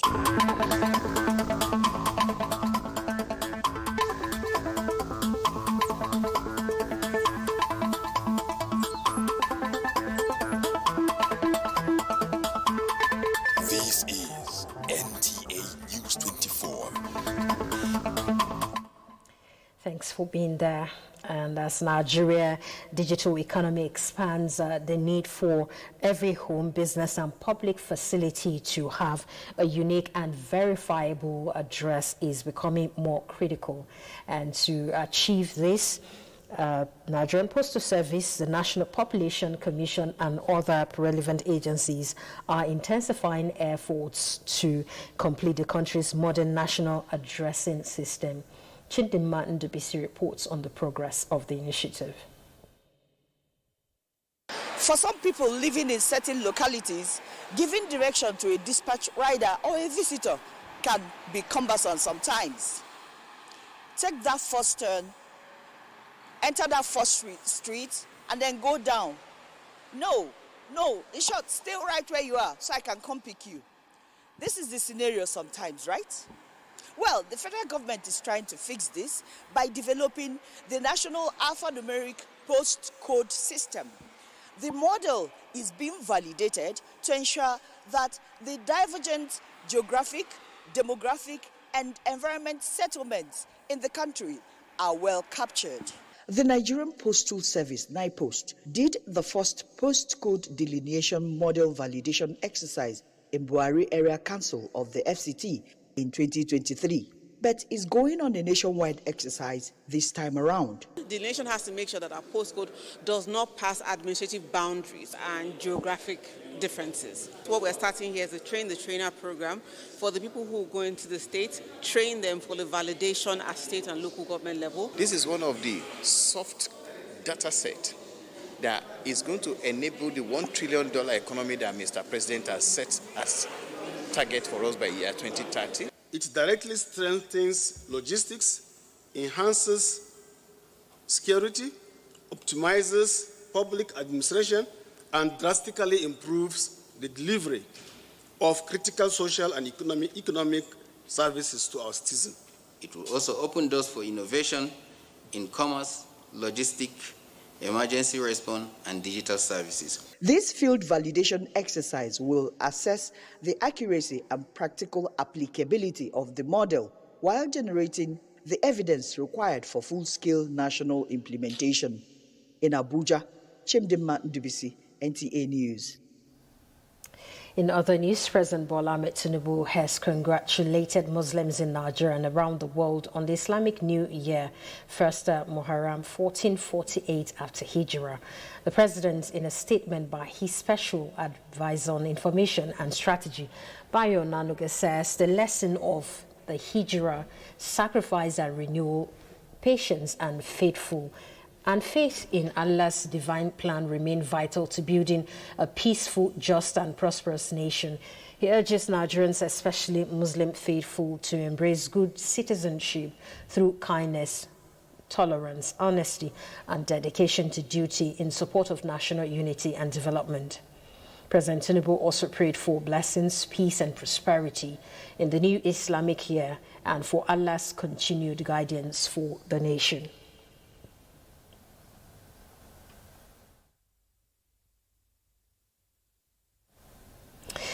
To security matters, with President Bola Ahmed Tinubu praising the Nigerian Armed Forces and other security agencies for the successful operation in Kogi State that eliminated notorious bandit kingpin Ibrahim Bastuji, describing it as a major blow to criminal networks. He says Bastuji's neutralization would restore confidence and also bring relief to communities affected by violence, kidnapping and attacks. The president also commended troops for rescuing Haja Amina Rabi Abubakar, widow of former Chief of Defense Information General Rabi Abubakar, retired, calling it a demonstration of professionalism and courage. He reaffirms his administration's commitment to supporting security forces with resources and training, while urging citizens to cooperate with security agencies by providing timely information.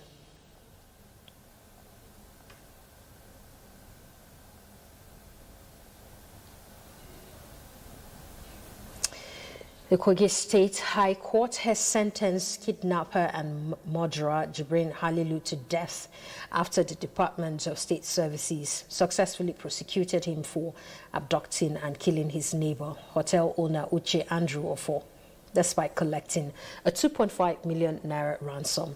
The conviction came barely 24 hours after a Katsina State High Court sentenced a female arms carrier arrested by the DSS to death. The Kogi and Katsina judgments follow the June 3, 2026 Federal High Court's ruling in Abuja that sentenced 4 men to death for their roles in the 2022 terrorist attack on St. Francis Catholic Church in Owo, Ondo State. The DSS said the convictions demonstrate that perpetrators of terrorism, kidnapping and violent crimes will be arrested, prosecuted, and made to face the full weight of the law. Still on security, with conversations continuing on ways to checkmate insurgency and banditry in parts of the country, security experts advocating legal backing for the Joint Doctrine and Warfare Center to serve as a unified operational hub for the armed forces. This was at the resumed public hearing organized by the House Committee on Defense on 5 bills seeking to strengthen military operations. National Assembly correspondent Bitari Ikpen reports. The Joint Doctrine and Warfare Center Establishment Bill 2026 seeks to provide institutional and legal framework for the existing center to make it a permanent national security think tank rather than an entity established solely by administrative directive. Security experts at this public hearing emphasized the importance of addressing the country's complex and evolving security challenges through strengthened military cooperation and knowledge sharing among the armed forces. Unfortunately, there's not been a coordinated doctrine. And so when today we say our joint doctrine and joint operations are not delivering very well, perhaps one of the reasons is because we've not had that joint doctrine that coordinates this. What the bill gets right include the need for joint planning, because no one service now can win a modern warfare. You need all the services working together, joint doctrine development necessary, future warfare studies, operational lessons. All these are critical requirements for modern military. Also considered were bills to establish the Armed Forces Medical College, FCT, as well as establish the National Defense College of Nigeria to serve as a high-level center for professional military education. If we continue with the National Warplane Act, it is no longer appropriate for the status of the National Defense College that we are requesting for. We are not talking of doctors being trained to go and take care of the civil population. We are talking of battle-ready medical doctors who have been trained with their colleagues. In fact, in the previous bill, we are proposing that Health Sciences Center as a specialist facility that even the medical college can attach itself to for clinical practice. On the proposed model for Armed Forces College of Medicine, the Nigerian Defense Academy welcomes the proposed establishment of the college. Its establishment will facilitate the training of a larger pool of medical personnel, of which the Armed Forces of Nigeria is in their need.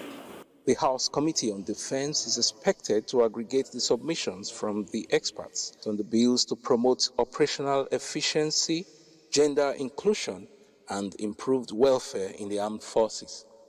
From the National Assembly, Mitaire Ikben, NTA News. And as discussions on the proposed establishment of state police continue to generate concern within the security circle, the Inspector General of Police, Olatunji Rilwan Adisu, reassures officers and men of the Nigerian Police Force that ongoing reforms are designed to strengthen and not to dismantle the institute. Francis Form reports. It was the first official visit of the Inspector General of Police Olatunji Disu to Jigawa State. On arrival in Dutse, the state capital, the IGP paid a courtesy visit to the governor of Jigawa State, Umar Namadi, where both leaders held closed-door meeting on security and governance. The Inspector General of Police later joined participants at the 8th Executive Committee meeting of the Northern Traditional Rulers Council, where discussions focused on insecurity, community policing, intelligence sharing, and strengthening grassroots security partnerships across the region. Thereafter, the IGP proceeded to the Jigawa State Police Command headquarters, where he addressed officers and men of the command. Ready? What are you expecting, sir?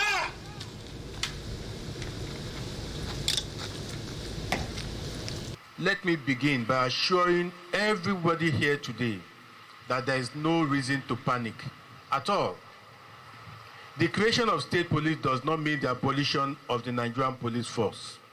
We remain as the Nigerian police force. The objective of this reform is to strengthen Nigerians' overall policing architecture by creating additional policing structures that are closer to the communities they serve, while maintaining a strong national policing institution capable of addressing interstate, national, and transnational security threats. Beyond the debates of state police, the Inspector General of Police used the engagement to spotlight another critical issue confronting the force: welfare and professional development. He assured personnel that welfare reforms, improved working conditions, capacity building, and transparent career progression remain key priorities of the current leadership. Consequently, the force headquarters will continue to pursue initiatives aimed at improving operational capacity, enhancing welfare, and providing resources necessary for effective policing. Closing the engagement, the Inspector General of Police commended officers and men of the force for their resilience, dedication, and sacrifices in the service to the nation. He further assured men of the force management team continue efforts to build a more professional, motivated, and people-oriented police force. Francis Form, NTA News. And the renewed efforts to strengthen the country's healthcare supply chain and public health infrastructure. Details of that and more in a moment. Fellow Nigerians, 27 years ago, many doubted democracy would survive here because of our diversity. Today, our diversity sustains our democracy. The road ahead is steep, but June 12 reminds us, Nigeria do not break. We bend, we bleed, but we do not break. let us renew our covenant that the labors of our heroes past shall never be in vain, and that our government of the people, by the people, for the people, shall not perish from this land.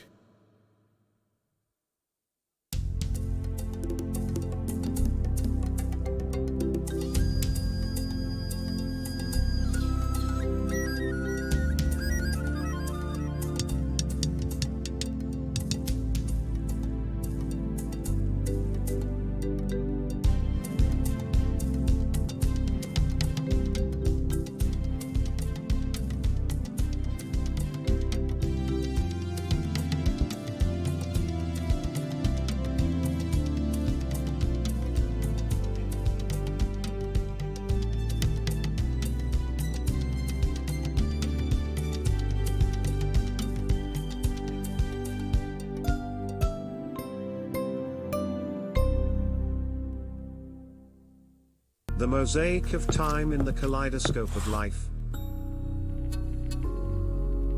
Time is a masterpiece.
Osun State is one of the tourist destinations of choice in the country. Its enviable position as the cradle of Yoruba civilization, as well as the presence of several natural endowments scattered across the state, testify to this truth. From the palace of the Oni of Ife to the Osun Oshogbo Grove, which is now a UNESCO heritage site, to the various galleries of arts located within the state, tourists and visitors alike are always assured of interesting time out in any part of the state.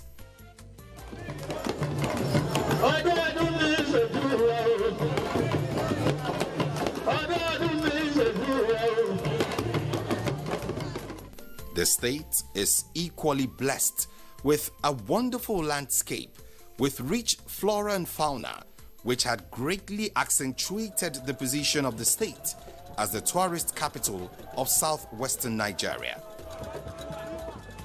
Thus, there is no better place to commence our exploration in the state than the fantastic Olumere waterfall, one of nature's wonderful gifts to the nation. Located in Enri-Jesha, a rustic community that is about 2 kilometers off the Ilesha-Akure highway.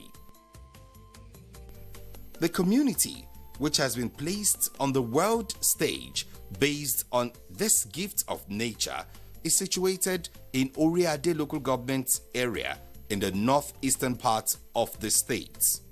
The first unique feature that usually welcomes people to the area is the undulating ridges surrounding the entire area. The view offered by the landscape is indeed an appetizer for all tourists visiting the waterfall.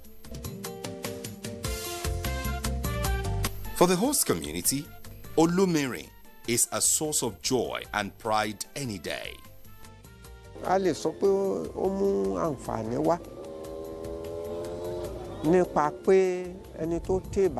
We could say that is quite beneficial because people coming from various places will go away with the name of Enri-Jesha.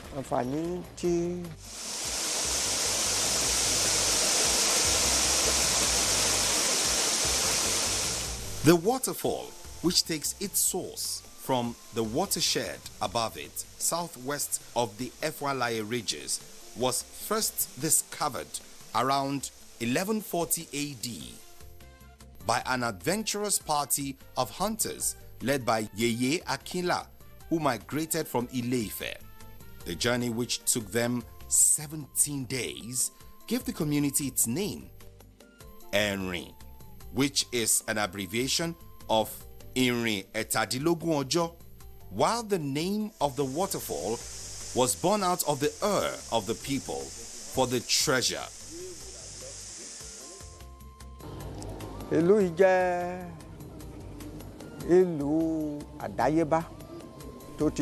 This town is an ancient town which has been in place since we migrated to this place from Ife around 1140 AD. Olumiri or Olumiran, which means another lord, is clear recognition of this breathtaking endowment.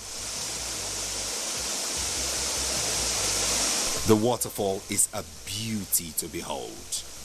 Falling through 7 levels high in the rock, the view is further enhanced by an abundance of lush natural forest. All year-round flow of water, small animals make up the fauna, and a diverse and expansive forest fauna that enthralls and absorbs the visitors as the falling water accentuates the entire quiet ambulance.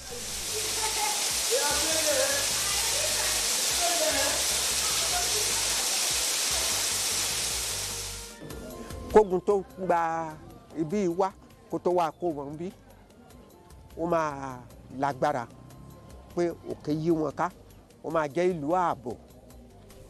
Because of their journey hills, it will be quite impossible for them to be defeated during wars, coupled with the presence of the waterfalls, which served as a source of water for their sustenance. Ó jẹ́ ìyanu tí wọn ò rí rí. Inasmuch as the waterfall is always gushing all year round, it is always fuller in the rainy season and less forceful during the dry season. The fall does not look like anything out of this world until you begin to climb, particularly during the peak period. The refreshing ambience is further thickened when one ascends the rocky steps to explore the other stages of the waterfall. It is indeed the beginning of the curiosity that Olumiri evokes.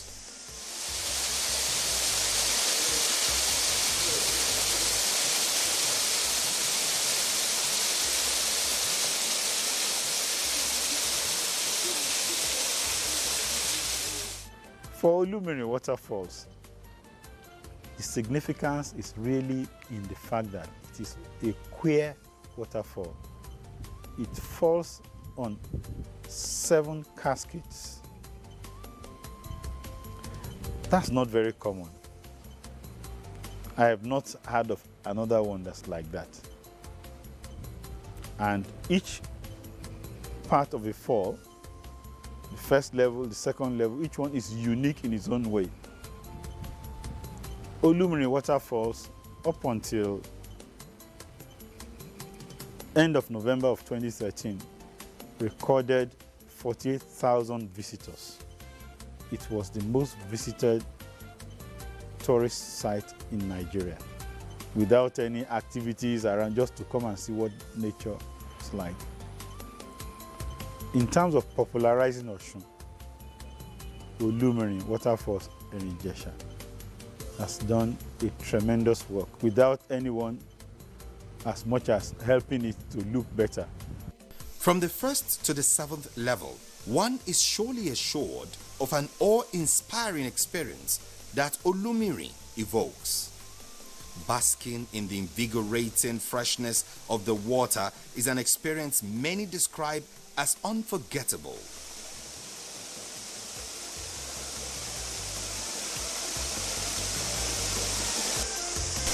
Olumiri Waterfall is indeed a special tourist attraction and a special gift to the people of the state of Osun and indeed the nation Nigeria at large.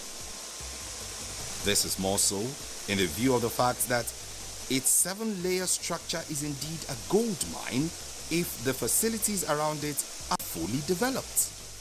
For the host community, they are indeed full of joy for the presence of such nature's gifts to their community. They are also hopeful that the full potential of the site is fully harnessed to the benefit of both the community and the state at large.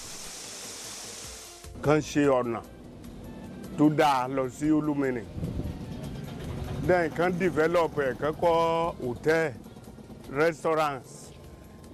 Apart from the provision of standard access roads to the waterfalls, government should also provide amenities such as hotel, restaurant, event center, among others, so that the site can be a major source of revenue for both the community and government.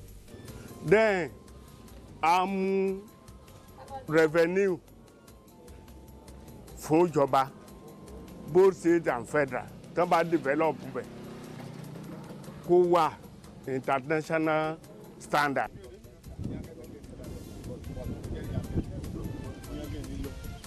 Telling a good story of the natural endowment in the state of Osun will be incomplete without the exploration of the Anyikunugba waterfall at Okeila, which presents a sharp contrast to what Olumiri represents. The waterfall is located in Okeila-Orogun in Ifedayo local government area of the state.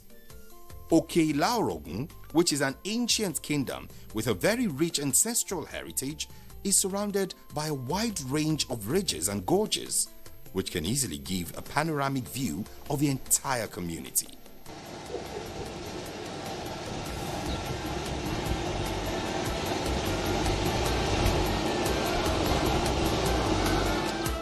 Oral tradition posited that the people of Okeila, who are the descendants of Oduduwa, actually migrated from Ile-Ife with their great ancestor, Fagbamila Ajagunla, blazing the trail. I pride myself as a direct descendant of the legendary Oduduwa, the progenitor of the Yoruba people. If you look at history, the children of Oduduwa, you won't miss Orogun there. That is my roots. Orogun Ajagunla Fagbamila, a direct son of the legendary Oduduwa. So from Ajagunla, we moved from Ife to a place called Ilaju or Ibu Orogun. From there, Orogun Ajagunla was there for a very long time.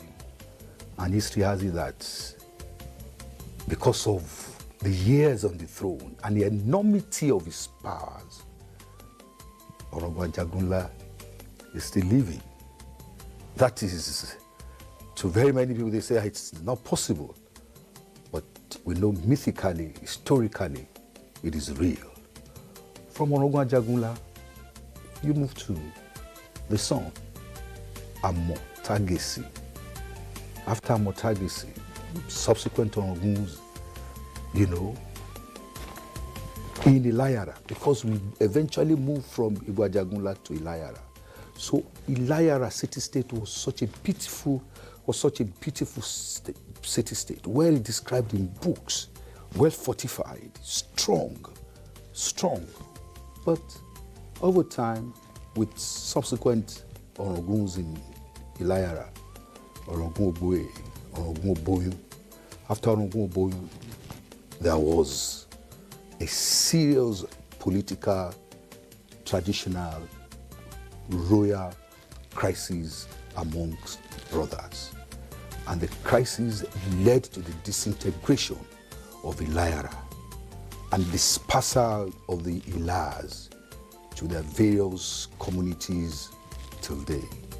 Brothers fought among themselves for the throne of the Orogun.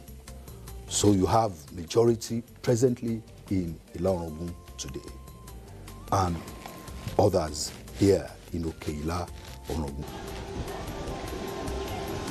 The beauty of the entire landscape and the scenery really underscores the tourism potential of not just the community, but the nation at large. The serenity of Okeila itself, it's a plus for the community. Can you imagine if there's a 5-star hotel with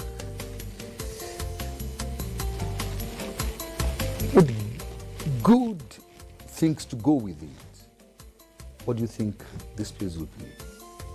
And I tell people, if you can turn it, Okeila, into a Camp David, the quietness, either Mr. President from Abuja or the governor from Osogbo, you come around there the weekend, 2 weeks, brainstorm, no disturbance, nothing. You lock yourself up and discuss policies and how to implement those policies. And you get yourself calm. A lot of things will be done in Nigeria. Assessing the waterfall presents an opposing scenario to that of Olumiri, where one had to climb up. In Ayikunuba, the tourist will have to descend into a valley to discover this wonderful work of nature in the beautiful landscape of mountains, caves, and trees.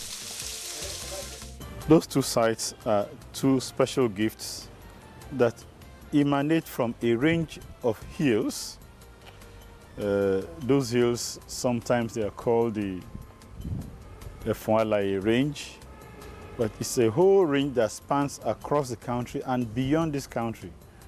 You may be shocked that it goes through again into the Atlantic and comes out as part of a ridge as far away in Australia. So we are part of God's story of how our earth will be. Okeila, Ayikunuba Waterfalls, Okeila, is one of such places that, because of its remoteness and because of the nature, it's the reverse of what you have in Olumiri. At the Olumiri Waterfalls in Erinjesha, you are climbing up and you are seeing the waterfalls. In Okeila, at the Ayikunuba Waterfalls, you are climbing down, descending down, 350 steps. If you take that as 6 inches, but they are more, they're about 8 to 10 inches, they are uneven stairs going through there. You'll be talking of anything like 200 feet. That's 10 stories deep. And then all of a sudden you then meet the waterfall and you are in a different world. The temperature is totally different. And the hills that surround you simply make you know that God's work is beyond man. And as much as a widening staircase of over 300 steps has been put in place to make descending the slope a bit easy, the fact still remains that climbing provides a good experience for visitors and tourists alike.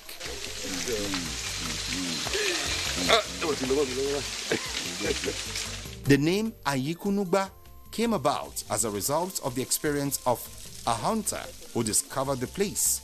He was reported to have shot a strange animal called Nugba.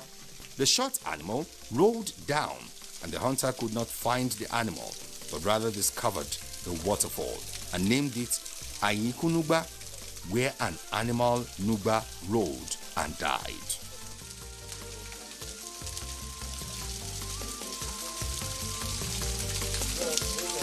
Though our exploration coincided with that time of the year where the fall was at its lowest ebb, yet this does not in any way detract from the scenery and beauty of the entire environment.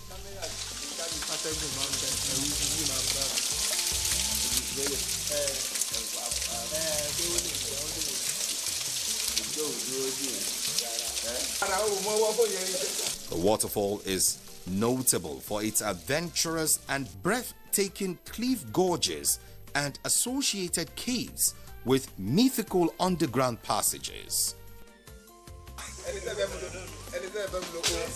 For the local populace, they are of the belief that the more people savor the freshness of the waterfall, the increase in volume of the gushing out of the water. Oke-Laorogun is also blessed with several other tourist sites which can easily turn the entire area into a tourist hub. For instance, the Oke-Lamfo Peak provides one of the soothing sights that any soul could desire during an exploration. It is equally very heartwarming that both the local community and the state government are on the same page on the need to transform the entire landscape from a tourist site to a destination of choice through the provision of necessary infrastructure and amenities. In terms of economy, my people tell me that if there is any major activity there, they make money. But beyond that, it is not a regular thing because it's uncared. I mean, there's nothing going on there in terms of the physical, but the endowment is enormous. It's huge, waiting to be tapped, and that is what we are waiting for. It is not primarily for the Oke-Laorogun people, but for the people of Osun State. The aesthetic, the topography, the beauty, the nature at its best is what we are just missing, and it's just wasting away. These are the areas in which we have hard work to do. Blueprints were created out of the master plan for investors to take a look at the assets. Proper economic market studies were done. Taking a look at each asset, we looked at the appropriate kinds of activities that will be suitable and they were recommended to investors to take a look at. It's up to the investors now to do in-field studies, to do the detailed design work after we've done some conceptual work, to take them to a point in which they can put in their funds and invest. Indeed, some of the work for Olumiri had advanced to a point of investable level that people could put in money, invest and get their returns, and we can then work on the PPP arrangement. But this must go to the public so that you can have the best hands and have a complete complement of small players, medium-sized players, and big players. The mix, creativity always comes from the people at the bottom because they are less resources, but they are more resourceful. The warmth and hospitable nature of the people of the area is equally useful in showcasing its endowment to the world. So, if you have not had the opportunity to explore this nature's gifts to the nation Nigeria, then you are missing a lot. I urge you to include these sites in your next holiday visit, and you will surely be glad you did, because there will be a sense of fulfillment.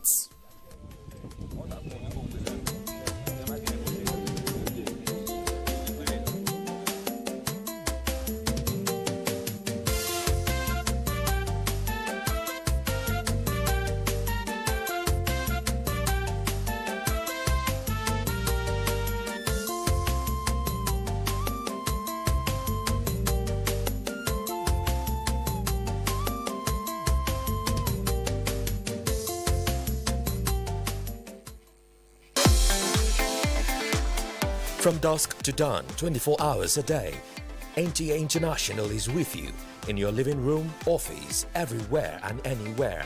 We provide the company you desire in terms of balanced and up-to-date news, programs and the best of entertainment. Tune in to DSTV channel 251, GoTV channel.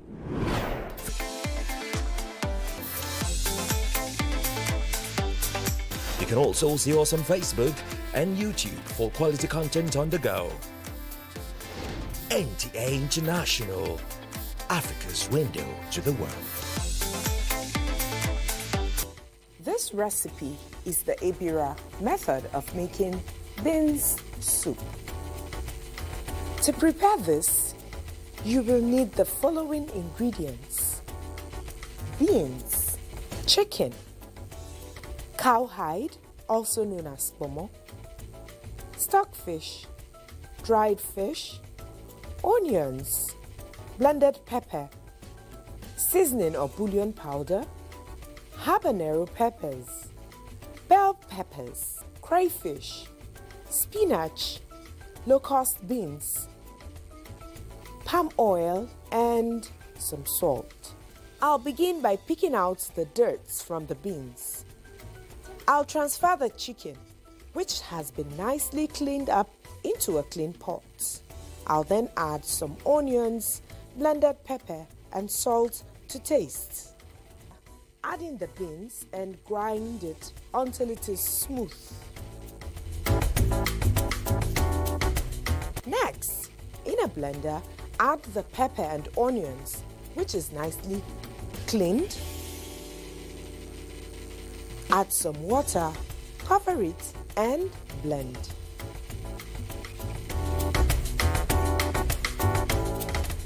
I'll check the chicken and the stockfish, which has been cooking now for a while.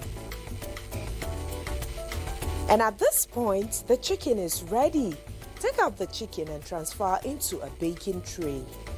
I'll be grilling the chicken in the oven. In an empty pot, add some red palm oil. Just a little bit of palm oil because I don't want to use so much for this recipe. And once the oil is hot enough, add some onions and give it a stir.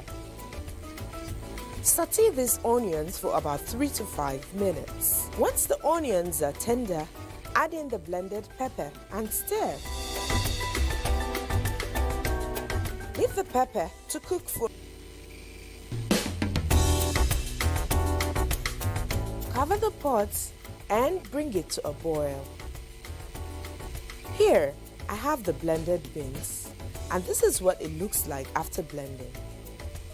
1 cup of beans was blended. I'll be using half of it for this recipe and will save up the other half for another day. It's time to add the beans powder. Gradually, I'll do that while I stir.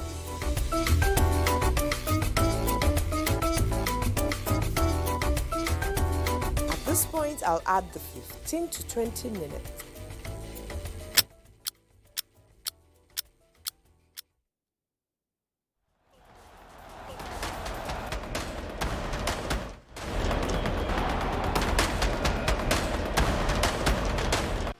Long before the beam of satellites, the variety of streamers, the bustling markets of Idumota, Iweka and Asaba production centers, there was the Nigerian Television Authority, Nigeria's first and finest window to the world.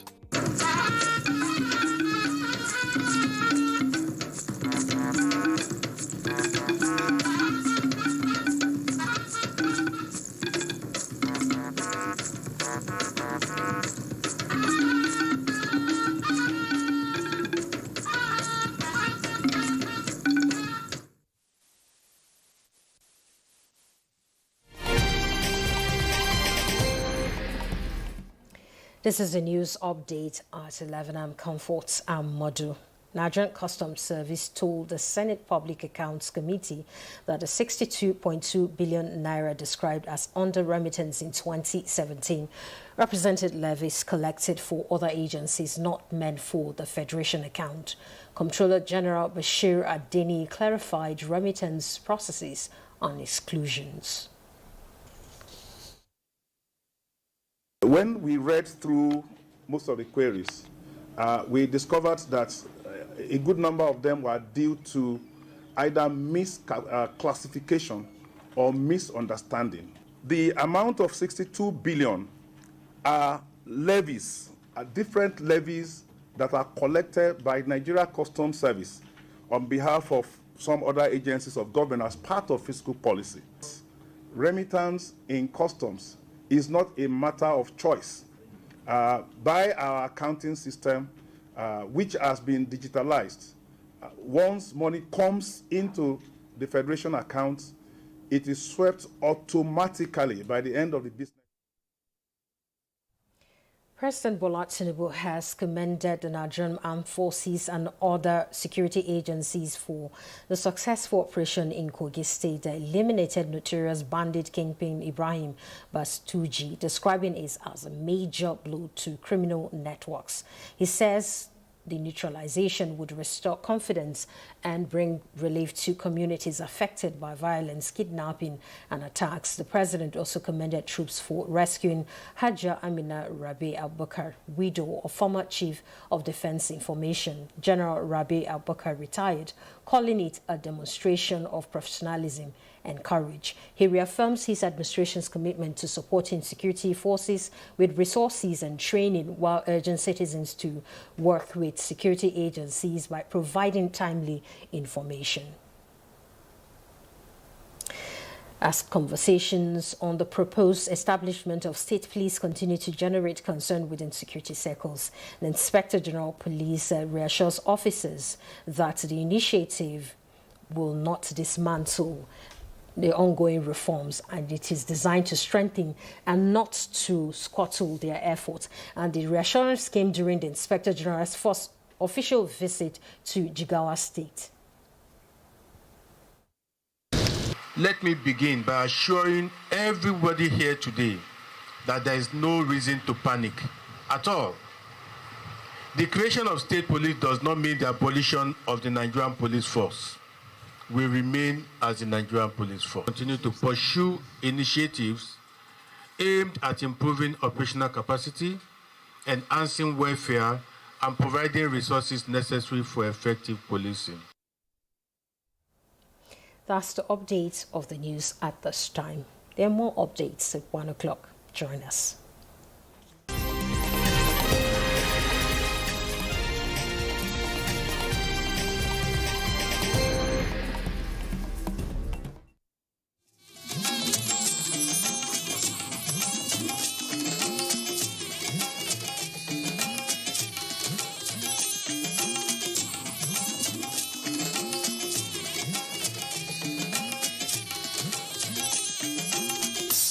This is the network service of the NTA.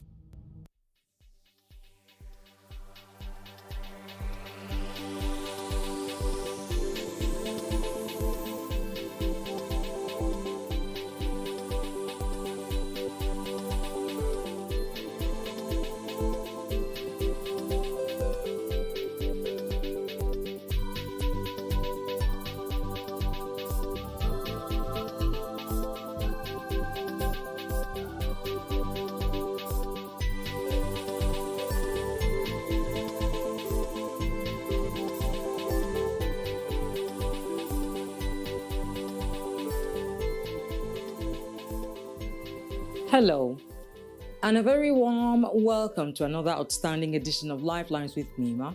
Thank you for joining us today. With me now in our studio, we have our first client for the day. Her name is Mary. Let's meet her. I need your help. I come here today because I need your help. They won't collect my picking from me. I don't agree. I see over my dead body. Help me, ma. It's okay. It's okay. It's okay. Don't worry. Nobody's going to take your child from you. Don't worry. Get to the bottom of it, okay? Thank you. Sorry. The child is mine, like I have just shown you. And I'm pretty sure that the DNA will confirm that. Like I pointed out and said earlier, you know, I know what you're all about. I really doubt that you have the capabilities to even take up this fight. So, my dear, if you want us to settle this amicably, I'm sure we can find a way to. But if you don't, it's going to be fire for fire, lawyer against lawyer, power against power.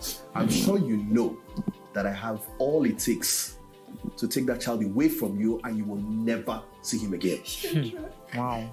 Mary, it's okay. It's okay. Dry your tears. Wow, it's getting heated up in here. I have a lot to say about this matter, but I'll reserve it for now. Let's take it to our situation and see what they have to say about this matter. Don't go anywhere. We'll be right back.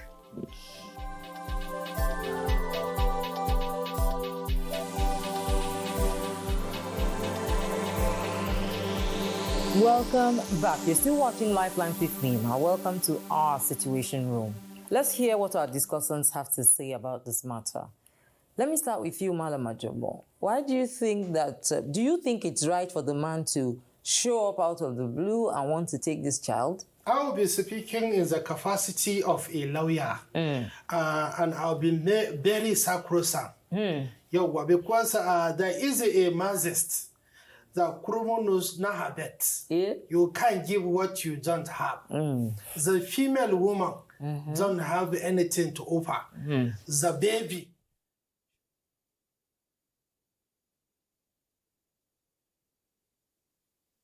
It's the network service of the NTA. We now join our outside broadcast crew for a live telecast. Please stay tuned. Without wasting any much time, permit me to set the protocol as we commence. The Honorable Minister of Communication, Innovation and Digital Economy, Dr. Bosu Tijani, most greet you specially. The Honorable Minister of Information and National Orientation, Mohammed Idris, Fellow of the Nigerian Institute of Public Relations, the Permanent Secretary of the Federal Ministry of Communication, Innovation and Digital Economy, Engineer Nadungu Gagari, Fellow of the Nigerian Society of Engineers, the Permanent Secretary, Federal Ministry and National Orientation, will pause proceedings as we'll receive our guest of honor. Please bear with us as we receive a special guest who has just arrived. The dignitaries will now proceed outside to welcome him into the hall.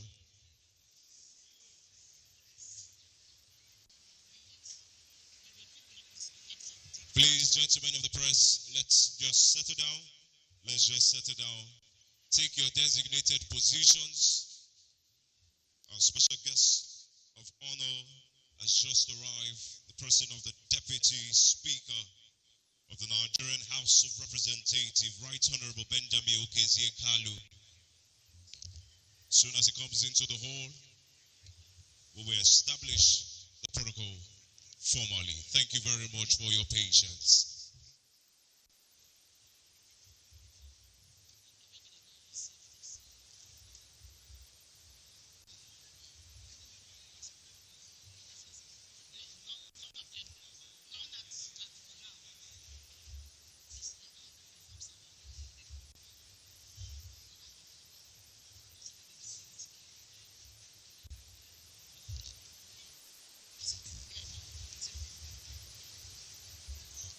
Very distinguished ladies and gentlemen, this program is going to be short and sweet. We'll move quickly with the speed of light. Without wasting any much time, very distinguished ladies and gentlemen, permit me to announce the arrival of the special guest of honor, Deputy Speaker of the Nigerian House of Representatives, Right Honorable Benjamin Okezie. Please, a round of applause for him to the hall. Thank you very much. I will allow for 30 seconds for the media to get their establishment shots and return back to their designated positions. Need I remind you that this event is beamed live on several TV stations across the country. So please let us ensure decorum is maintained in the room. The 30 seconds is now up. Members of the press, please move to your designated positions as we commence today's proceedings. Please, thank you very much. Thank you very much. Can we clear the aisle, please? Can we clear the aisle? With that said, to set all protocols right, we'll take the national anthem to officially kick off this event. Please, media, the national anthem, the first stanza, the national anthem. Thank you.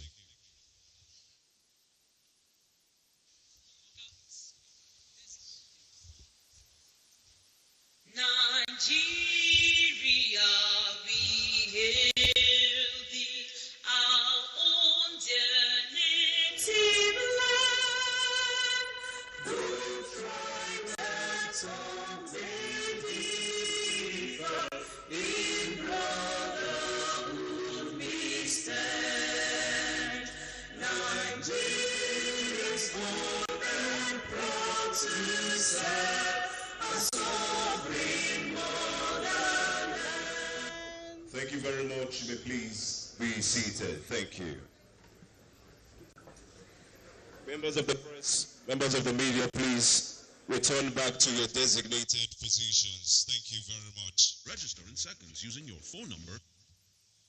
The special guest of honor, Deputy Speaker of the Nigerian House of Representatives, Right Honorable Benjamin Okezekalu. I must greet you specially this morning. The Honorable Minister of Communications, Innovation and Digital Economy, Dr. Bosun Tijani. You're most welcome, Your Excellency. The Honorable Minister of Information and National Orientation, Mohammed Idris. Thank you. The Honorable Minister of Information and National Orientation, Mohammed Idris, Fellow of the Nigerian Institute of Public Relations. You're most welcome this morning. Permanent Secretary of the Federal Ministry of Communications, Innovations and Digital Economy, Engineer Nadugu Gagari, Fellow of the Nigerian Society of Engineers. You're most welcome. The Permanent Secretary of the Federal Ministry of Information and National Orientation, Dr. Bierem Ukire, Fellow, West Africa College of Surgeons. You're most welcome. Director General, Nigerian Communications Satellite, Mrs. Jane Egerton Idehe, you're most welcome this morning. The Director General of the National Broadcasting Commission, Mr. Charles Eboebo, you're most welcome this morning. The very distinguished Director Generals of agencies here present, the Directors of the ministries here present, Directors of the National Broadcasting Commission, Directors of the Nigerian Communications Satellite here present, media executive, media stakeholders, members of the Fourth Estate of the realm, very distinguished ladies and gentlemen. It's my singular honor and privilege to welcome you to the national launch of the Digital Switch Over project under the Big Picture Initiative. If your hands are not busy at this time, can we please put your hands together for the vision that is becoming a reality? Thank you very much. I would like to, at this time, recognize some of our dignitaries that have heeded our call and are here with us this morning. As I get the names, we'll do those introductions, but for the names I have here, permit me to recognize the representative of the Chairman, Economic and Financial Crime Commission, who is ably represented by the Director of Public Affairs, Mr. Wilson Ujaren. Please, for him, a round for him. Thank you very much for coming. We also have with us the National Chairman, Independent Association of Nigeria, Alhaji Dr. Ahmed Ramalan. Please, Ramalan. Thank you. Please. Also have the former Director General of the National Broadcasting is here with us this morning, Malam Shehu Ilela. Please. We have with us also the very distinguished Director Generals of the broadcast industry in our area. We have the Director General, Nigerian Television Authority, Comrade Abdulhamid Dembos. Please a round of applause for him. Thank you for coming. We also have us the Director General, Voice of Nigeria, Malam Jibri Baba Ndache. Please a round of applause for him. Thank you very much for coming. Director.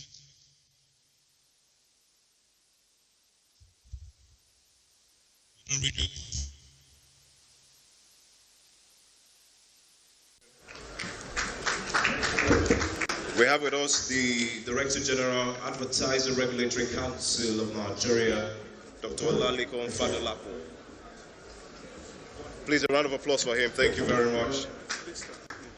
Technical, please help me with the microphones, please. We also have with us the Managing Director, News Agency of Nigeria, Ali N. Ali. Please a round of applause for him. Thank you very much for coming. Ladies and gentlemen, I'm not doing this alone this morning. I have my colleague here who has been called with a very important assignment. Francis will be joining me shortly. Media, please. Turn down catch-up features. The TV is turn it down, please. Thank you. Without wasting any much time, I would like to invite my co-MC Francis, stakeholders that have joined. Thank you very much. I would like to recognize the presence of the Chairman Association of STB Manufacturers, Dr. Shitu Kabir Mohammed, OFR. I also recognize our technical partners present, ably represented by Mr. Rotimi Pedro. We have our signal distributors present. ITS Mustafa Babagana is here in the house. We have the Electronic Media Content Owners Association of Nigeria. It's a large crowd here. We have the BOT member, Madam Jibe Ologe. Thank you for coming. Mr. Adeni Giomeri, President. Aja Amina, the Vice President. And Ayade Stephen, the General Secretary. You are welcome. We recognize all partners. Because of time, we will not be able to recognize everyone, but please bear with us. Know that everyone is special to this very historic event. Thank you and welcome once again. Thank you. Applause for her once again. Thank you very much. Very distinguished ladies and gentlemen, we're moving with the speed of light. Been informed our dignitaries have other engagement. So we'll be moving with the speed of light. Coming up next is the welcome address, and this is to be delivered, or rather the opening remarks, and this is to be delivered by the Honorable Minister of Communications. The Honorable Minister of Communications, Dr. Bosu Tijani. Please round of applause for him as he comes up on stage to give us the opening remark. Technical, please help us fix these microphones. Thank you.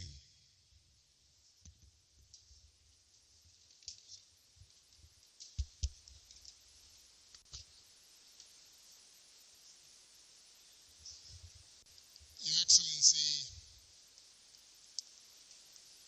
our very dear Deputy Speaker of the House of Representatives, Benjamin Okezie Kalu. I think we should give him a round of applause for gracing this event.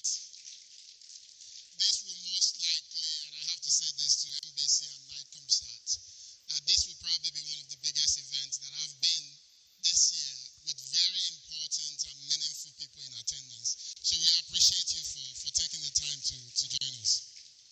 The Honorable Minister of Information, National Orientation, my big brother, H.M. Mohammed Idris, the Permanent Secretary, Federal Ministry of Communications, Innovation and Digital Economy, Engineer Gagare, and your fellow Permanent Secretary of the Federal Ministry of Information and National Orientation, the Director General of the National Broadcasting Commission,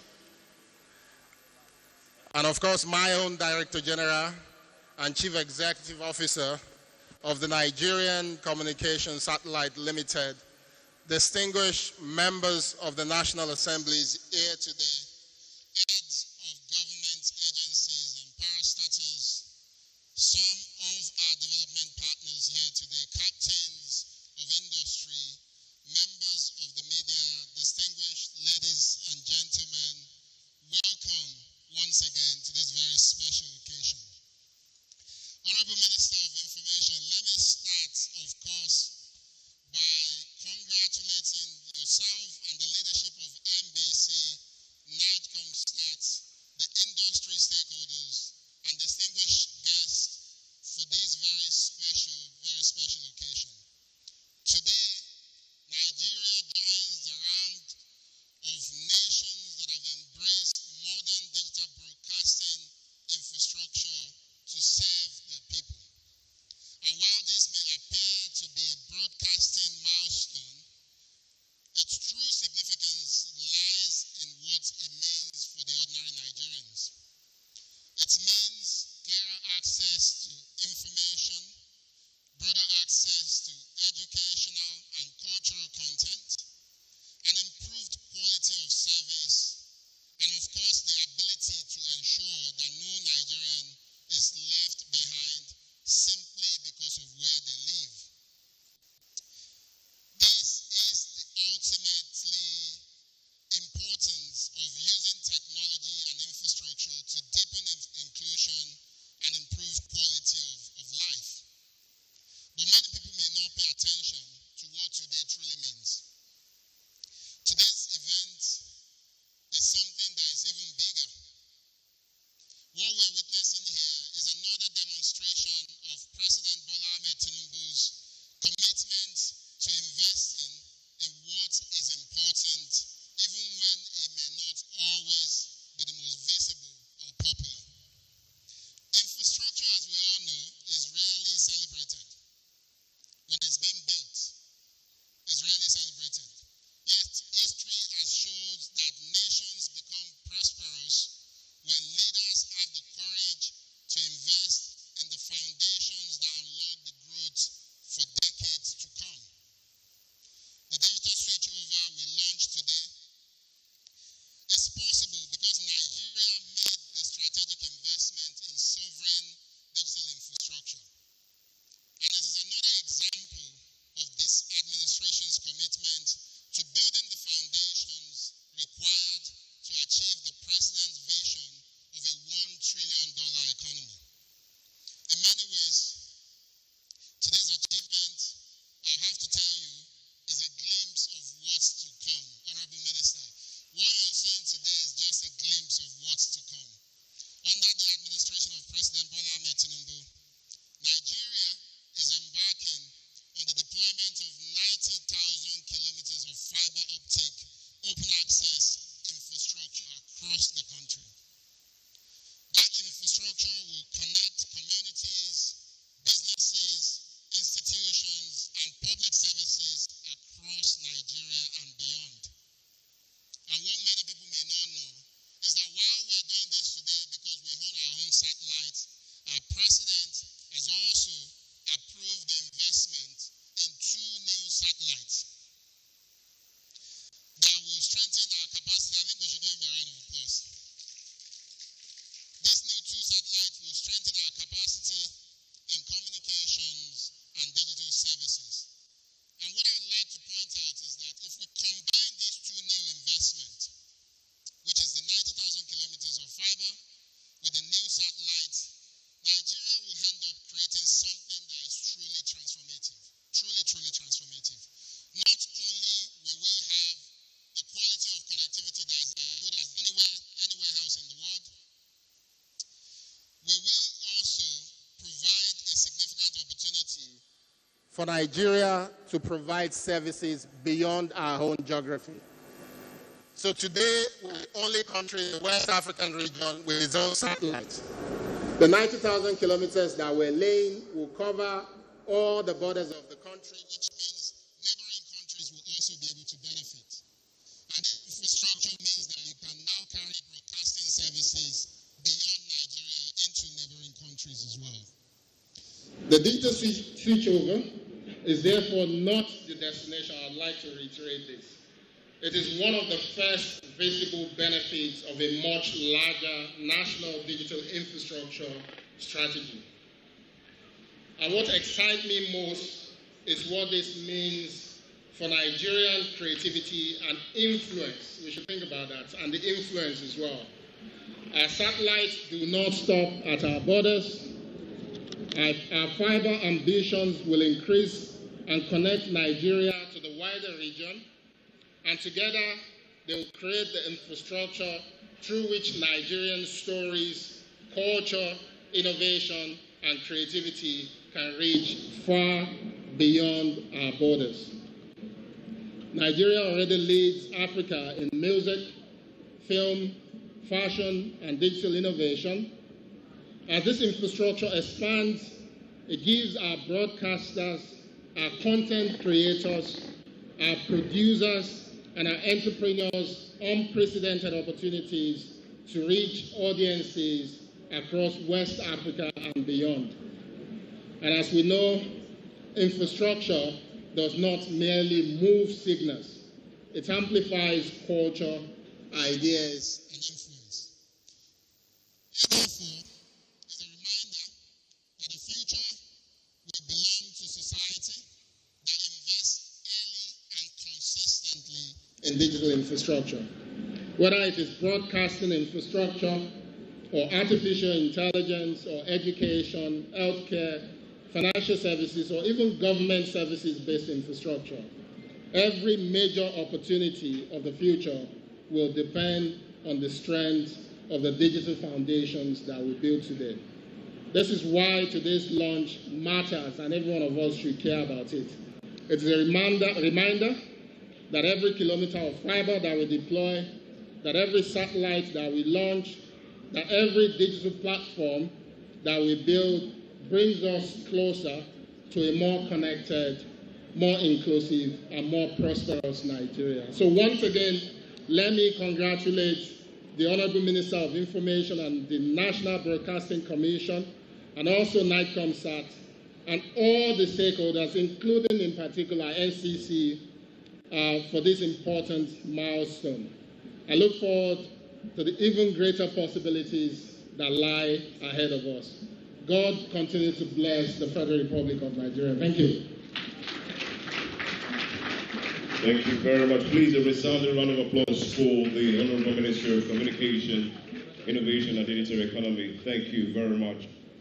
Permit me to recognize the presence of the representative from the National Civil Defense Corps, ACG Benito Eze, MNI. Please, a round of applause for him. Thank you very much for coming. We also have with us the representative of the Chairman, CEO, National Salaries, Incomes and Wages Commission here with us, Mr. N.S. Paul is representing the chairman. Please, a round of applause for him. Thank you very much. We also have with us the Acting Director, Communications Satellites Defense Space Administration, representing the Chief of Defense Space Administration, Brigadier General A.J. Ahmed is here with us. Please, a round of applause for him. Thank you for coming. In a program such as this, introduction is a continuum. Permit me to recognize the presence of the National Public Relations Officer of the Nigerian Customs Service, Deputy Comptroller Abdullahi Aliu Mewada. Please, a round of applause for you. Thank you for coming. Also permits me to recognize the presence of Engineer Ahmed Rufai, Pioneer MD of the Nigerian Communications Satellites Limited. You're welcome, sir. We also recognize the presence of the Advertisers Association of Nigeria, ably led by the President. You're welcome. Thank you very much. So we'll move to the next item on the agenda, which is a welcome address to be delivered by the Director General of the National Broadcasting Commission, Mr. Charles Ebuebo. Please, a round of applause for him. I'm saving myself from a lawsuit. Thank you. Your Excellency, the Deputy Speaker of the House of Representatives, Right Honorable Benjamin Okezie-Kalu, Your Excellency, the Honorable Minister of Information and National Orientation, Alhaji Mohammed Idris, Your Excellency, the Honorable Minister of Communications, Innovation and Digital Economy, Dr. Bosun Tijani, distinguished members of the National Assembly, PAMSECs here present, the heads of agency, the Managing Director and Chief Executive Officer of NIGECOMSAT, Ms. Jane Egerton, Chief Executive of Government Agencies, Development Partners, Captains of Industries, leaders of the broadcasting, telecoms and creative industries, our esteemed technical partners, distinguished broadcasters, members of the press, ladies and gentlemen, good morning. There are moments in the life of a nation that transcend policy, moments that redefine possibilities, moments that remind us that the future is not something we inherit, but something we deliberately build. Today is one of those moments. Today, we're not merely launching a digital broadcasting platform. We are launching a new national communications architecture.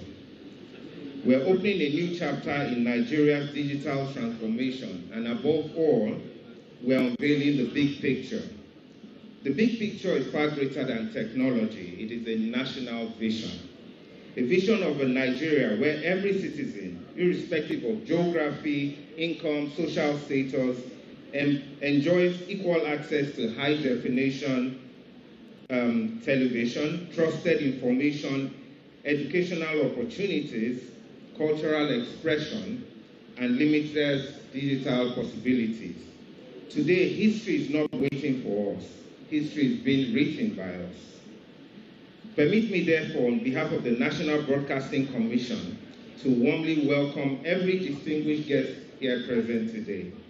Your presence is a powerful affirmation that the future of broadcasting cannot be built by government alone.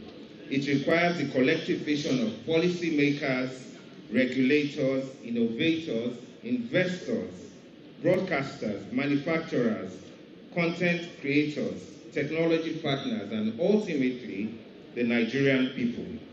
For your unwavering support and belief in this national journey, I thank you.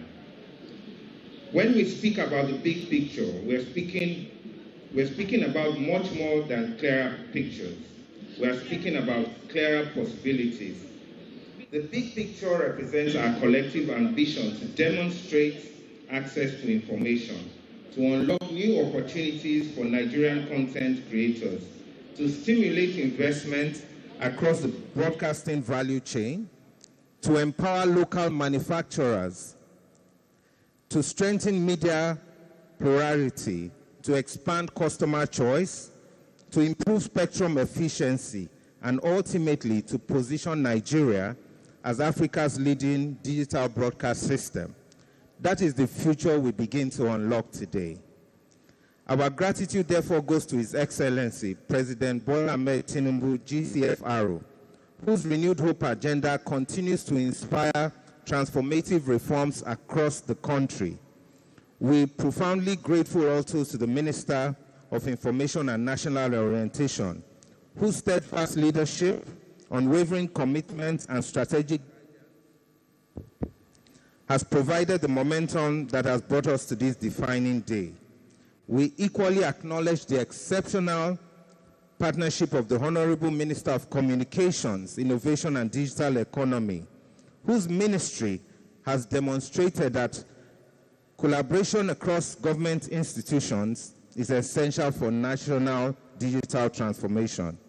To our partners at NIGECOMSAT, our technical collaborators, our development partners, broadcasters, manufacturers, investors, and every institution that believed in this journey, today's success belongs to all of you. And indeed, I want to thank everyone, whether known or unknown behind the scene, everyone whose leadership, focus, technical input, everyone, the whole team who have put this here today. We cannot but be grateful for your contribution. As we proceed with today's program, which includes the presentation of the Big Picture Initiative, technical demonstrations of the Free TV platform, and remarks from our esteemed partners and the official unveiling by the Honorable Ministers, I encourage every stakeholder to engage actively with what you will witness today. Allow me to conclude with the timeless words of the great American investor, Thomas Edison, who once said, "The value of an idea lies in the using of it." Today, Nigeria moves beyond ideas. Today, we move into implementation. Today, we move into delivery. And today, we move into the future. Ladies and gentlemen, allow me to say one more quote. It says, "Every generation is remembered for the future it chooses to build." Today, Nigeria has chosen a digital future. Today, Nigeria has chosen the big picture. And tomorrow, the world difference. Thank you very much.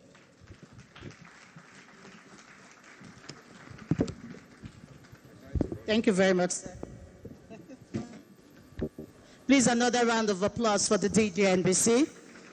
Distinguished ladies and gentlemen, the success of the digital switchover program depends on a reliable and resilient transmission infrastructure capable of delivering digital services across the country. It's therefore my pleasure to invite the Managing Director, CEO of the Nigerian Communications Satellite Limited, Mrs. Jane Egerton Ideyi, for our own remarks. Please warmly welcome her with a round of applause.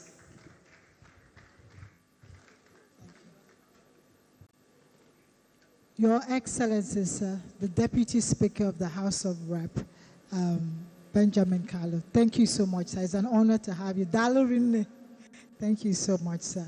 The Honorable Minister of Information, Alhaji Mohammed Idris, sir, good morning again. Thank you so much. You have been a fatherly figure in the entire project. My own boss, the Honorable Minister of Communication, Innovation and Digital Economy. I think that's the true infrastructure genius for Nigeria. Sir, we are very grateful. Your support has led us here. Your vision has given us the continuity we need. I also want to acknowledge the PAMSEC, Communication, Innovation and Digital Economy. Thank you, sir. PAMSEC for information. Thank you so much, ma. You have been very committed to the cause. I want to acknowledge my fellow DG, the DG for NTA, my prime customer, the DG for VON, NOA. I really want to acknowledge all the DGs, the Executive Secretary, the Chairman for BON, all our stakeholders, our partners. I must not forget at the end of the day, there's a key partner that we've not mentioned, NCC. So I want to acknowledge EVC NCC, who's also represented here by his commissioner. One of the things I remember, one of the things I remember as a young girl, 6-year-old girl, staying with my parents is the bonding time we always had. And that bonding time is 9 o'clock every day, gathered around the TV, watching NTA. I don't think this story is only my story. There's a lot of families that are seeking information, students seeking knowledge, entrepreneurs seeking opportunities, and the nation seeking progress that have always done this around broadcasting. So if we imagine a Nigeria where every citizen, regardless of the location, has access to information, education, entertainment, opportunity, that is what we are trying to do here today. Today we make another significant step towards making this vision a reality. We want to deliver the Nigerian promise. We want to deliver the renewed hope agenda. That is why we are gathered. Because with this switch, we call it the digital switchover. It's actually the switchover TV to broadcast TV. With this switch, it's not merely a broadcasting upgrade. For us and for many of the people gathered here, it's a nation-building initiative. It's a strategic investment into Nigeria's infrastructure, like the minister has said. It's beyond the 600 million naira opportunity we say that it brings. is beyond the broadcast we will deliver to over 40 million homes. It is beyond the jobs we will create for the advertisement sector, for the wider Nigerian ecosystem. It is a case, most importantly, of steps that we are taking towards creating a more informed, connected, inclusive, and empowered society. For decades, the analog broadcasting has actually served our nation well. It has connected families, it has informed citizens, it has entertained generations, but the demands of the digital age requires much more. The world is changing, technology is changing, consumer expectations are also changing, and Nigeria must continue to evolve alongside the rest of the world. And today we are making that transition. We are moving to possibilities, from analog to digital, from scarcity to abundance, from a restricted access to expanded opportunities. That is what the digital switchover will deliver. This switchover will create opportunities beyond television. It will create opportunities beyond local content creators. It will create opportunities beyond broadcasters. It will create opportunities beyond technology providers. It will create opportunities beyond investors. It will create opportunity for young Nigerians whose creativity and innovation deserves a larger platform. Ladies and gentlemen, we must remember that this initiative is not simply about technology. Yes, technology is valuable when it improves life. Technology is also meaningful when it creates opportunity. Technology is transformative when it reaches everyone. And that is why NIGECOMSAT is proud to be the technology partner for this project. The role of NIGECOMSAT is really significant in this project. NIGECOMSAT, now I have to toot my horn, is Nigeria's premier satellite communication company. And our mission actually is on providing connectivity. Our mission is to ensure that geography does not determine opportunity. Our mission is to ensure that communities in remote locations are not excluded from the entire digital economy and national development. Our mission is to ensure that every Nigerian can participate in the digital economy regardless of where. So through our satellite infrastructure, we are consistently working to bridge connectivity gaps, support critical national projects, and enable access to services where traditional terrestrial infrastructure. Today, we stand at the intersection of broadcasting, technology, and national development. We are witnessing a switch in transmission. We are witnessing possibility. The launch of the digital switchover represents a future where a student in a rural community can access educational content more effectively. A local filmmaker can reach a wider audience. A broadcaster can deliver high-quality services. And a family, just like I said in the beginning, can enjoy richer viewing experience. Then finally, a nation can move closer to achieving its digital transformative goals. This moment reminds us that progress is never achieved by one institution alone. It took a village to get this. I know yesterday we were in a session. It really took a village. It required collaboration, partnership, vision, leadership, and it requires, just like the Minister of Information has said yesterday, a shared commitment to building a future that will not benefit just one person, one stakeholder, but a future that will benefit every Nigerian. I therefore really want to commend, the Honorable Minister of Communication has said it so well. It is not an easy feat to do this, but to even commit and go ahead and start the implementation of 2 new satellites. So we really want to commend the President, His Excellency, Bola Ahmed Tinubu. It took leadership to take this journey. I think we can say in West Africa we have led the way, and his vision has helped us lead the way. I really want to commend, yes, thank you very much, you can clap. It's true to have that vision, but the actual delivery of the vision would have been possible with the minister, without the ministers that are here present. The Honorable Minister for Information and the Honorable Minister for Communication. Their drive has actually determined the fact that, or that actually helped deliver what we are doing today.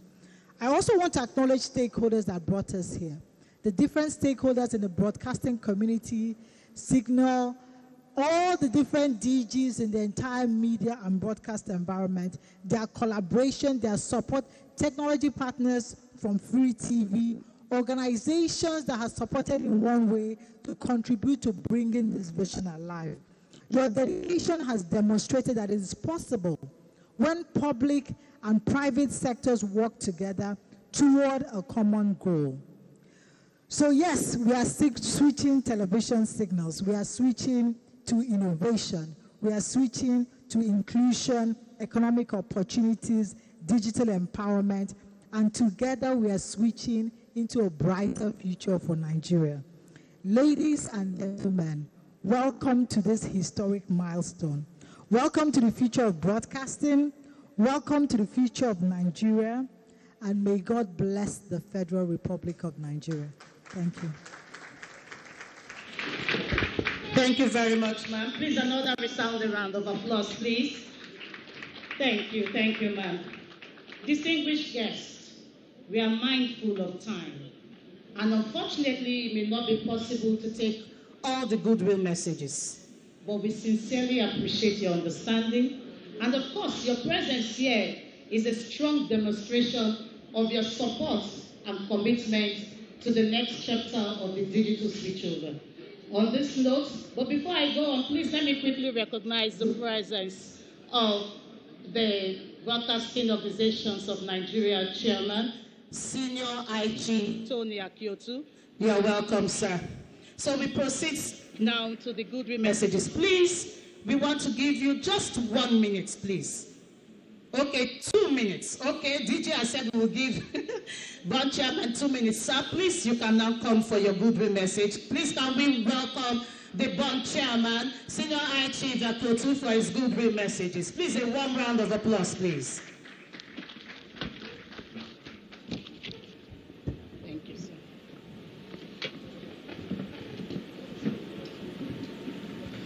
The Honorable Minister of Information and National Orientation, Honorable Minister of Communications, the Director General, National Broadcasting Commission, Managing Director, NICOMSAT. I can see an array of faces. President of NIPR, I never knew you were back in Nigeria. Tijani Ramalan, DG NTA. Everybody is here. It's a full house.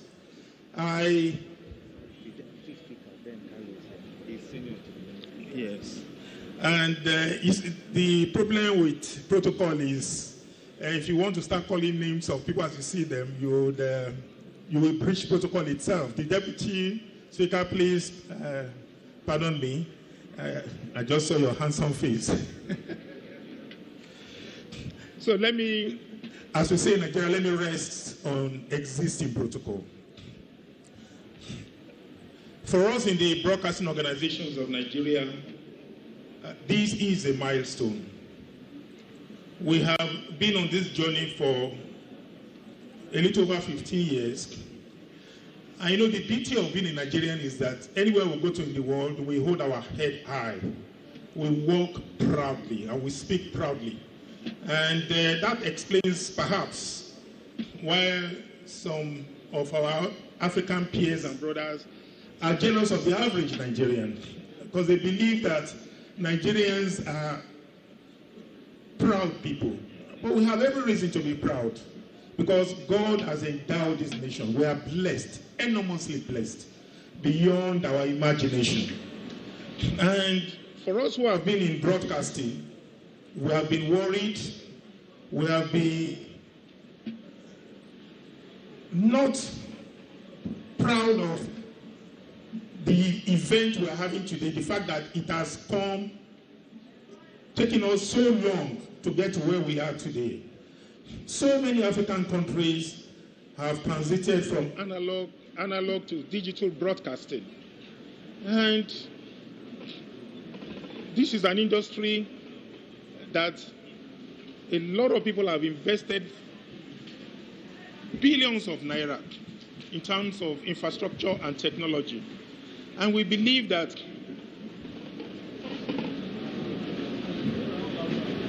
a lot of people have invested billions of naira in terms of infrastructure and technology.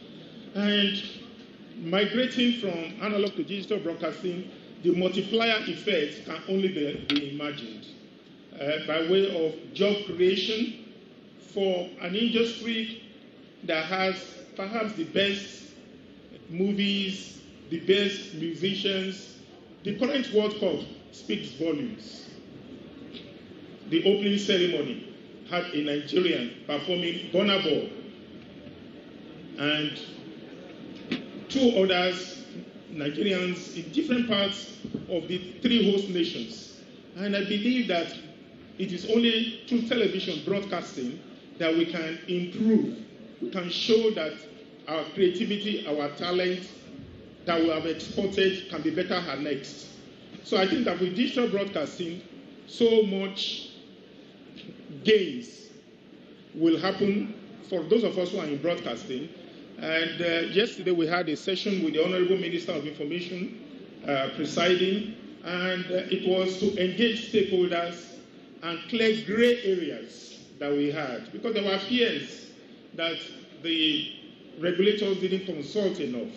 And in good spirit, they agreed that yesterday we should all meet and we should explain that, look, everybody has a role to play in the ecosystem, particularly those who had invested, because we had investors in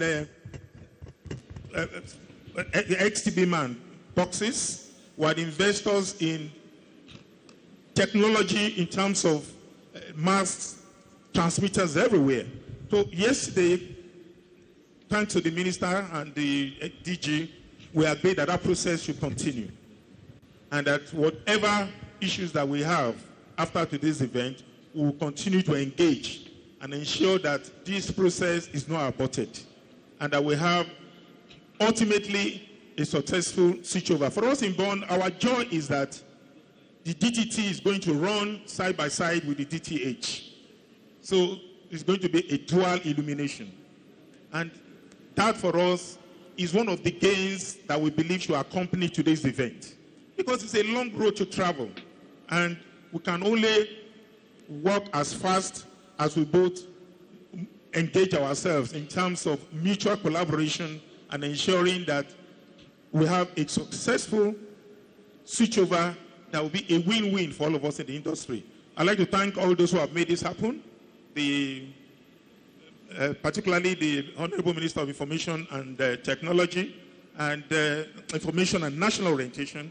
And we'd like to assure you that with us in Bonn, you have a partner as long as there is mutual trust, and the National Broadcasting Commission itself engages us in line with the resolutions of yesterday to take it one after the other and have a completely successful digital migration. Thank you very much. Thank you very much, sir. Please a resounding round of applause for him. Thank you.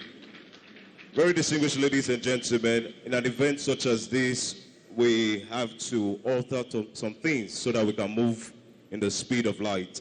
I've received my directives and I will follow such.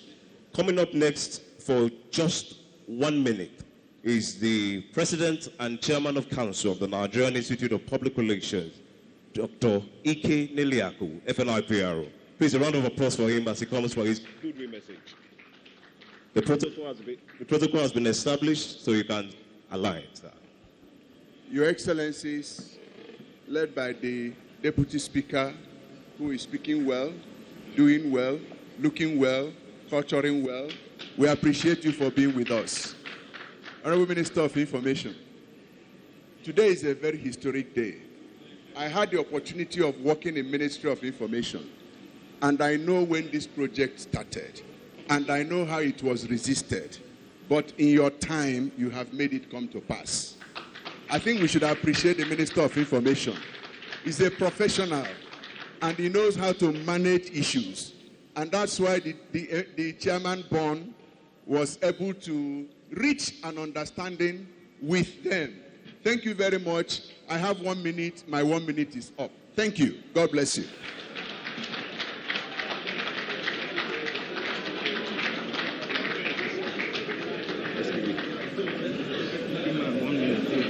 All right, thank you.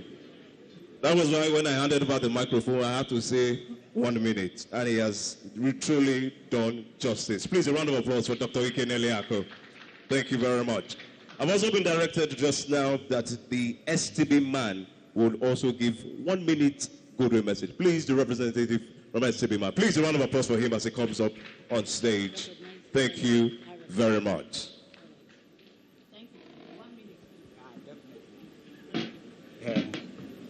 All protocol are observed, Your Excellencies. I have nothing to say here much than to say we in the setup manufacturing sector are very, very, very happy, and we are ready to give you enough box that will cover the country.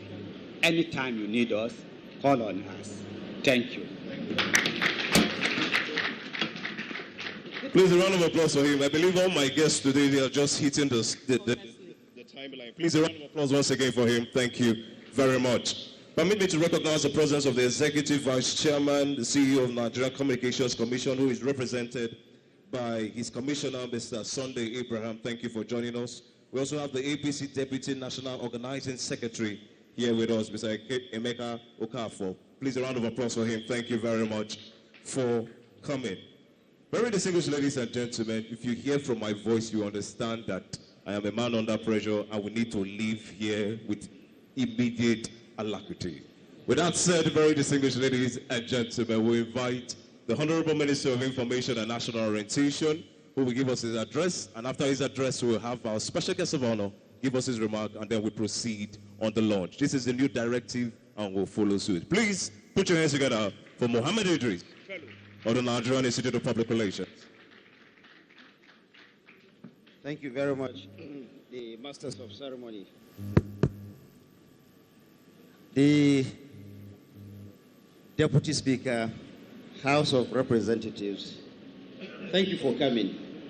For those of you who don't know, the Deputy Speaker is a friend of the industry. Even though he worked all through the night with his colleagues at the National Assembly on a very significant national assignment, he still said he would be here today, and he made it to this place. Thank you, Your Excellency, for finding time to be in our midst. My brother, the Honorable Minister of Communications, thank you for everything that you have done. I wonder how this will have been achieved without your leadership. I remember 2 years ago, in a small meeting, an informal meeting we had at the presidential villa, we told ourselves that we will make sure that in our time, DSO happens in this country. Thank you for keeping to that faith, for making sure that all the agencies under you, especially NICOMSA, this lady is really a workhorse. I don't know how you fish her out, but she has really worked hard to make sure that we have seen today. The DG MBC, I hope you don't mind all the flogging and all the bashing and the shouting in the last 1 year. Make sure this is delivered. If you don't deliver it, you know the rest. I'm happy today. We have seen this happen. I won't flog you again. After today, because each time he came to me, I was always frowning my face. But from today, I will smile. Because the idea is that we need to deliver this, and we are happy that we are at this point. The Chairman Bond, I want to say that as a very critical stakeholder in this journey, you have really worked hard to make sure that this has happened. He became chairman of Bond only about 3 or 4 months ago. And since that time, he took on this assignment. Every time he would call me, he would send a message. His colleagues will mumble and rumble and complain, and he will call me. I'm under pressure. What do we do? So we kept talking to ourselves. Yesterday we had a 4-hour meeting and all the gray areas were resolved. It is not possible to say that we have a perfect situation, but I'm happy that what we have done today represents the spirit, the vision that President Bola Tinubu has given us. And what this tells me is that Nigeria is indeed a great nation.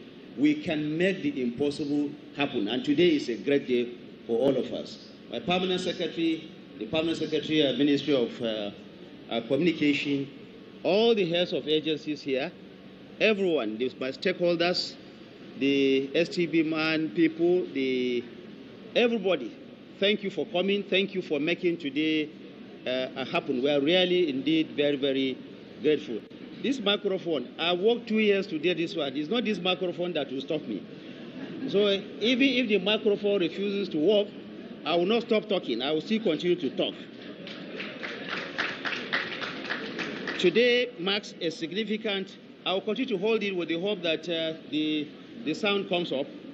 Today marks a significant milestone in the history of broadcasting in Nigeria. After years of planning, investment, stakeholder engagement, and perseverance, we have gathered here today to take a major step in the modernization of the broadcasting industry by launching the digital switch over platform. I am indeed delighted to welcome all partners, industry leaders, broadcasters, content creators, manufacturers, regulators, and members of the public to this historic occasion. This one too is complaining, but I will keep moving. This achievement will not have been possible without the support, leadership, and commitment of President Bola Ahmed Tinubu GCFR, whose renewed hope agenda places strong emphasis on digital transformation, economic growth, innovation, and the development of critical national infrastructure. It is indeed the President's vision that has led us here today. From the outset, President Bola Ahmed Tinubu has demonstrated a clear commitment to building a modern communications ecosystem capable of supporting national development, creating jobs, empowering local industries, and expanding opportunities for Nigerian businesses and creative talents. The launch of this platform today is therefore not merely a broadcasting milestone. It is part of a broader, more connected, more competitive, and more prosperous Nigeria. Under the leadership of President Bola Ahmed Tinubu, the federal government has provided the necessary support, policy direction, and resources to advance this important national project. This administration recognizes that broadcasting remains a strategic sector for information dissemination, education, national cohesion, cultural promotion, and economic development. The digital switch over project is therefore not simply a technological transition, it is an investment in Nigeria's future. Yesterday, as has been said, we held an extensive stakeholder engagement session with representatives from the broadcasters, signal distributors, set-top box manufacturers, content producers, Nikon, Digitin, Born, Alcon, among other critical stakeholders. The discussions were robust, frank, constructive, but more important, the message that came out of it is very clear. All stakeholders must remain united in their commitment to the successful implementation of the digital switchover program in Nigeria. I want to thank all of you who have made this indeed possible. The approach that we have taken reflects global best practice and ensures that Nigeria can access quality content across multiple channels regardless of location, economic circumstance, or technology preferences. The goal is simple: to make quality broadcasting available to more Nigerians than ever before. Beyond technology, therefore, DSO is an economic and a creative industry project. The opportunities before us are indeed enormous. A fully implemented DSO ecosystem will create jobs, will stimulate local manufacturing, will expand audience reach, will strengthen content production, increase advertising opportunities, and unlock new revenue streams for broadcasters and content creators. This is why the federal government has directed the National Broadcasting Commission and the Advertising Regulatory Council of Nigeria to continue to develop a sustainable business framework to strengthen audience measurement system, increase advertising revenue, and support the long-term viability of this project. The DSO belongs to all of us. The DSO belongs to all of us. Its success will depend on continued cooperation among government regulators, industry players, investors, content creators, manufacturers, and consumers.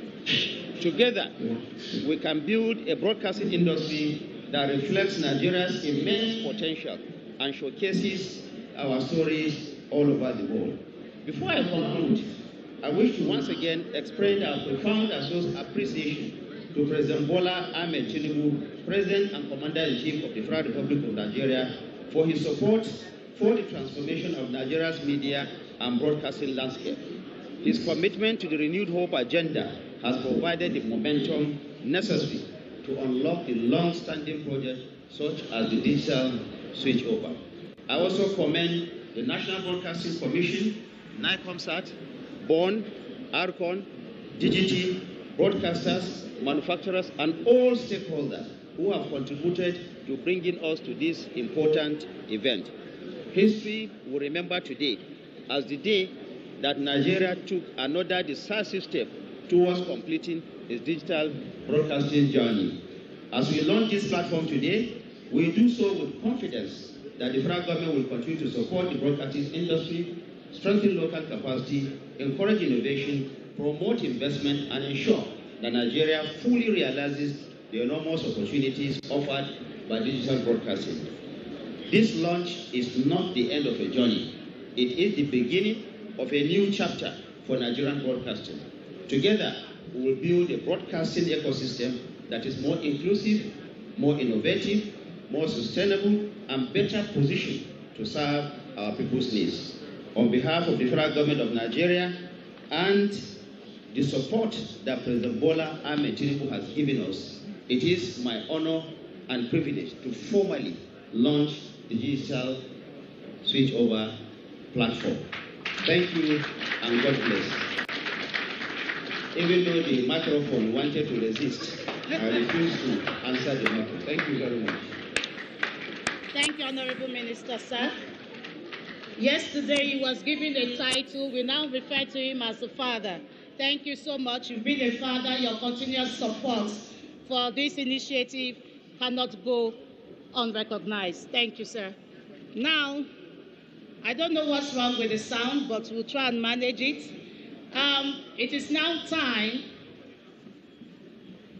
to invite the special guest of honor, the Deputy Speaker of the Nigerian House of Representatives, Right Honorable Benjamin Okezie Kalu. Please, can we give him a resounding round of applause as he comes for his own address? Thank you. Please.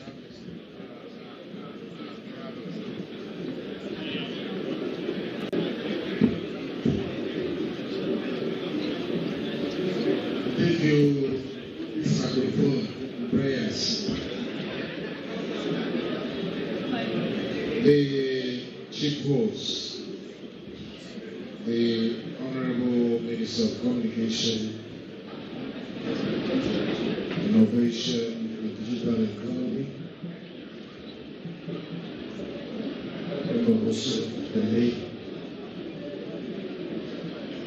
I was thinking that the chief host is Honorable Minister of Information and National Orientation. Protocol, please take note. Alhaji Muhammad Idris. Let me say this before I continue that I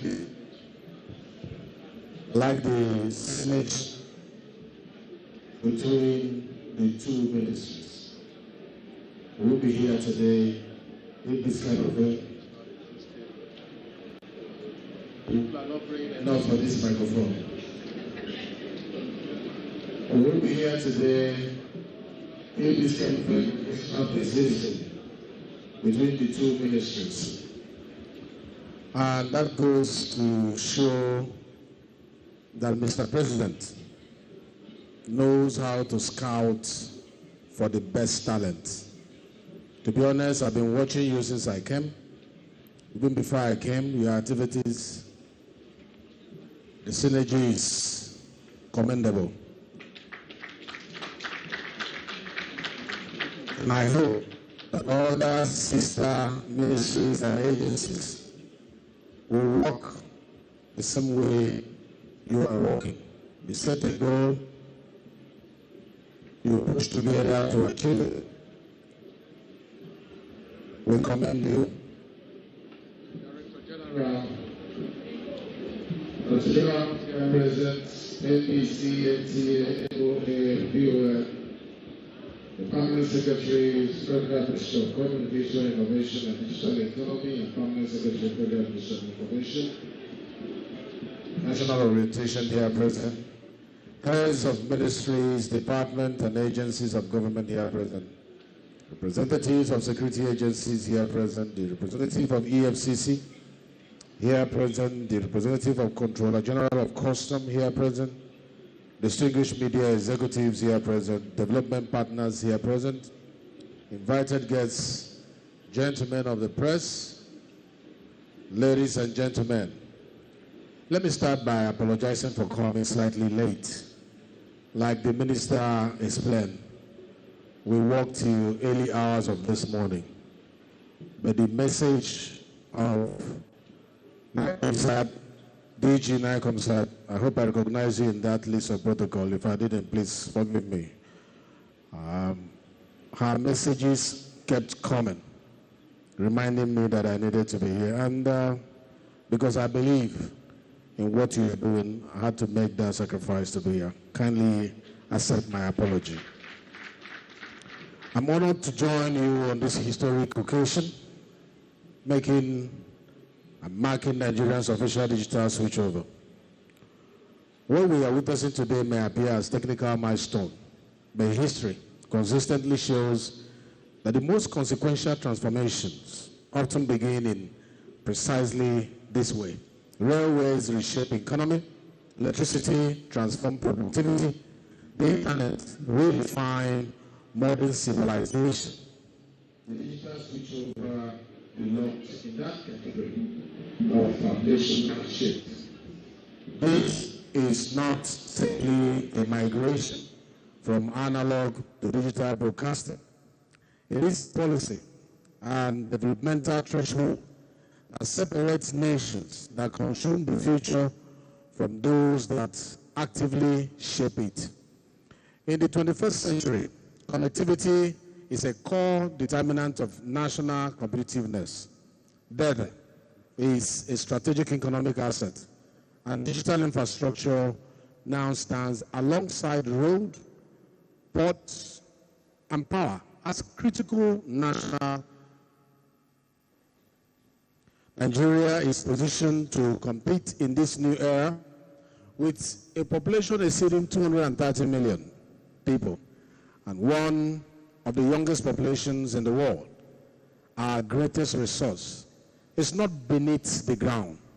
It is the creativity, the resilience, and the intelligence of our people. Every day, young Nigerians are building globally competitive solutions in financial technology, in health innovation, in agriculture, in cybersecurity, software development, and artificial intelligence, demonstrating that Nigerian talent is already part of the global digital economy. This reality places a responsibility on public policy. Digital inclusion must be treated not merely as a technological goal, but as a matter of national equity, as well as social justice. A child without access to digital network is increasingly excluded from education and opportunity, while communities without connectivity are disadvantaged in an economy that rewards information, that rewards access, that rewards innovation. The digital divide is therefore no longer a technical gap, but a development gap. The digital switchover advances this response by unlocking the digital dividend from analog transition, including spectrum, that can be repurposed to expand broadband, deepen connectivity, and stimulate economic activity. Spectrum is not merely technical. It is a national economic asset with direct implications for education, healthcare, commerce, and national security. Recognizing this, the National Assembly is translating policy understanding into legislative action. Under the leadership of the Speaker, Right Honorable Abbas Tajuddin, the 10th House is advancing reforms to strengthen Nigeria's digital future, including stronger data protection and cyber security, incentives to expand affordable broadband to underserved communities. Legislation to promote local digital content and skill development and updated spectrum management. Policies to ensure efficient use of national digital assets across broadcasting, across telecommunication, and across satellite services. This legislative direction aligns with the broader vision of the Tinubu-led government, which has placed the digital economy at the center of Nigeria's economic transformation agenda. I commend President Bola Ahmed Tinubu for prioritizing a digital-led growth strategy within the Renewed Hope agenda, aimed at expanding economic growth and strengthening global competitiveness.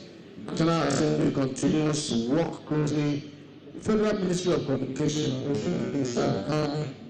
under Minister Bosun Tipani, as well as our leads, who has shown that what was difficult to achieve in 10 to 15 years is possible under his leadership as Minister of Information and National Orientation Agency. We congratulate you. We will continue to work with you to strengthen the legal and institutional framework for this transformation. This includes the development of the national digital economy and e-governance frameworks to support digital services, cybersecurity, and secure data exchange across government, alongside online investment in national fiber optic expansion and broader connectivity for millions of previously unconnected Nigerians across all geopolitical zones. The digital switchover we celebrate today is therefore not an isolated event. It is part of a coordinated national effort to build a modern digital economy that works for all Nigerians. Digital transformation of this scale requires collaboration between government on one side, the private sector, and development partners, and the regulatory government that enables innovation while protecting the public interest, and a shared commitment to intentionally build the future. That future is already unfolding as artificial intelligence reshapes productivity. Satellite systems expand communication, and digital platforms redefine how societies learn and trade. The question before Nigeria is whether we will shape these changes or merely adapt to them. We must choose to lead, not only as consumers of innovation, but as contributors to the technologies that define the future. In this regard, I commend the National Broadcasting Commission for driving these important national projects. I particularly recognize NICOMSAT for its significant role in powering the technological backbone of this digital transition. Satellite infrastructure, strategic national capability, extending connectivity to all that serves area, strengthening national security, and supporting the expansion of digital assets where terrestrial networks remain limited.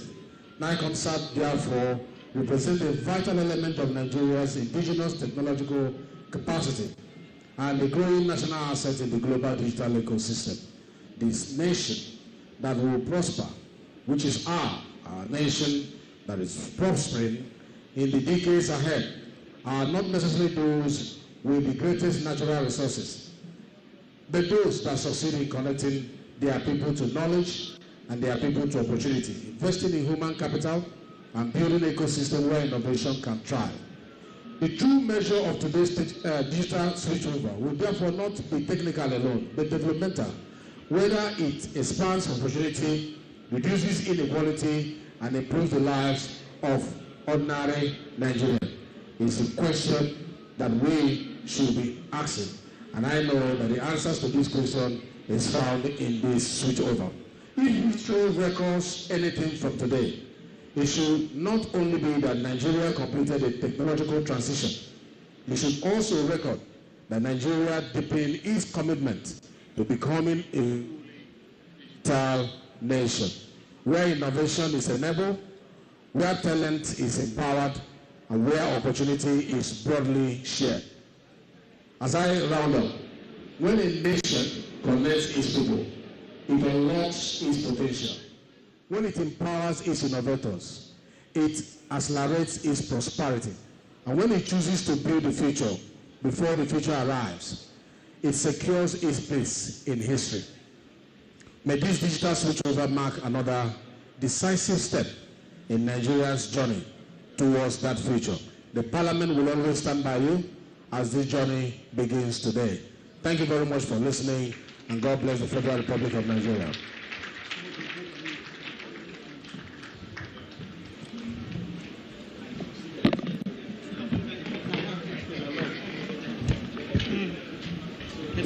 Thank you very much.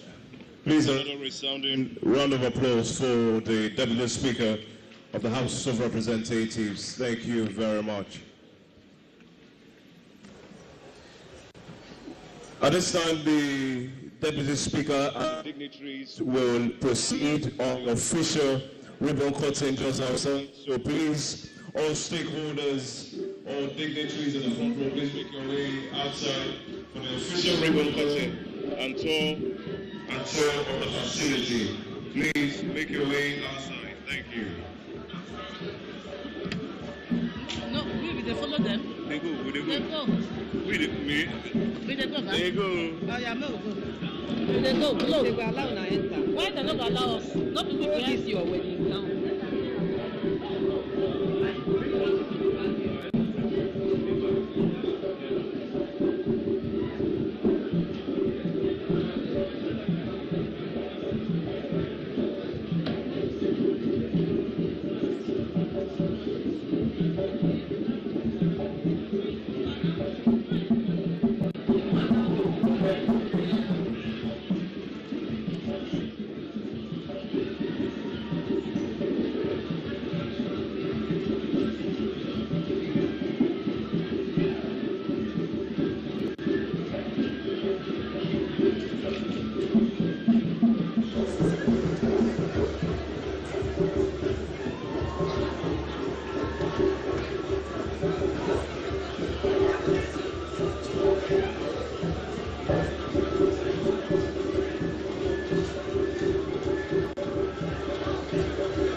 Fellow Nigerians, 27 years ago, many doubted democracy would survive here because of our diversity.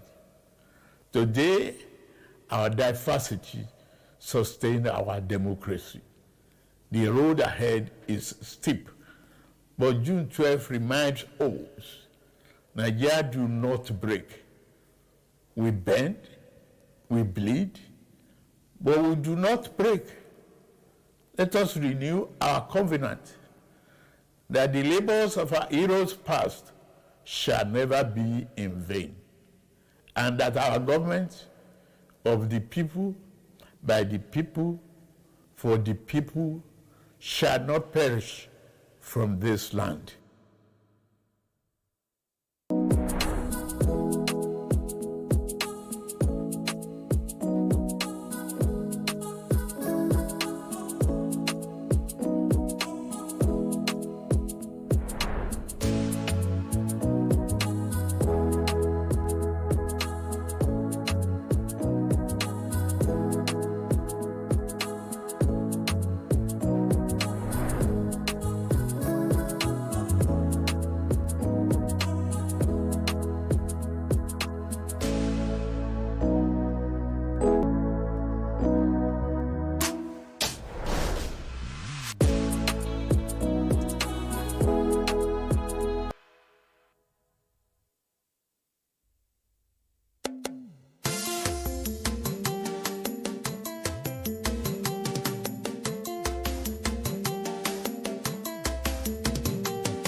These palm trees by the right-hand side of the road, the mountains you watch ahead of you, turning your gaze towards the left as you follow the beautifully laid mountains, points to the fact that you're approaching a village of tourism significance as part of the wonders of nature in Nigeria. Indeed, you're about to enter a village called Masange. It is located in Farinruwa Development Area in Wamba Local Government Area of Nasarawa State, north-central Nigeria. The village is situated at the bottom of mountains that are beautifully laid, naturally designed, and connected. Farinruwa is a Hausa word which translates to mean white water in English. The village became known and called Farinruwa due to whitish color of the beautiful waterfall which nature has endowed the Masange community with. It is also a name describing the nature of the fall. The name Farinruwa has today become synonymous to Masange, which is the actual name of the village where the waterfall is located, having become very popular. So, both names refer to the village, with Farinruwa yet referring to the waterfalls and even the development area, which houses both Masange village and the waterfall. Farinruwa shares boundaries with Bokos local government area of Plateau State. The village became part of Nasarawa State at the expense of Plateau State, with the presentation of a 1925 evidence of tax payment to Wamba Native Authority in Nasarawa State. The natives of Masange or Farinruwa village, right from ancient times, were warriors. Indeed, settling at Farinruwa area by the ancient inhabitants was by no means a child's play, as it didn't come easily, and there was a reason for the difficult task. Of course, the ancient inhabitants saw the abundant natural endowments in the area and believed it was an ideal place to live in. A belief that has been justified today. Part of the natural endowments was the palm trees that abound in the area. Even today, palm trees are available both at the forest and at the surroundings of houses and are used in production of palm oil, even though in a local way.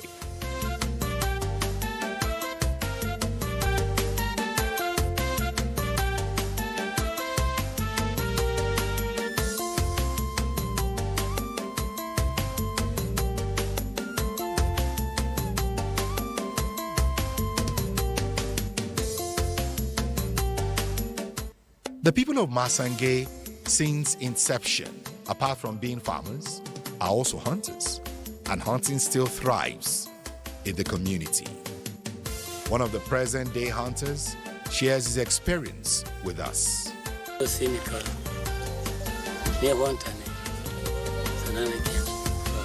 My name is Husseini. I am an hunter. I am an indigene of Matinge village, which is popularly called Farinruwa today.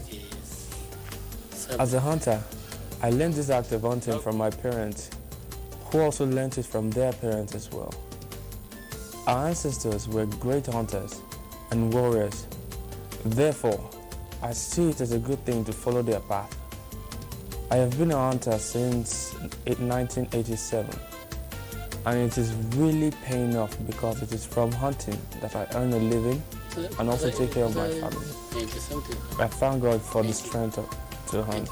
Prior to exploring the waterfalls fully, let's take you to some other historic sites which have played and are still playing significant roles in the lives of the inhabitants. To this end, we're led to one historic cave, which the inhabitants call Kiahun Mamule Cave. There is also the second section of the Kiahun Mamule Cave. The meaning of Kiahau, there is a little Kiahau, You can call it Kehau. It is a cave that open just a little, not wide like this one. It is Kehau.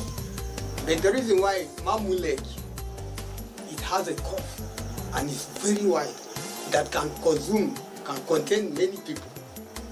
So that's the meaning. The importance of this Kehau Mamu Lake to the community. It has a great importance. Since our forefathers told us, by their time, you know that we were having some enemies that we used to fight with them. For that, as if the enemies, if we fought with the enemies, if the fight was so very harsh, we can pack some of our women with the children, we come and hide them there, while the men would go for the fight. So that is one. This is the network service of the NTA. We now join our outside broadcast crew for a live telecast. Please stay tuned.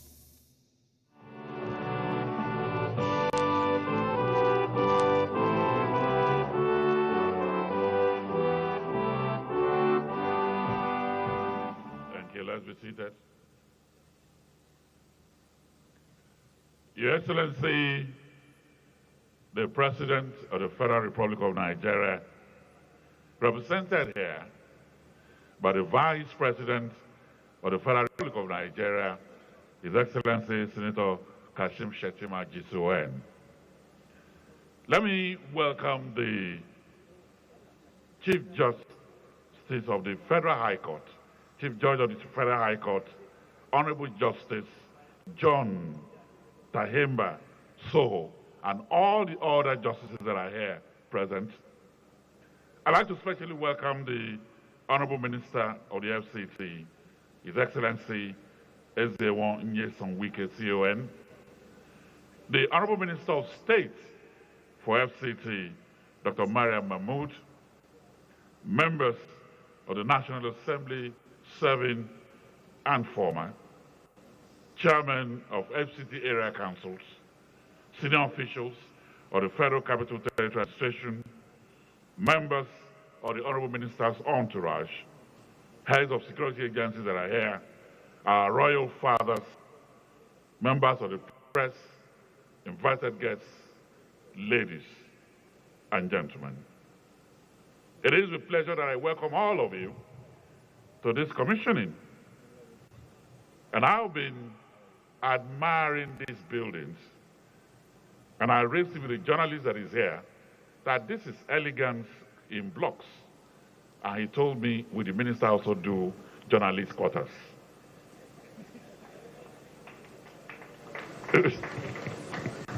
So, Your Excellencies, we are gathered here today at the intersection of service and symbolism. For what we commission is not merely a set of buildings. It is a quiet reinforcement of one of the most important pillars of national stability, the administration of justice. Some structures exist to shelter bodies, but a few of these 10 houses exist to sustain the conscience of the nation. What stands before all of us here today belongs to that rare category. These are not just residences. They are instruments of dignity, stability, and institutional respect for those who carry the burden of interpreting the law. Justice is never self-sustaining. It lives through institutions. It breathes through systems. It is delivered by men and women who carry responsibilities that extend beyond the courtroom walls. I welcome all of you to this very elegant environment, as I now invite the Acting Executive Secretary of the FCDA, Engineer Richard Yunana Dauda, to give an overview of the housing estate.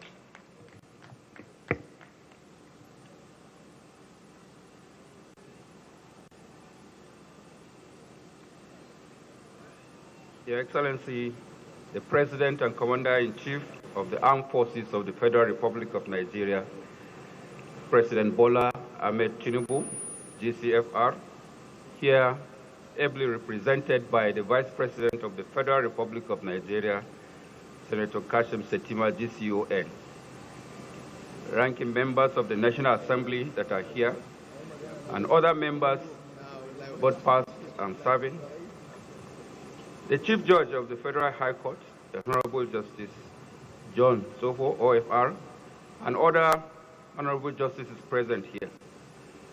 Your Excellency, the Honorable Minister of FCT, Barrister Ezenwo Nyesom Wike, CON, the Honorable Minister of State FCT, Dr. Maria Mahmoud, Area Council Chairman present, distinguished guests, ladies and gentlemen. Kindly permit me to align with the well-established protocol by the Director of Program today as I present a project overview of the construction of 10 judges' quarters for the Federal High Court judges here in Katampe District, Abuja. Your Excellency, it is in line with its mandate of providing public infrastructure and public buildings in the federal capital that the FCT administration awarded the contract for the design and construction of 40 judges' quarters in Katampe District. 10 of these are specifically for the judges of the Federal High Court, and that is where we are now. Your Excellency, the project is aimed at providing a secured, functional, and comfortable residential accommodation for judges to enhance the delivery of justice, which is critical to the sustenance of law in any society. Your Excellency, the contract for the design and construction of the judges' quarters in Katampe District was awarded to Messrs. Details to Dot Development Nigeria Limited in September 2024. Work commenced immediately. The scope of works includes construction of 10 fully furnished 5-bedroom duplexes with boys' quarters for each of the houses within the Federal High Court judges section of the estate. The other amenities that are provided include an event center, which can take not less than 150 seating capacity, a neighborhood shop, gate house, generator houses and generators in them, general landscaping, a recreational ground, perimeter fencing, and other estate infrastructure like asphalt paved roads, walkways, drainage systems, electrical power supply, and water supply. Your Excellency, ladies and gentlemen, the project is fully completed and delivered in line with set standards and specifications and ready for commissioning. We thank the President, President Bola Ahmed Tinubu, GCFR, and the Honorable Minister of FCT, Barrister Ezenwo Nyesom Wike, for the opportunity to be part of this project. Thank you all for coming. God bless you, and God bless the Federal Republic of Nigeria.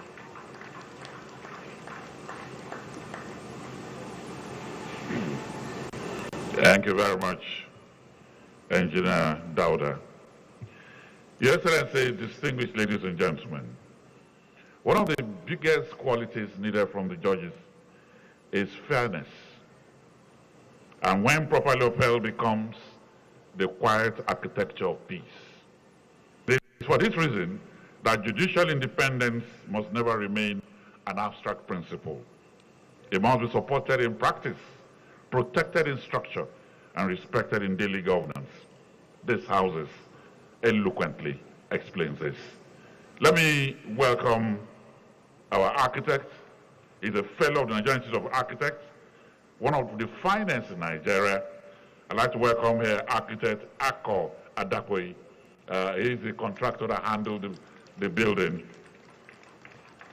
and the house is as elegant as the man himself. I welcome you.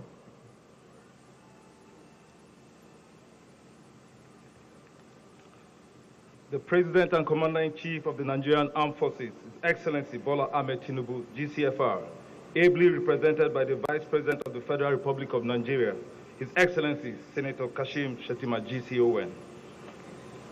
The Honorable Minister of the FCT, Barrister Nyesom Wike, CON. The Honorable Minister of State, FCT, Dr. Maria Mahmoud. The Honorable Chief Judge of the Federal High Court of Nigeria, Honorable Justice John Tehemba Sofo. members of the National Assembly, serving and former, our revered judges, our royal majesties here present, distinguished invited guests, members of the press, ladies and gentlemen. For want of time, please permit me to stand on the already established protocols. My name is Architect Ako Adapoy, FNIA, CEO of Details to Dot Development Nigeria Limited, a proudly Nigerian construction company. Yesterday, we had the honor of commissioning the Court of Appeal Judges' Quarters.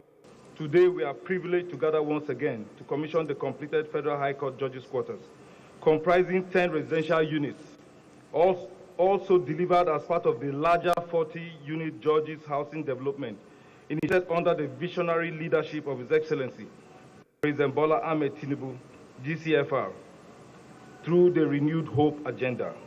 In October 2024, we broke ground on this estate with a clear promise to build residences that would meet the highest standards of quality, functionality, and comfort.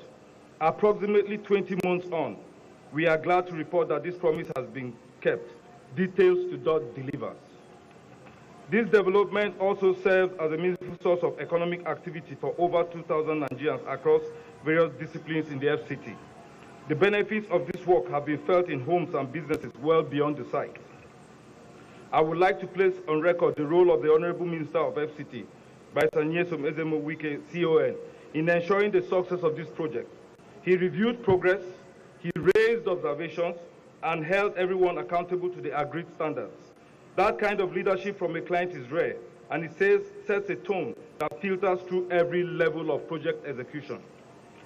Once again, we are equally grateful to the management and project teams of the Federal Capital Development Authority, FCDA, for the professionalism they brought to this project. They were dependable partners throughout, and the quality of what stands here today reflects their contribution as much as ours. Distinguished guests, the Federal High Court section being commissioned today consists of 10 fully furnished 5-bedroom duplexes, 10 fully furnished 3-bedroom domestic quarters, dedicated power infrastructure and utility services, gatehouse and security infrastructure, dedicated event center and corner shop. Each duplex has been thoughtfully designed and constructed to provide comfort and functionality for its occupants, featuring spacious main lounge, private lounge and family lounge, dedicated study room, 5 en-suite bedrooms, spacious modern kitchen, ante room, and 3 en-suite domestic rooms. Ample parking space accommodating up to 6 vehicles, all built to provide a secure, comfortable, and befitting living environment. As a company, we are deep honored to have been entrusted with this important assignment. The successful completion of this project reinforces our commitment to excellence, quality delivery, and the highest professional standards. We look forward to the commissioning of the remaining section of this development soon. On behalf of Details to Dot Development Nigeria Limited, I thank His Excellency, the President of the Federal Republic of Nigeria, the Honorable Minister of the FCT, the FCDA, the Judiciary, and every individual whose efforts contributed to the successful completion of this project. God bless the Federal Capital Territory. God bless the Federal Republic of Nigeria. Thank you.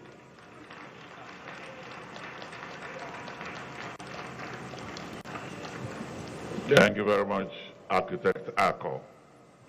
Your Excellencies, distinguished ladies and gentlemen, one truth that I know is that there must be a recognition that those who serve justice must themselves be supported by conditions that preserve their dignity, security, and focus. A nation's priorities are never truly measured by what it announces, but is built for those who uphold its most delicate responsibilities. Infrastructure defines progress, and institutions define permanence. Today we have these residences that define our love for those that hold the trust of the nation. I'd like to welcome here the Chief Judge of the Federal High Court, Honorable Justice John Tahimba Soho.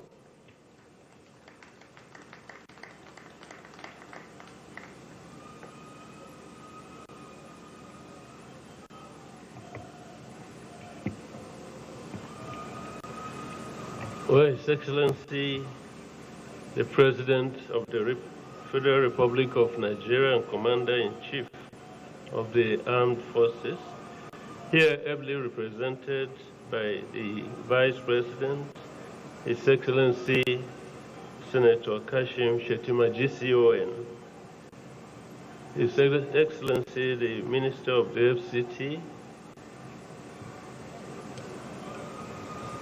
His Ezenwo Nyisom UK GCON and Life Venture, Her Excellency the Minister of State, FCT Dr. Maria Mahmoud, members of the National Assembly here present, judges of the Federal High Court here present, heads of federal agencies and parastatals here present, area council chairman of the FCT here present, royal fathers, members of the press, distinguished ladies and gentlemen. I'm very delighted to be here for the official commissioning of this laudable project. I recall when we assembled for the foundation laying ceremony about this same time last year. It was then that the Honorable Minister of the FCT, His Excellency Ezenwo Nyisom Wike, COM, Life Venture, on behalf of the administration of His Excellency Bola Ahmed Tinubu, GCFR, President and Commander-in-Chief of the Armed Forces of the Federal Republic of Nigeria, pledged the completion of this project within 1 year. Today, in keeping with that pledge, we are gathered for the official commissioning and handing over of the project exactly as promised. This is truly commendable. As judges, while we shape the legal direction of society on a daily basis through the pronouncements we make in the courtroom, we seldom have the occasion to speak publicly without causing controversy or being misunderstood. Indeed, public scrutiny of the judiciary has never been more intense. Not surprisingly, therefore, even though the long-standing accommodation challenges facing judges have been a matter of deep concern for decades, the initial steps to address them were met with mixed reactions in the media. Yet, what makes today's event so remarkable is that it stands as a significant milestone for three key reasons. Firstly is courage. It takes a rare form of courage to back up pledges with performance, and to do so in record time regardless of stiff backlash. Delivering this project as promised demonstrates remarkable responsiveness. It is gratifying to witness the accommodation challenges of judges being surmounted so decisively. Permit me to share a philosophical reflection on the profound value of this type of support. The Stoic philosopher and Roman emperor Marcus Aurelius beautifully captured this in his Meditations. Quote, "We are made of cooperation like feet, like hands, like the rowels of the upper and lower teeth. To act against one another then is contrary to nature. Justice is a flickering flame in a harsh wind. It does not survive on its own. True righteousness belongs not only to the one who speaks truth to power, but to those who quietly shield the fire and refuse to let the darkness win. Justice is never a solitary endeavor. It is a collaborative masterpiece. To stand up for what is right requires immense courage, but to support those who stand is the very bedrock of a civilized society. When the state champions the welfare of its judiciary, it lends its own strength to the moral architecture of the world. and validates the invisible code that keeps humanity together. Secondly, collaboration. It is important to note with gratitude that this occasion marks a real and seamless integration of efforts across the branches of government, while maintaining the sacred principle of the separation of powers. The executive, the legislature, and the judiciary have proven that they can pull in the same direction for the common good. On behalf of the judges of the Federal High Court, I express profound gratitude to the President and Commander-in-Chief of the Armed Forces of the Federal Republic of Nigeria, His Excellency Bola Ahmed Tinubu, GCFR, for steering this policy vision to reality. To the indefatigable Minister of the Federal Capital Territory, His Excellency Ezenwo Nyesom Wike, CON, Life Venture, for his commitment to this laudable cause, with the able support of Dr. Maria Mahmood, the Honorable Minister of State of the FCT. To the legislature for enabling the necessary appropriations, and to my own constituency, the judiciary, led by the Honorable the Chief Justice of Nigeria, Honorable Justice Kudira Kekere-Ekun, GCON, for championing the welfare of judges who have endured these challenges for so long.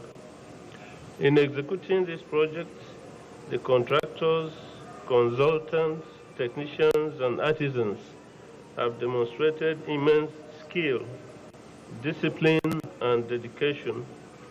Without their tireless work, this milestone would not be possible, and they have our sincere gratitude. Finally, hope. It is deeply encouraging and gives immense hope to the judiciary and the nation at large to see that the welfare of career professionals is being taken seriously. This commitment allows our judicial officers to find peace and stability in their vital roles. As the Roman philosopher Seneca once wrote, true happiness is to enjoy the present without anxious dependence upon the future, not to amuse ourselves with either hopes or fears, but to rest satisfied with what we have, which is abundantly sufficient. With a renewed sense of security and institutional support, our judiciary can rest satisfied in its independence and focus entirely on the administration of justice. Thank you all for listening.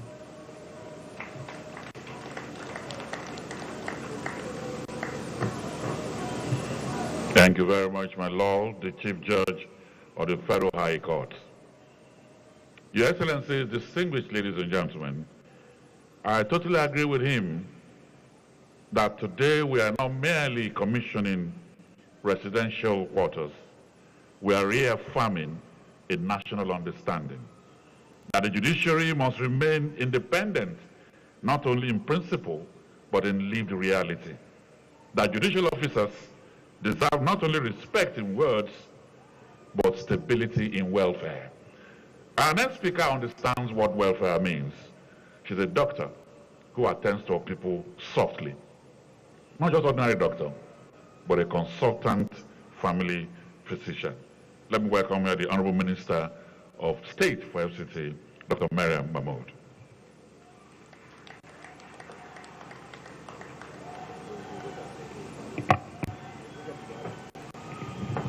Your Excellency, the President and Commander-in-Chief of the Armed Forces, His Excellency President Asiwaju Bola Ahmed Tinubu, GCFR, ably represented by our Amiable Vice President, Federal Republic of Nigeria, His Excellency Senator Kashim Shettima, GCON.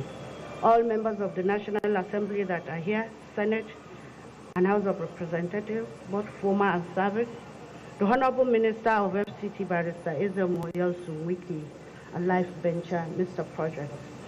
My Lordship, the Chief Judge of the Federal High Court, Honorable Justice John Tahimba Soho OFR, all heads of courts and justice and judges that are here, all top-ranking officials of FCT, FCDA that are here with us, area council chairmen, leadership of our political parties that are here with us, members of the diplomatic corps, the contractor, royal fathers, distinguished personalities, ladies and gentlemen. It is a great honor for me to join you again today, and also I stand to express our appreciation to everyone that has come to celebrate with us another yet tremendous achievement of this administration. We thank Almighty God for making today possible. We are witnessing official commissioning of such a major project of the quarters for the Federal High Court judges, consisting of 10 beautiful houses that you can see here.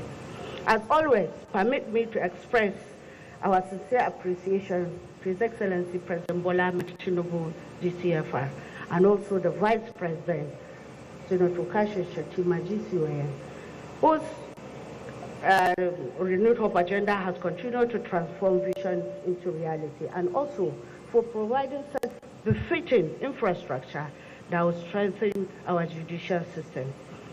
I would like to appreciate the National Assembly for their continued guidance and also their legislative synergy. We appreciate the presence of the Chief Judge of the Federal High Court of Nigeria, all the distinguished judges and judges that are here, members of the bar and bench.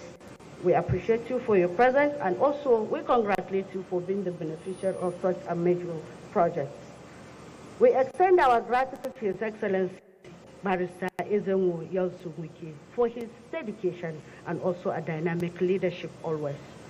We appreciate the contractors. We have to commend them for this a wonderful job, their resilience and also professionalism.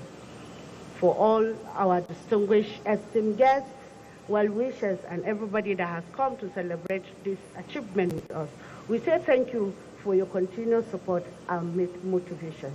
I will commission this project today, and these keys are submitted or handed over. May this building provide comfort for our judges, may it strengthen our justice system and serve as a symbol of integrity, hope, and promise that law become the guardian of our democracy. I thank you all for coming. May God bless every one of us.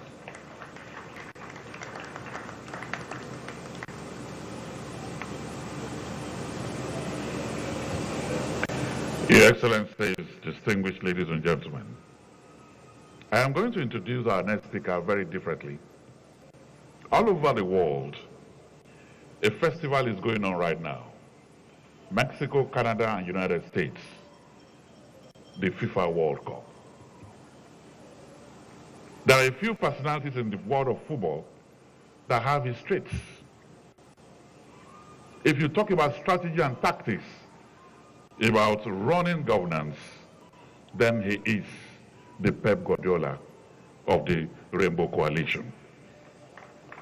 Gianni Infantino is the FIFA president, so you can also call this man the Gianni Infantino of PDP. Sir Alex Ferguson is considered one of the greatest managers of all time. This man could be called Sir Alex Ferguson or the Democratic FC. But once in a while, he moves away from policy and management, and he removes his suit, laces his Adidas boots, and plays. And when he does, he scores a lot of goals. So we could call him the Victor Osimhen of Project FC. So without much ado, let me welcome here the man who exhibits the same quality as a beautiful game of football. Please welcome the Honorable Minister of the FCT, Chief Barrister Ezenwo Yelsuwike.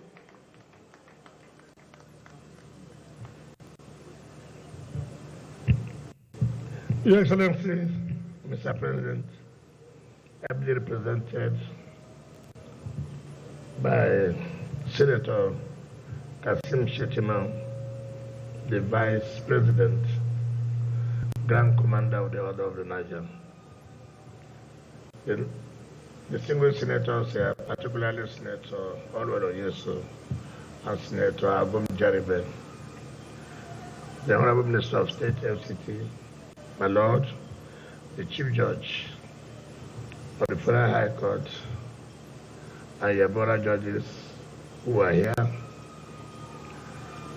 our dear leaders, the Monday secretaries, permanent secretaries of the FCT are here. Your Excellency, Mr. President, let me, with your kind permission, sometimes we are delighted and happy when we see prominent Nigerians who appreciate the good works of Mr. President and always come to give support, appreciating, yes indeed, Mr. President is doing well.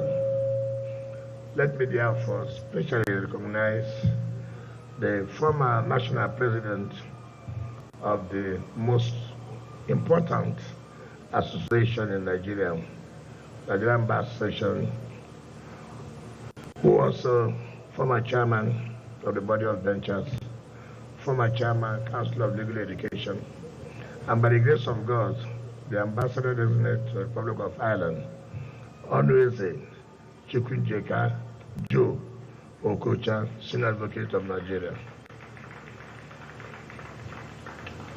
Your Excellency, where we come from,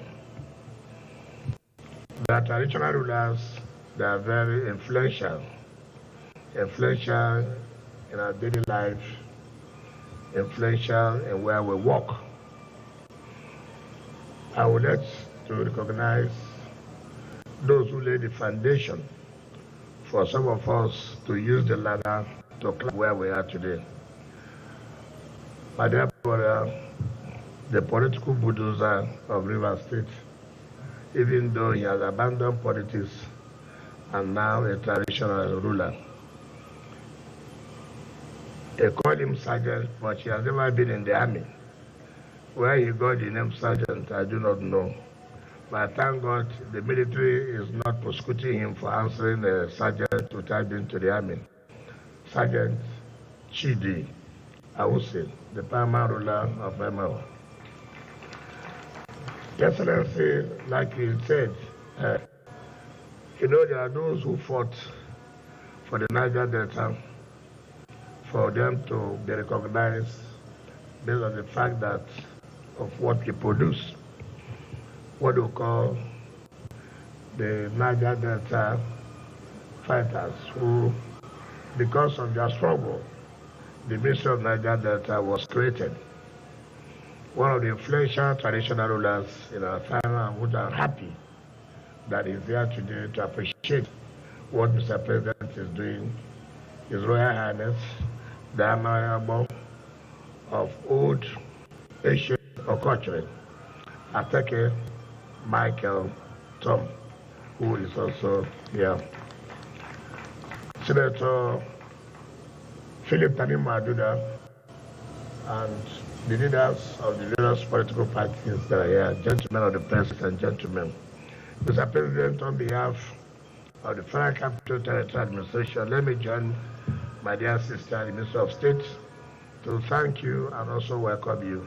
Today is the 6th of the 31 days earmarked for commissioning of projects celebrating the anniversary of Mr. President's historic anniversary and your administration.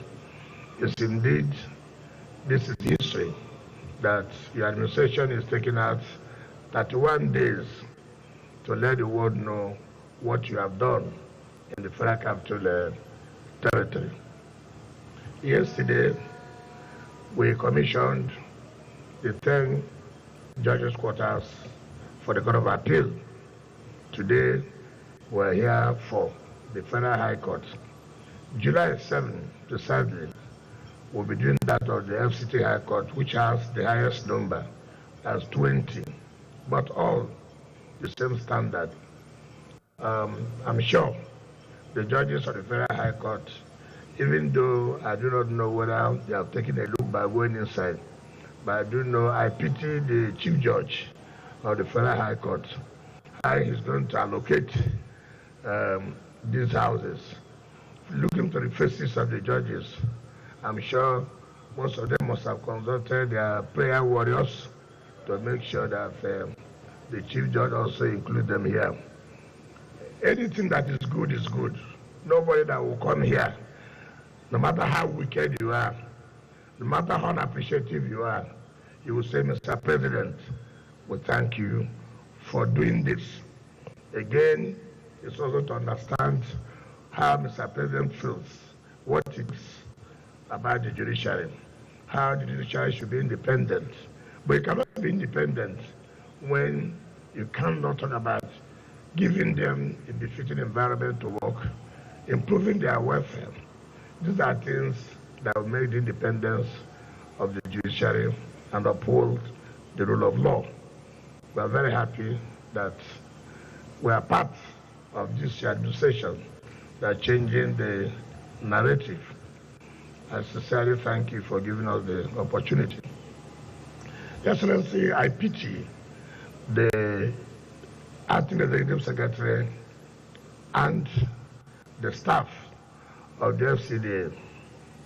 You know, working with me is very difficult, very, very difficult, because you really have to show that you have the capacity to deliver.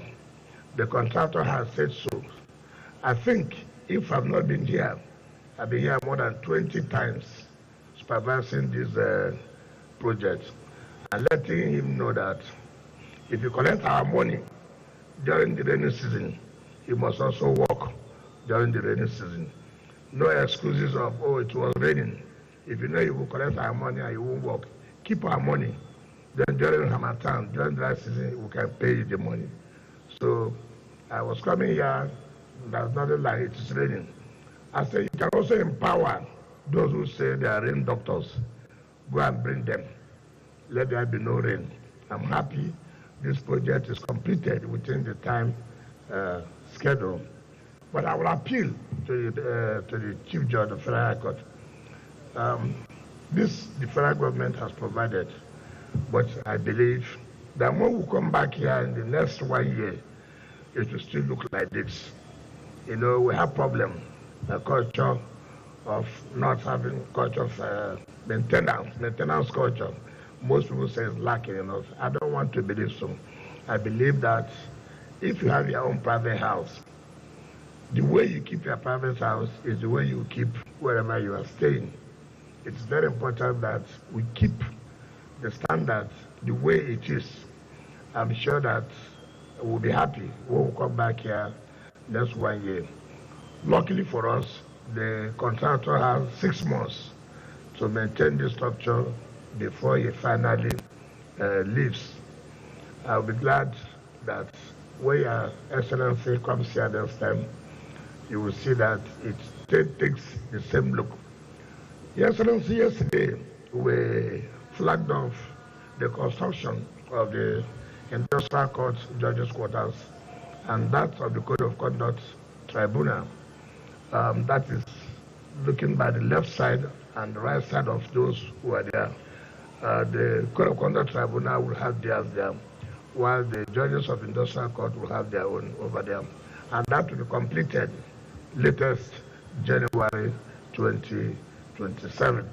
That's the assurance we have given, the same standard, And, Your Excellency, let me say this. When we came here looking for land where we construct judges' quarter, there was no road around this area. But last year, Mr. President commissioned all the roads within this Katambe. This land belongs to Julius Berger PLC. And when I looked at the record, 15 years ago, they were given the property and there was no development. And I said, well, we want to build judges' quarters. So giving this land for 15 years, no development, we'll take back our land. And all over the social media, they were calling me land grabber, land grabber. I didn't bother myself. I know where I was going to. And because any politician that has not been called any name, they are not a politician. Part of those land grabbing is where we are today. So that people will know that I did not grab any land.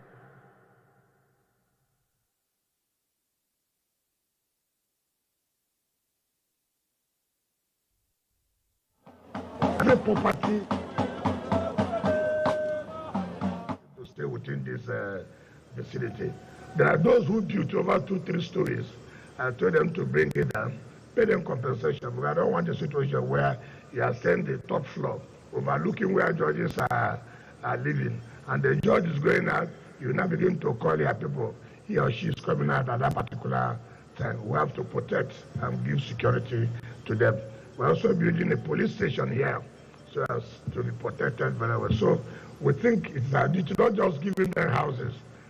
Security is also important. I believe that with this, we should be doing our work, and I thank you for the opportunity you have given to us. On this note, sir, I invite you to talk to us and commission the project. Thank you, and God bless you.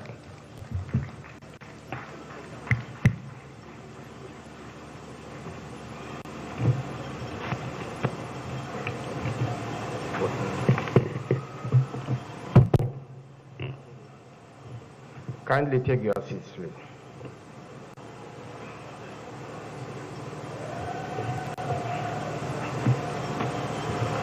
The Senator representing Rivers East Senatorial District and Chairman Senate Committee on Works, Senator Allwell Hiacho-Nyeso.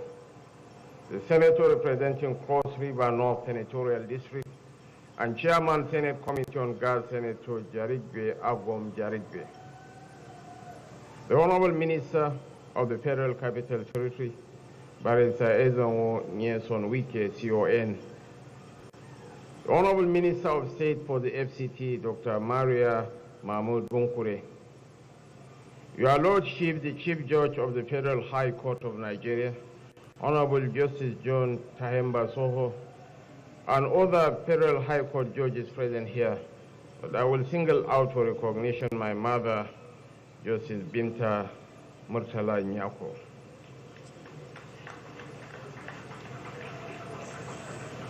Heads of courts of various jurisdictions present here. My former colleagues in the National Assembly, most especially Senator Philip Sanimu Aduda and Senator Mao Ohuabonwa. The paramount ruler of Emonhua Kingdom and Chairman South Monarchs Forum, His Royal Majesty Eve Sergeant Chidi Awuse. The ruler and the pace Yanabo of Ochiri Kingdom, His Royal Majesty Ateke Michael Tom. The Eze Enwa Baganu of the Obio Kingdom, Onweze Chukudinka Joy, SAN.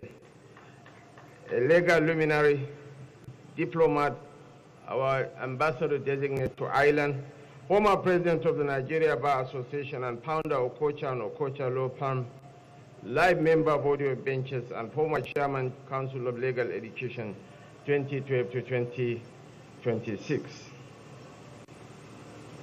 Our deputy national chairman, South Victor Giadom, and the APC National Publicity Secretary, Barrister Felix Moka. I want to weaponize the acting secretary of the FCDA, Engineer Johanna Dauda, to recognize and appreciate leadership of the FCDA and area councils, the managing director of Details Sudot Development Nigeria Limited, Architect Ako Adapoi, captains of industry present here, senior government officials, members of the fourth asset of the RIM, honored guests, ladies and gentlemen. I am immensely proud to stand before you today in Katampe district of the Federal Capital City to commission these recently completed 10 residential accommodations for judges of the Federal High Court. The initiative for which we are gathered here today to celebrate is a testament to what vision, political will, and rigorous execution can achieve. We are here not just to commission buildings, but to fortify a vital pillar of our democracy, the judiciary. When we embarked on the Renewed Hope agenda, we made a sacred covenant with the Nigerian people. We promised to build institutional trust, secure our nation, and ensure that the rule of law is neither compromised no delayed. Today, with the official commissioning of these 10 housing units for judges of the Federal High Court, we are taking a definitive physical step towards fulfilling that promise. For too long, we have talked about the independence of the judiciary in abstract terms. But independent thought requires an independent and secure environment. You cannot expect judges to dispense justice without fear or favor if their basic comfort, security, and peace of mind are left to chance. True judicial independence is built on the dignity of our judicial officers. By providing this state-of-the-art residential quarters, we are ensuring that our Federal High Court judges operate from a place of security, comfort, and utmost dignity. This project is a deliberate shield against vulnerability, a statement that Nigeria values those who interpret her laws. At this juncture, I must pause to salute the tireless, dynamic, and unapologetically focused Honorable Minister of the FCT, Barrister Ezenwo Nyesom Wike.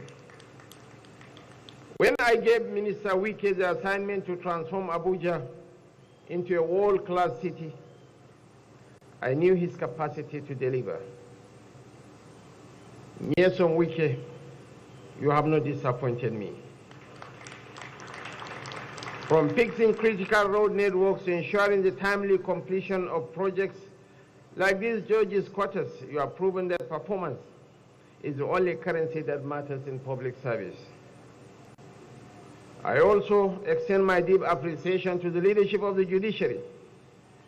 The collaboration between the executive and the judiciary under this administration remains a proud example of intergovernmental harmony for the collective good of our people. To our lordships who will occupy these quarters, this country looks up to you. The renewed hope agenda is anchored on equity and justice. As we provide the infrastructure to make your lives easier, we ask in return for an unwavering commitment to the swift, fair, and transparent dispensation of justice. Let these homes be centers of deep reflection, integrity, and honor. Let the judgments that emanate from your minds continue to strengthen the fabric of our democracy. Your Excellencies, my lords, distinguished ladies and gentlemen, Abuja is changing. Nigeria is changing.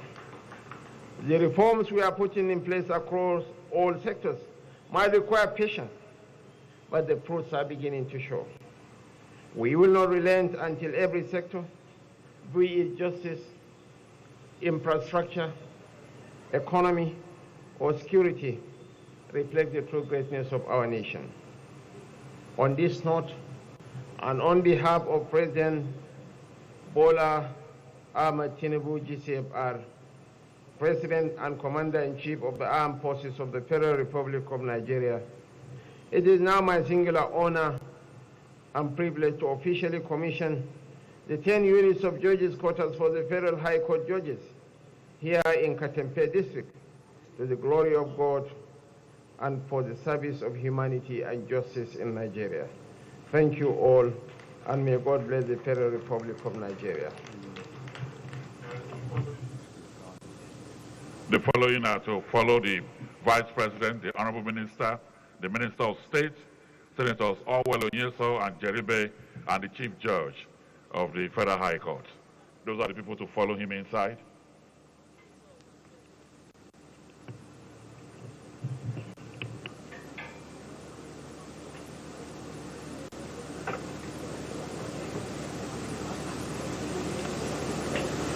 It is my singular honor,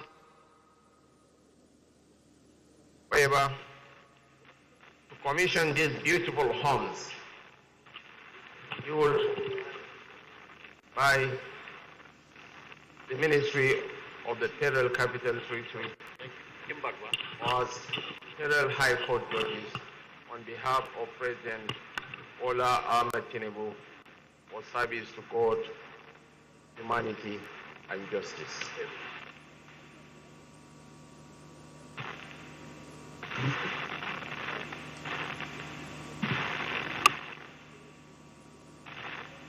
Ten number judges' quarters for the Federal High Court judges at Katampe District, Abuja, officially commissioned by His Excellency Bola Ahmed Tinubu, GCFR, President, Commander-in-Chief of the Armed Forces, Federal Republic of Nigeria, today, Wednesday, 17th June 2026.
For the houses are fine.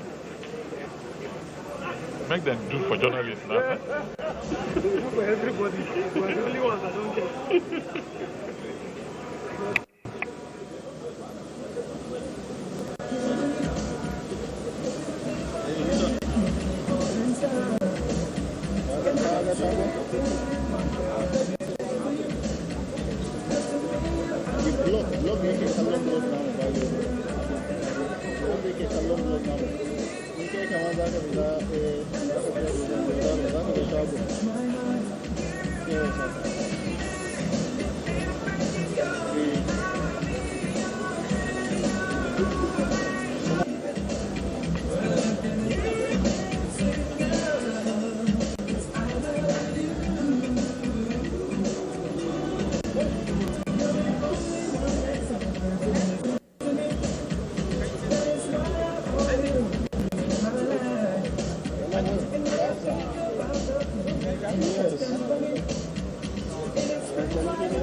These people define you, yeah. It's a beautiful one. Let your scars be your armor, yeah. Bring light to your world. Don't let these people define you. They said you weren't worth it. They said you weren't perfect. Made you feel worthless. How can you forget this? Now you're trying to be you. You still don't believe it. I see you walking out your door. Take it something ever yours. You might start finding out till you have peace of mind. You thought I would end up as nothing. You tried to break me to pieces. Then you would fly and go away, leaving scars on my face. Accolades for you. I'm a better version, all thanks to you. Now I live my life without needing you. It's obvious I wasn't really meant for you, yeah. And it's a beautiful one. Let your scars be your armor, yeah, yeah. Bring light to your world. Don't let these people define you, yeah. define you, yeah.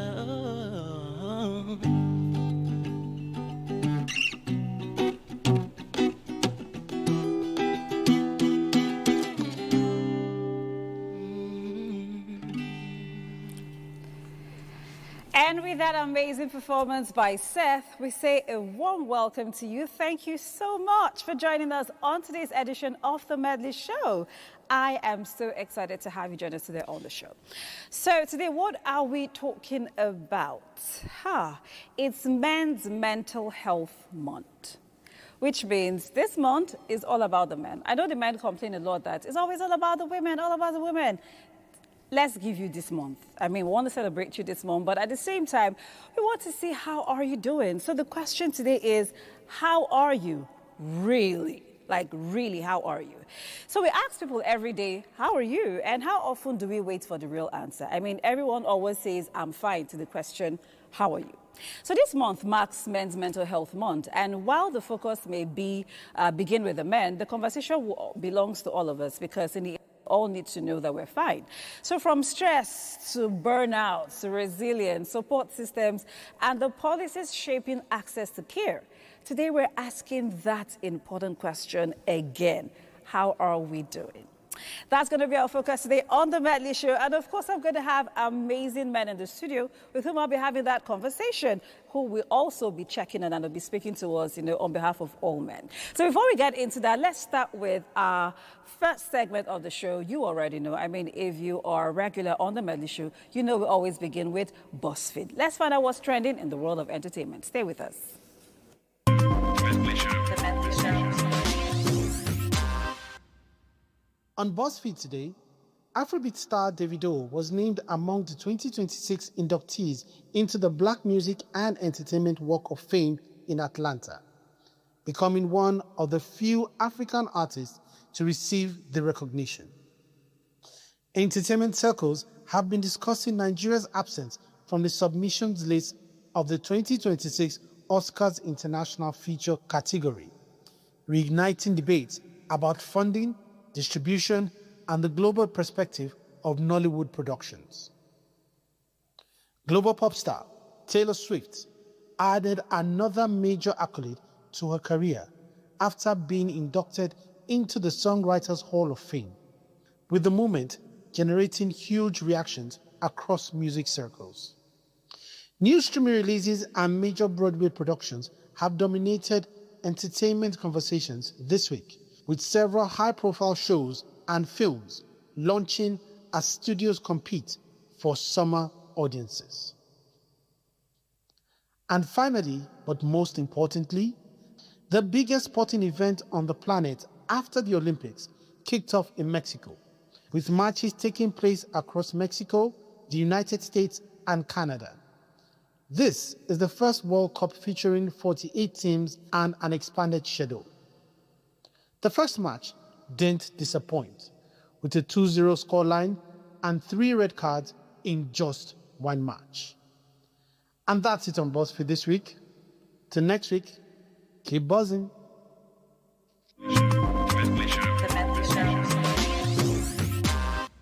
All right, that's what's trending in the world of entertainment, and the World Cup is on. I'm sure every guy is excited because, I mean, football is one of the things that helps guys to relax, and I'm sure they're excited about the fact that the World Cup is on. So something to get their mind off the stress. I'm excited as well, but just a little bit because Nigeria is not there. Anyway, we're getting straight into our conversation. We're still checking on our men as we celebrate Men's Mental Health Month. Let's start with this feature that will give you an insight into our conversation, and right after that, you get to meet my guest. The feature is titled The Silent Struggle. We'll be right back after that.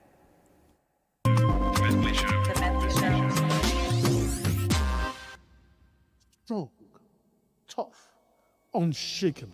For generations, these have been some of the words used to describe what it means to be a man. From childhood, many boys hear phrases like, be a man up, or men don't cry. While often said with good intentions, these messages can sometimes make it difficult for men to talk about what they are really feeling. According to the World Health Organization, mental health conditions affect people of all gender, but men are often less likely to seek professional help when facing emotional or psychological challenges. Instead, stress, anxiety, or depression may show up as anger, withdrawal, irritability, risk behavior, or even physical symptoms such as headaches and fatigue. In Nigeria, where many men feel pressured to be providers, protectors, and problem solvers, the burden can be particularly heavy. Economic challenges, family responsibilities, workplace demands, and societal expectations can take a toll on mental well-being. The late actor and martial artist Bruce Lee once said, "Mistakes are always forgivable if one has the courage to admit them." Perhaps the same can be said of emotional struggles. Acknowledging them may be one of the bravest things a person can do. And here's the interesting thought. Opening up doesn't always mean sitting in a therapist's office. It could mean talking to a trusted friend, a spouse, a sibling, a faith leader, or joining a support group. Sometimes the first conversation is the hardest, but it can also be the most important. Author and researcher Brain Brown famously said, "Vulnerability is not winning or losing. It's having the courage to show up when you can't control the outcome." In other words, strength and vulnerability are not opposites. They can go hand in hand. Experts also point to simple habits that support mental well-being: regular exercise, adequate sleep, healthy relationships, recreation, and taking time away from constant pressure. No, watching football with friends may not solve every problem, but meaningful social connections certainly helps.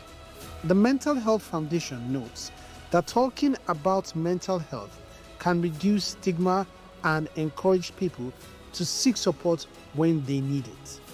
And that matters because mental health is just as important as physical health. So perhaps it's time to redefine what strength looks like. Maybe strength isn't pretending everything is fine. Maybe strength is being honest when it's not.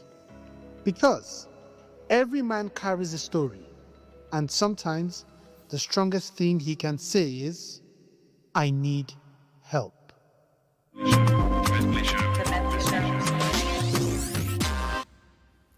All right, I hope that feature did give you an insight into our conversation for today, the silent struggle when it comes to mental health for men. Again, the question we're asking today on the Medley Show is, how are you really? And I have amazing guests in the studio who will be helping me answer that question on behalf of all men everywhere. So I'll start with Dr. Ibrahim Mijinyawa. He is a clinical psychologist, right? Or how they call it, psychotherapist. Yeah. Are they the same thing? Yeah. They're the same thing. So yeah. whether you say clinical psychologist or a psychotherapist, they're the same thing. Yeah. Anyway, welcome to the show. Welcome. How are you doing? I'm doing amazing. How are you really? I'm in high vibrations. Okay. So this mental health, okay, anyway, this mental health thing we're talking about, you're trying to tell me that it can't get you because you know how to take care of it. Yes. Okay, so next to him is Seth Adeyi. Of course, you just watched Seth perform. Seth, how are you doing? I'm doing Seth great. is a performing artist and he's also a creative. He does several other things. So Seth, how are you doing today? How are you? I'm doing fine. You're doing fine? Amazing. Okay, you're all going to explain to me in the course of the show. And I also have joining us all the way from the United States of America, I have Chime Asonye. He is the convener of mental health. He is a mental health advocate and he's the convener for Nigerian Mental Health Organization. Chime, how are you doing? Because of Seth, music, and great high vibrations as well. Okay. Amazing. So every time I have a conversation with you, Chime, it has to do with mental health. So today you're going to break down all of that today, for us today, along with Dr. Ibrahim, and Seth will be speaking to us from the creative point of view. But I want to start by asking, I don't know if I should ask you this because you already said you know how to tackle mental health. So let me start with, let me ask you, Seth, right. Yeah? on a scale of I'm thriving to, oh my God, I need 3 months vacation, where are you right now? Well, I think the past few months have been really a lot coming from creative and as a man. Right. Yeah, so on a scale of 1 to 10, I would say, let's say 7. That's 7. Are you in the point where you're saying, oh, I'm doing good, I'm thriving, or you're in the space where you say, God, I just need some time out? I'm doing my best. I think that's Why are you being smart about it? No, I'm doing my best, but at the same time, I'm not where I want to be yet. Okay. However, I'm putting in so much effort to make sure that I get to, even if it's not there, but very close to where I would call. Okay, so you're not exactly at the point where you need 3 months vacation, or you need but you're also thriving in a way. Maybe not now. Maybe not. Yeah. Okay. So Chibi, I'm going to ask you the same question. So you heard me on a scale of I'm thriving versus I need some time out, I need a vacation. Where exactly are you right now? That's a great question. I think I'm at a 6, let's say. 6? Yeah, 6. That's heavy. 6 is good, right? I mean, it's better than 5. I mean, so I think I'm in a situation. I think everybody, to be honest, around the world, we're all challenged by what's going on and what we see, whether it's economic issues, whether it's war, whether it's thinking about the future with the upcoming elections and things like that, and trying to push. One of the things that we're pushing right now in Nigerian mental health is a law to decriminalize attempted suicide. And unfortunately, because of elections and other things, that's not necessarily a priority. So when I'm thinking about where we are, where I am, I'm thinking about myself as kind of a symbolic for where a lot of Nigerians are. Okay. All right. Dr. Abraham, let me just ask you because you're here. So where are you? Okay, I used to be at I'll say 7, but I should be at an 8, I'll say. You went from 7 to 8? Yes, this is my best year so far. Okay, so you're about the highest in the 3 of them. You're at an 8. Definitely. Seth is 7, and Chime is on 6. So tell me, how did you go from 7 to 8?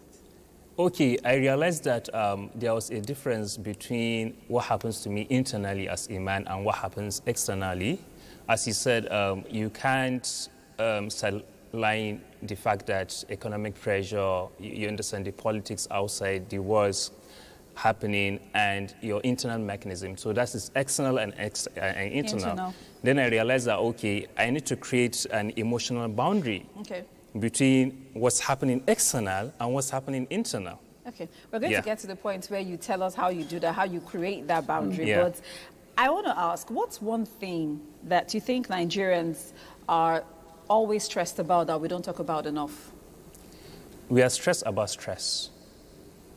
What does that even mean? Yeah, because the problem is we are overthinking about a solution to a problem we don't understand. So the whole problem is the stress itself, the problem itself is stressing us. Every day we come online, we talk about these issues, we try to identify, but then are we even close to the solution? Dr. Brian, I know I don't want to be philosophic here. I'm not going to let you confuse me on my own show. No, I'm not confusing you. Yeah. Okay. So, okay, the problem is overthinking. Let me simplify it. Overthinking. Okay, so we overthink a lot. We overthink a lot. And we don't even know that overthinking in itself is a problem. Causes us stress. Yeah. Okay. So Chime, let me ask you this. When people, every time you ask someone, how are you, the next thing they will say is, I'm fine. Right? So when someone says, I'm fine, how often do you think they actually mean it? I'm fine or I'm good. And you wonder what that means. And I honestly think that a lot of people are just avoiding that small talk. I don't think that a lot of people are good and or fine, but I think that the way you break that down is being vulnerable yourself in terms of how you're feeling. Telling them, whether you're good and why, sharing reasons. And then generally just to respond to your last question about, what are Nigerians going through? One of the things I want to mention is that I think a lot of Nigerians are lonely. I think a lot of Nigerians are lonely. Lonely? Unfortunately. Yes, lonely. I think that it's an increasing epidemic of loneliness in our country and across the globe. I'm not saying all Nigerians. I'm saying there's an increasing majority of Nigerians that are actually lonely, unfortunately, and you see it. It bears out in the research. There was work done that said that around 12% of Africans are lonely, versus 5 to 7% of those in high network countries. So we need to make sure, and the loneliness is not having the right person to talk to, not being able to discuss the struggles that people are going through, having these conversations where we're talking about sports and football, but we're not talking about the issues that are going on in each other's lives. So it's not all Nigerians, but I think there's a growing number of Nigerians that are lonely, and it's being recognized by organizations like the World Health Organization, organizations like the U.S. Surgeon General that are increasingly calling it a public health threat. Okay, I don't know where they're getting their data from, World Health Organization and all, but I don't agree with them. Now, over there, they're telling us that we're lonely. I don't think we're lonely. Are you lonely? I'm not lonely. We're not lonely. I mean, Nigerians are people that we may have issues that we don't talk about a lot, but in our small circles, I think we talk about it a lot, especially if you have a mother, a brother, a friend, you have close circles. We're not lonely. I don't agree, but anyway, that's their opinion, and I'm not going to fight it. But Seth, you are a man, and I don't know how old you are, but you are a man, and you have been through a lot of things. I don't know what you've been through, whether it's good or bad. We've had to deal with stuff, but has society accidentally or intentionally taught men that silence is strength? Do you think so? I think I won't really say it has taught men. Rather, they've learned to adapt to that kind of situation. And I feel like this is also an answer to the previous question you also put out, because we've learned to just survive in situations. We allow things just happen, and then let's just get done with it, and then we proceed with having to find a way around it, which at times it may not be the best result, because sometimes for you to not let things continue the way they are, you need to really stand up to it and maybe give an opposite response to that. So we've been adapting a lot to the stress, and it's making people burn out without them even knowing. Okay. So yeah. Do you agree? Silence, I think, is a cultural thing, generational. Yeah, it goes back, I think, to the beginning of humanity. That men should be silent. And men just learn to be silent. But is it good for them? No, it's not good, because you see, a man is logical. Because men are being taught not to be vulnerable. Definitely. Why? Because a man grows up to be conditioned to fix, solve problem, provide, be macho, you understand, show the strength, and show love. While a woman is shown that, okay, you have ability to feel empathy, to be kind, to be soft, to connect, to unite. Okay. Yeah. So for men struggle, you understand, to connect to this feminine, this in essence. Like most men grow up without being... Who termed it feminine? No, it's feminine because it's love. That is where we came from, our mothers. Now, imagine... Yeah, but who termed it feminine? Who termed feeling empathy and being vulnerable feminine? It's because it's a woman thing. A woman is 80% more biological. You have these hormones. I have only testosterone. Yeah. So you're saying men are naturally not built masculine. Yeah, naturally. Yeah, to feel empathy like women do. Because most of them didn't grow up close to their mothers. What? Yeah. Dr. Ibrahim. Okay. I think the camera crew here can... You can take a random statistics I'm not a man. I can't speak for you, which is why I'm asking. That is why I'm just trying to understand who termed it. Because when you say a woman feels empathy, a woman feels love, a woman feels soft and all. Anyway, I'm not a man, so I can't speak for you. But then again, I want to ask, at what point does normal stress... Because you talked a lot about stress when you started this conversation. Yeah. At what point does normal stress become something that we should pay attention to? And I'm talking to men. Because every man just keeps going with the hustle. How do they say it? You fight till you drop. Like, you don't stop when you begin to lose sleep, when you begin to lash at your family, when you find out that you can't listen, yes. Uncomfortable conversations makes you actually uneasy. You find out that, okay, a man just feels uncomfortable because he doesn't want to address something. He just say, okay, it's okay. I don't want to talk about it. I don't want to bring it up. I don't want to argue. That is also a sign. So what should he do at this point? What he should do is, I think he should take a vacation maybe or something. So that vacation I talked about. Yes, definitely. He has to leave the society and the environment for some time. Okay, so Chime, you have worked as a convener for Nigerian mental health. You have had to work with a lot of people who are dealing with mental health issues, both men and women. But of course, I'm tilting along the angle for men today. So what are some of the most common struggles that you've seen men deal with, or that comes up when it comes to men? There's so many issues that we deal with. I'm actually proud to say, as one of our network partners, we're working with an organization called the SODS, Anti-Suicide and Depression Squad, and we have a menscape that happens regularly where men come and meet up. And you hear different types of conversations. You have conversations around employment. You have a lot of conversations around relationships. A lot of people think that men maybe don't care, we don't love it, things like that. But we talk about breakups. We talk about things concerning relationships and our partners and things like that. You have a lot of intergenerational trauma. So things around the parents. You have a lot of things about the pressure to survive and the pressure to succeed. There was actually a study done from UNICEF that said that Nigerian young people feel the most pressure to succeed. And you see that by our ostentatious style, you know, Davido this and WizKid and all these. We have all these stars out here, and we want that in our own lives. We're also seeing other issues that are growing up that we don't necessarily want to talk about. We're seeing things around sexual addiction and pornography and things like that. So men are dealing with a lot of different challenges that we've seen, and that expresses itself, like the good doctor was saying, in verbal ways and behavioral ways, in mood shifts, in loss of interest, in sudden calmness. It manifests itself in a lot of different ways. And just to talk about this whole empathy thing that we've been discussing, I think that we need to understand that what are the incentives is the important question when it comes to men and women. Do men have an incentive to be empathetic or vulnerable or servants or caring in that way, or do women do? And so when we think about how these things manifest, one of it is, does society judge it positively or negatively? It's saying a lot of times when it comes to men, empathy, niceness, and caring are not in our society. It's those who are being hard, those who are being difficult, those who are being challenges, those who are rulers, those who are powerful.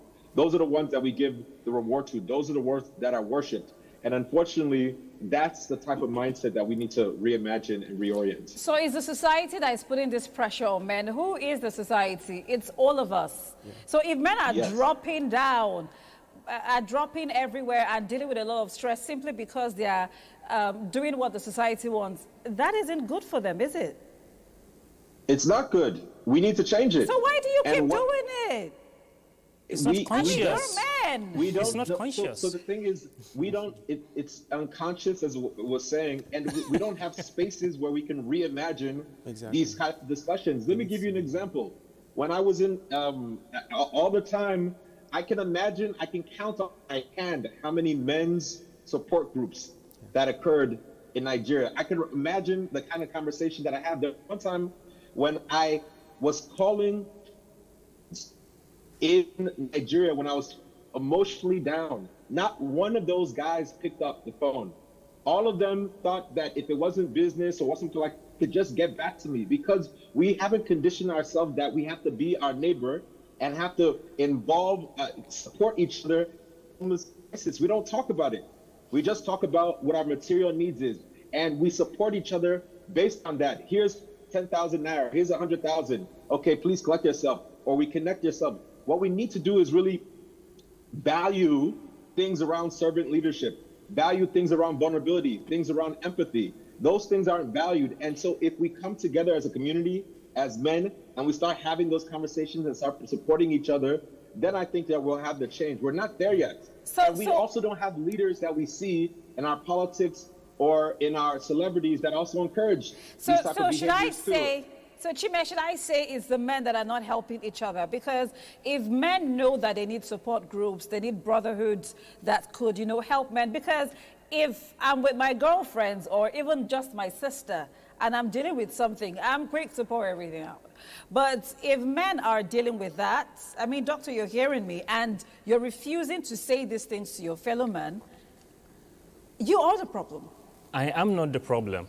Now, just a simple example in 3 sentences. I think I approached a friend and I was telling him, okay, I had the other day your 2-year-old, how you were screaming and shouting. They say, you know, these kids are frustrated. Then I say, okay, you are transferring generational trauma onto that child. They say, no, but the stress, the child is stubborn. Then I say, okay, it's a child. It's a child. The child has not yet reached its first stage of brain development. You are damaging that child. What he told me, so he continued arguing, and I was like, do you know something? Once you hit your child, you scream on your child, a child like that, that means you've been screamed at. Then he looked at me. Today is almost 6 months, and I've not met him because I am embarrassed. I am so embarrassed. When we try to do this as men, when we try to take this conversation, what happens is, they just look at you like... So you all just put up a defense rather than being open to each other? Yes, it's a defense. I would say it's a defense because most of the times when you raise this kind of conversations, the response you get from the other party makes you, it gives this, will I say energy like you are weak. You're weak, yeah. Like, why are you complaining about... things that are soft. Exactly. Empathy. You are a man. That's the next word that comes out. You are a man. You're a man. So I was right when I asked that it wasn't an accident that the society has taught men to be silent. Toxic. Like silence is strength. To be toxic. But now the society we have men that are not. Anyway, we're going to take a quick break now. We're going to take a quick break now. I didn't want it to get this, you know, but we're going to take a quick break. When we come back, we're going to get more into this conversation, and then we'll also be speaking to Chime about the mental health policy commitment tracker that the Nigerian Mental Health Organization is working on. So we'll talk about that when we get back from this break. Stay with us.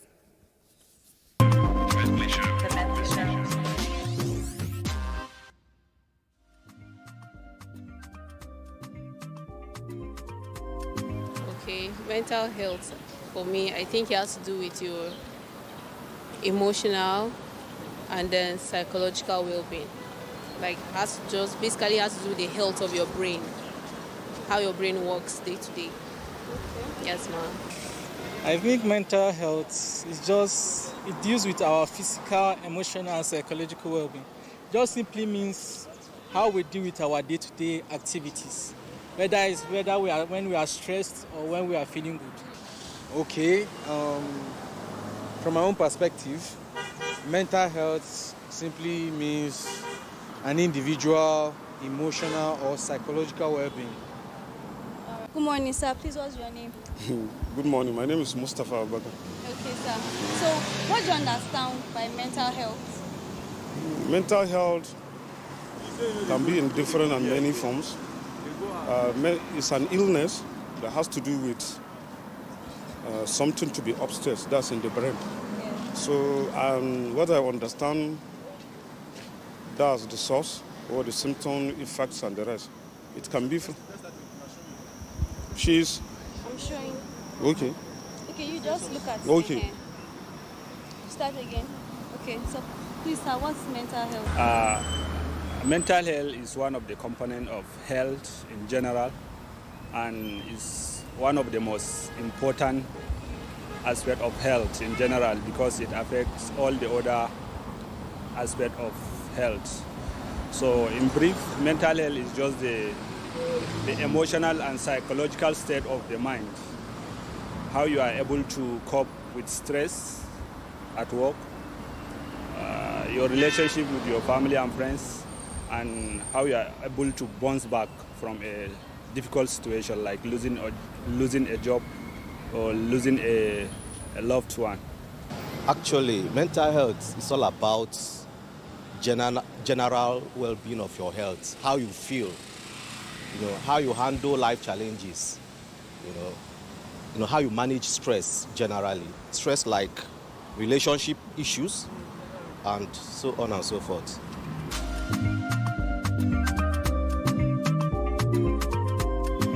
Well, people with bad mental health in this part of the town, we live with it.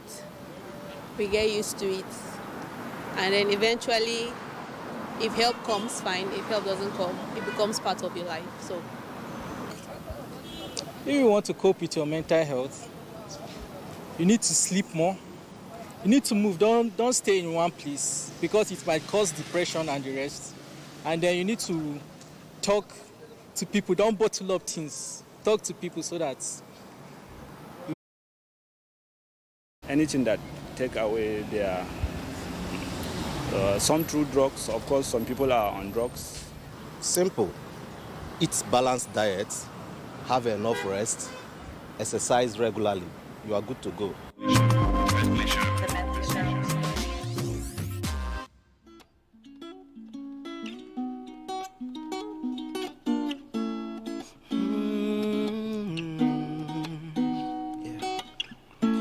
Monday to Sunday, need some time to get away. Free my mind, get the best out of my life. I wish I could be free from mistakes of yesterday. Jackpot, we've been waiting for the day levels go change. Steady believe and prayer equals the fate. For the meantime, make we enjoy all the phase. Cause no one said it's easy, and no one said you can't. It's all about what you believe in and who you think you are. And so in the meantime, I'll just enjoy. And together we go make good memories. And in the meantime, I'll just enjoy. Making beauty memories, beautiful memories. Oh, in the meantime, I'll just enjoy. And together we go make good memories. In the meantime, I'll just enjoy. Making beauty memories, beautiful memories. Oh, ta-da-ta-da-da, pa-da-ta-da, ba-ta-da-ta-da-da, ba-ba-da-ba-da-ta-da-da, ba-da-da-da. Sweetie, sweetie, sweetie. Yeah. In the meantime, I'll just enjoy. And together we go make good memories. Oh, in the meantime, I'll just enjoy.